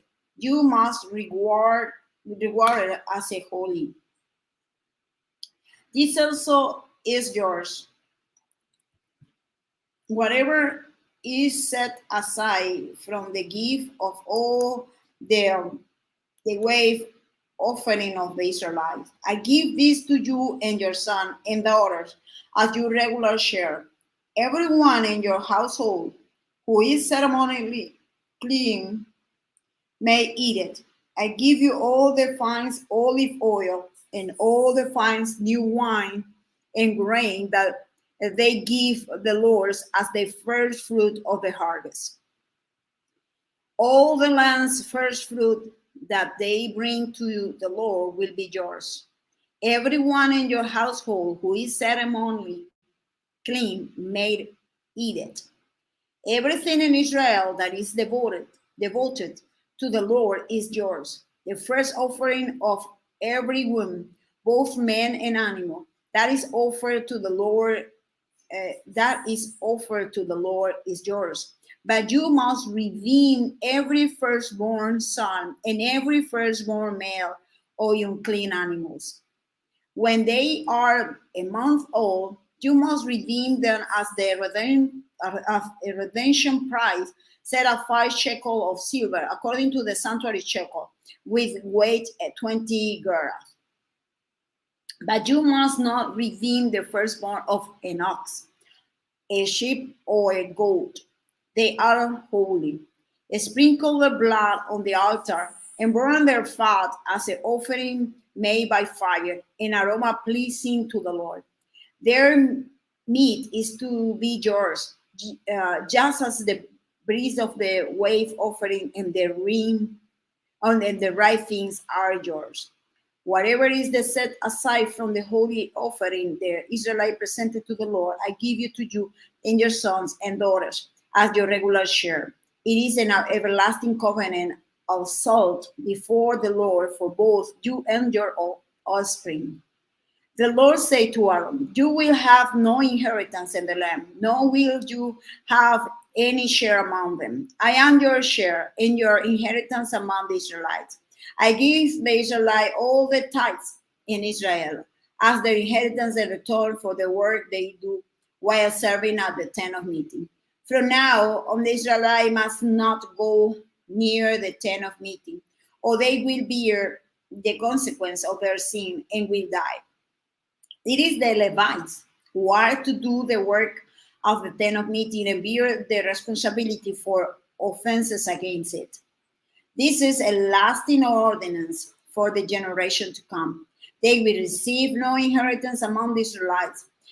Instead, I give the Levites as their inheritance the tithes that the Israelites present as an offering to the Lord. That is why I say concerning them, they will have no inheritance among the Israelites. The Lord said to Moses, speak to the Levites and say to them, when you receive from the Israelites the tithe I give you as your inheritance, you must present a tenth of that tithe as the Lord offering. Your offering will be reckoned to you as a grain from the threshing floor or juice from the winespread. In this way, you also will present an offering to the Lord from all these tithes you received from the Israelites. From these tithes, you must give the Lord portion to Aaron and the priest. You must present as the Lord portion the best and holiest part of everything given to you. Say to the Levites, when you present the best part, it will be reckoned to you as the product of the threshing floor, all the wine press. You and your household may eat the rest of it anywhere, for it is yours wage for your work in the tent of meeting. By presenting the best part of it, you will not be guilty in this matter. Then you will not defile the holy offering of the Israelite, and you will not die. Chapter 19. The Lord said to Moses and Aaron, this is the requirement of the law that the Lord has commanded. Tell the Israelites to bring you a red heifer without defect or blemish, and that has never been under a yoke. Give it to Eleazar the priest. It is to be taken outside the camp and slaughtered, in his presence. Then Eleazar the priest is to take some of his blood on his finger and sprinkle it 7 times toward the front of the tent of meeting. While he watched, the heifer is to be burned. It is hide, flesh, blood, and offal. The priest is to take some cedar wood, hyssop, and scarlet wood, and throw them into the burning heifer. After that, the priest must wash his clothes and bathe himself with water. He may then come into the camp, but he will be ceremonially unclean until evening. The man who burns it must also wash his clothes and bathe with water, and he too will be unclean until evening. A man who is clean shall gather up the ashes of the heifer and put them in a ceremonially clean place outside the camp. They shall be kept by the Israelite community for use in the water of cleansing. It is for purification from sin.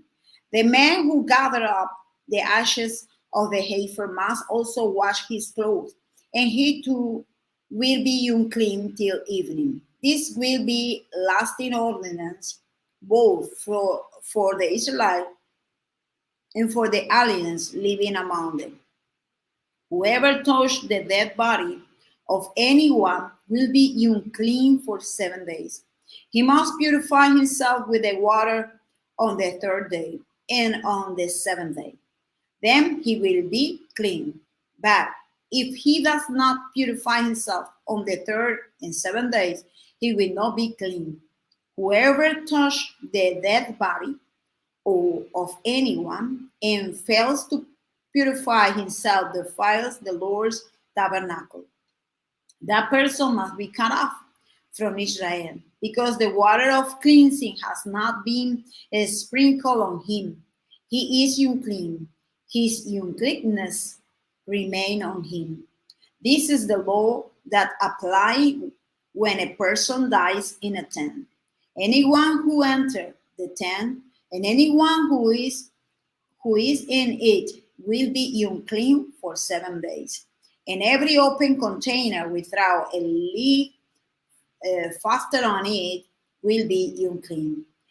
Anyone out of the open who touched someone who has been killed with a sword, or someone who had died a natural death, or anyone who touched a human bone or a grave will be unclean for 7 days.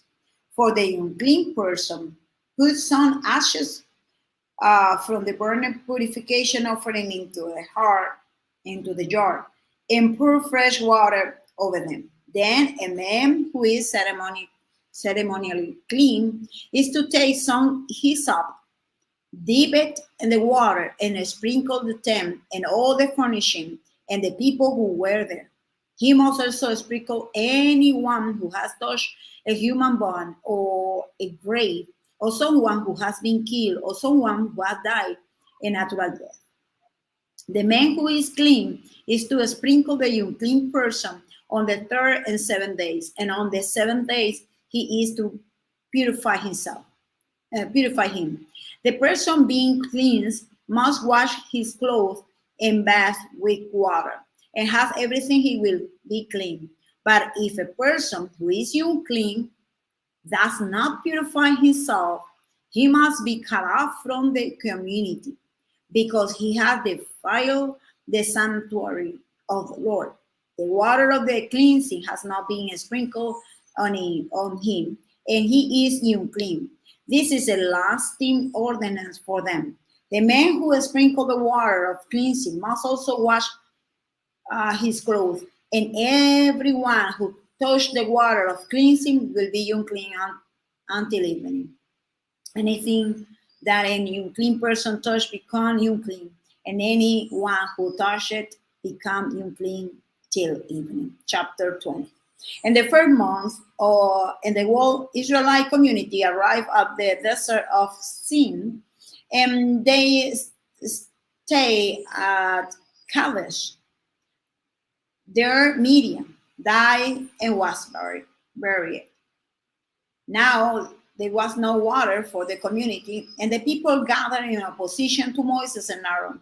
They quarreled with Moses and said, "If only we had died when our brother fell dead before the Lord. Why did you bring the Lord's community into this desert that we and our livestock should die here? Why did you bring us up out of Egypt to this terrible place? It has no grain of figs, grapevines, or pomegranates, and there is no water to drink." Moses and Aaron went to the assembly to the entrance of the tent of meeting and fell face down, and the glory of the Lord appeared to them. The Lord said to Moses, "Take the staff, and you and your brother Aaron gather the assembly together, and speak to the rock before their eyes, and it will pour out its water. You will bring water out of the rock for the community, so they and their livestock can drink." So Moses took the staff from the Lord's presence, just as he commanded him. He and Aaron gathered the assembly together in front of the rock, and Moses said to them, "Listen, you rebels, must we bring you water out of this rock?" Then Moses raised his arm and struck the rock twice with his staff. Water gushed out, and the community and their livestock drunk. But the Lord said to Moses and Aaron, because you did not trust in me enough to honor me as holy in the sight of the Israelites, you will not bring this community into the land I give them. These were the water of Meribah, where the Israelite quarreled with the Lord and where he showed himself holy among them. Moses sent messenger to Kadesh, to the king of Edom, saying, this is what your brother Israel say.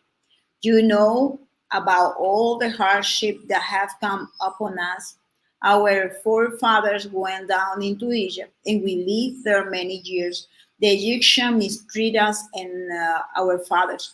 But when we cry out to the Lord, he heard our cry and sent an angel and brought us out of Egypt.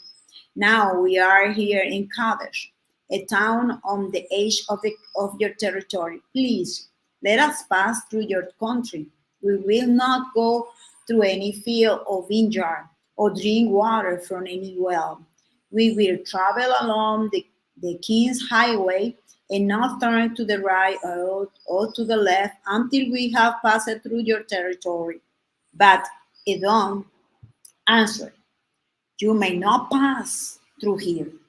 If you try, you will march out and attack. We will march out and attack you with a sword. The Israelites replied, we will go along the main road, and if we or our livestock drink any of your water, we will pay for it. We only want to pass through on foot, nothing else. Again, they answered, you may not pass through. The Edom came out against them with a large and powerful army. Since Edom refused to let them go through their territory, Israel turned away from them. The whole Israelite community set out from Kadesh and came to Mount Hor. At Mount Hor, near the border of Edom, the Lord said to Moses and Aaron, Aaron will be gathered to these people, to his people. Aaron will be gathered to his people. He will not enter the land I give to the Israelites, because both of you rebelled against my command at the waters of Meribah. Get Aaron and his son Eleazar and take them up Mount Hor. Remove Aaron's garment and put them on his son Eleazar. For Aaron will be gathered to his people. He will die there. Moses did as the Lord commanded. They went up Mount Hor in the site of the whole community. Moses removed Aaron's garments and put them on his son Eleazar. And Aaron died there on the top of the mountain. Then Moses and Eleazar came down from the mountain, and then the whole community learned that Aaron had died. The entire house of Israel mourned for him 30 days. Chapter 31.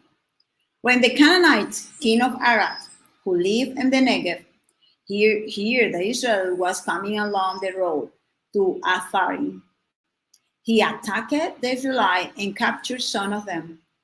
Then Israel made this vow to the Lord: if you will deliver these people into our hands, we will totally destroy their cities. The Lord listened to Israel's plea and gave the Canaanites over to them. They completely destroyed them and their towns, so the place was named Hormah. They traveled from Mount Hor along the road to the Red Sea to go around Edom, but the people grew impatient on the way. They spoke against God and against Moses and said, why have you brought us up out of Egypt to die in the desert? There is no bread, there is no water, and we detest this miserable food. Then the Lord sent venomous snakes among them. They beat the people, and many Israelites died. The people came to Moses and said, "We sinned when we spoke against the Lord and against you. Pray that the Lord will take the snakes away from us." So Moses prayed for the people. The Lord said to Moses, "Make a snake and put it up in a pole. Anyone who is bitten can look at it and live." So Moses made a bronze snake and put it up on a pole. Then, when anyone was bitten by the snake and looked at the bronze snake, he lived. The Israelites moved on and camped at the Oboth. Then they set out from Oboth and came and camped in a Abarim in the desert that faced Moab toward the sunrise. From there, they moved on and camped in the Sereth Valley. Then set out from there and camped along the Arnon, which is in the desert extending into Amorite territory. The Arnon is the border of Moab, between Moab and Amorites. That is why the book of the words of the Lord say, Rachel in Sufa, and the ravines there are none in the slope of the ravines that lead to the site of Ar and lie along the borders of Moab. From there, they continue to Beer, the, the well where the Lord said to Moses, "Gather the people, gather, and I will give them water." Then Israel sang this song, "Spring up, O wheel, spring about the well that the prize dog, that the nobles of the people sang, and the nobles with the scepters and staff." Then they went from the desert to Matana, from Matana to Nahaliel, from Nahaliel to Bamoth, and from Bamoth to the valley in Moab, where the top of Pisgah overlooked the western land. Israel sent messenger to say to Sihon, king of the Amorites, "Let us pass through your country. We will not turn aside into any field or vineyard or drink water from any well. We will travel along the king's highway until we have passed through your territory." But Sihon will not let Israel pass through his territory. He must muster his entire army and march out into the desert against Israel. When he reached Jahaz, he fought with Israel. Israel, however, put him to the sword and took over his land from the Arnon to the Jabbok, but only as far as the Ammonite, because their border was fortified. Israel captured all the cities of the Amorites and occupied them, including Heshbon and all its surrounding settlements. Heshbon was the city of Sihon, king of the Amorites, who had fought against the former kings of Moab and has taken from him of his land as far as the Arnon. That is why the poets say, "Come to Heshbon and let it be revealed. Let Sihon's city be restored." Fire went out from Heshbon, a blaze from the city of Sihon. It consumed Ar of Moab, the citizen of Arnon's height. Woe to you, O Moab! You are destroyer, people of Shemosh. He has given up his son as fugitive and his daughter as captive. So Sihon, king of the Amorites, but we have overthrown them. Heshbon is destroyed all the way to the dome. We have demolished them as far as Nophah, with extended to Medeba. So Israel settled in the land of Amorites After Moses has sent spies to Jazer, the Israelites captured its surrounding settlement and drove out the Amorites who were there. Then they burned it and went up along the road toward Bashan. And Og, king of Bashan, and his whole army marched out to meet them in the battle of Edrei. The Lord said to Moses, "Do not be afraid of him, for I have handed him over to you, with his whole army and his land. Do to him what you did to Sihon, king of the Amorites, who reigned in Beshwan." So they struck him down together with his son and his whole army, leaving them no survivors. And they took possession of his land. Chapter 22. Then the Israelites traveled to the plains of Moab and camped along the Jordan across from Jericho. From Jericho. Now Balak, son of Zippor, saw all the Israelites had done to the Amorites.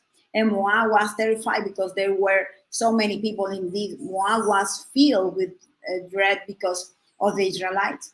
The Moabites say to the elders of Midian, "This horde is going to lick up everything around us, as an ox lick up the grass of the field." So Balak, son of Zippor, who was king of Moab at that time, sent messengers to summon Balaam, son of Beor, who was at Pethor near the river in his native land. Balak said, "A people has come out of Egypt. They cover the face of the land and has settled next to me. Now come and put a curse on these people, because they are too powerful for me. Perhaps then I will be able to defeat them and drive them out of the country. For I know that those you bless are blessed, and those you curse are cursed."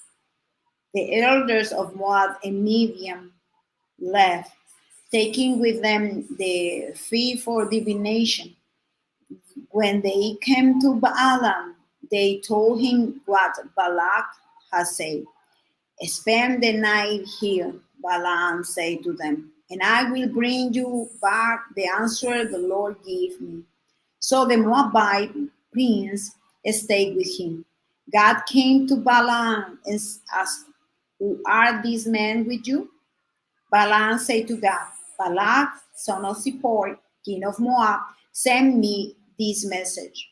A people that has come out of Egypt cover the face of the land. Now come and put a curse on them for me. Perhaps they will be able to fight them and drive them away." But God said to Balaam, "Do not go with them. You must not put a curse on those people, because they are blessed." The next morning, Balaam got up and said to Balak, "Prince, go back to your own country, for the Lord has refused to let me go with you."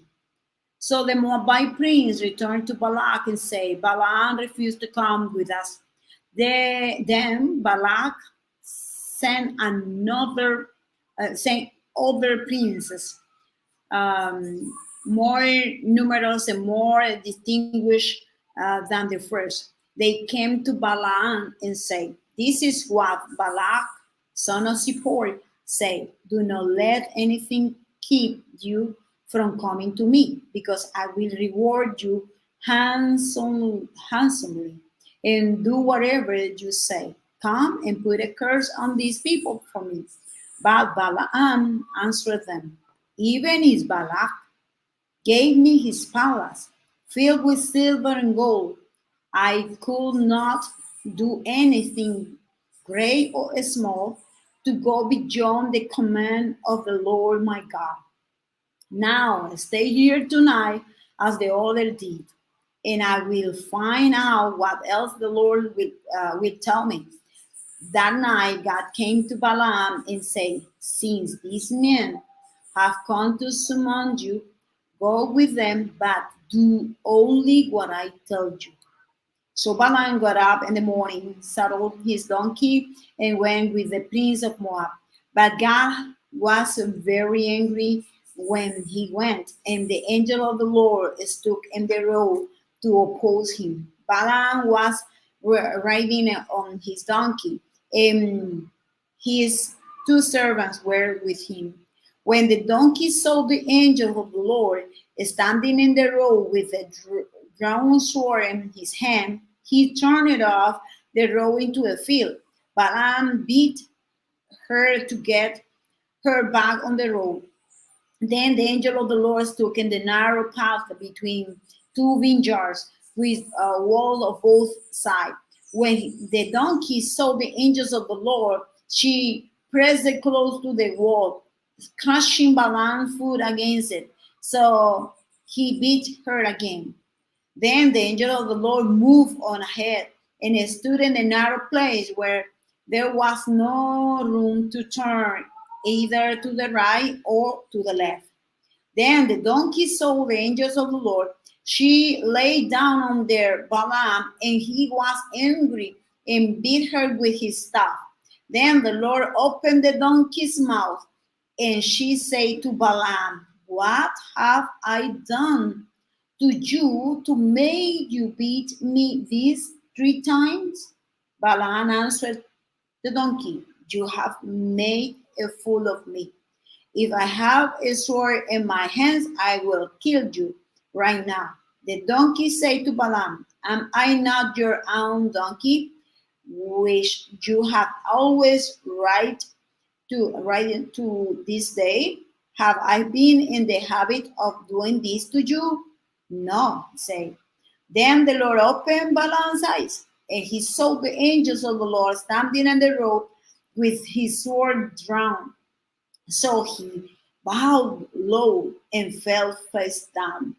The angels of the Lord asked him, "Why have you beaten your donkey these 3 times?"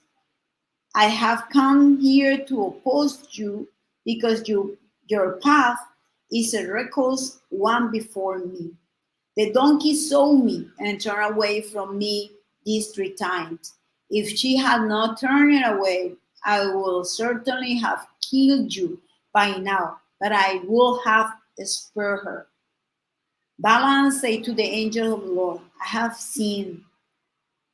I did not realize you were standing in the road to oppose me. Now, if you are displeased, I will go back." The angel of the Lord said to Balaam, "Go with the men, but speak only what I tell you." So Balaam went with the prince of Balak. When Balak heard that Balaam was coming, he went out to meet him at the Moabites' town on the Arnon border, at the edge of his territory. Balak said to Balaam, "Did I not send you an urgent summons? Why didn't you come to me? And I really not able to reward you? Am I really not able to reward you?" "Well, I have come to you now," Balaam replied. "But can I say just anything? I must speak only what God put in my mouth." Then Balaam went with Balak to Kiriath Huzoth. Balak sacrificed cattle and sheep and gave some of the Balaam and the priests who were with him. The next morning, Balak took Balaam up to Bamoth Baal, and from there he saw part of the people. Chapter 23. Balaam said, "Build me 7 altars here, and prepare 7 bulls and 7 rams for me." Balak did as Balaam said, and the two of them offered a bull and a ram on each altar. Then Balaam said to Balak, "Stay here beside your offering while I go outside. Whereof the Lord will come to meet with me. Whatever he reveals to me, I will tell you." Then he went off to a barren height. God met with him, and Balaam said, "I have prepared 7 altars, and on each altar I have offered a bull and a ram. The Lord put a message in Balaam's mouth, and he said, Go back to Balaam and give him this message. So he went back to him and found him standing beside his offering with all the princes of Moab. Then Balak uttered his oracle. Balak brought me from Aram, the king of Moab from the eastern mountain. Come, he said, curse Jacob for me. Come, denounce Israel. How can I curse those who God has not cursed? How can I denounce those who the Lord has not denounced? From the rocky peaks I see them. From the highest I view them. I see a people who live apart and do not consider themselves one of the nations. Who can count the dust of Jacob, or number the fourth part of Israel? Let me die the death of the righteous, and may my end be like theirs. Balak said to Balaam, What have you done to me? I brought you to curse the enemies, my enemies, but you have done nothing but bless them. He answered, Must I not speak what the Lord put in my mouth? Then Balak said to him, Come with me to another place where you can see them, and you will see only a part, but not all of them. And from there, curse them for me. So he took him to the field of Sophim on the top of Pisgah, and there he built seven altars and offered a bull and a ram on each altar. Balaam said to Balak, Stay here beside your offering while I meet with him over there. The Lord met with Balaam and put a message in his mouth and said, Go back to Balak and give him this message. So he went to him and found him standing beside his offering with the prince of Moab. Balak asked him, What did the Lord say? Then he uttered his oracle. Arise, Balak, and listen. Hear me, son of Zippor. God is not a man that he should lie, nor a son of man that he should change his mind. Does he speak and then not act? Does he promise and not fulfill? I have received a command to bless. He has blessed, and I cannot change it. No misfortune is seen in Jacob, no misery of servant in Israel. The Lord their God is with them. The shadow of the king is among them. God brought them out of Egypt. They have the strength of a wild ox. There is no sorcery against Jacob, no divination against Israel. It will now be said of Jacob and Israel, see what God has done. The people rise like a lioness. They rouse themselves like a lion that does not rest until he devour his prey and drink the blood of his victims. Then Balak said to Balak, Neither curse them at all, nor bless them at all. Balaam answered, Did I not tell you I must do whatever the Lord says? Then Balak said to Balaam, Come, let me take you to another place. Perhaps it will please God to let you curse them for me from there. And Balak took Balaam to the top of Peor, overlooking the wasteland. Balaam said, Build me 7 altars here and prepare 7 bulls and 7 rams for me. Balak did as Balaam had said and offered a bull and a ram on each altar. So we stop here for this day of the chronological Bible reading. Thank you for watching. God bless you to all and have a wonderful day. So we continue tomorrow from Numbers chapter 24. God bless to all.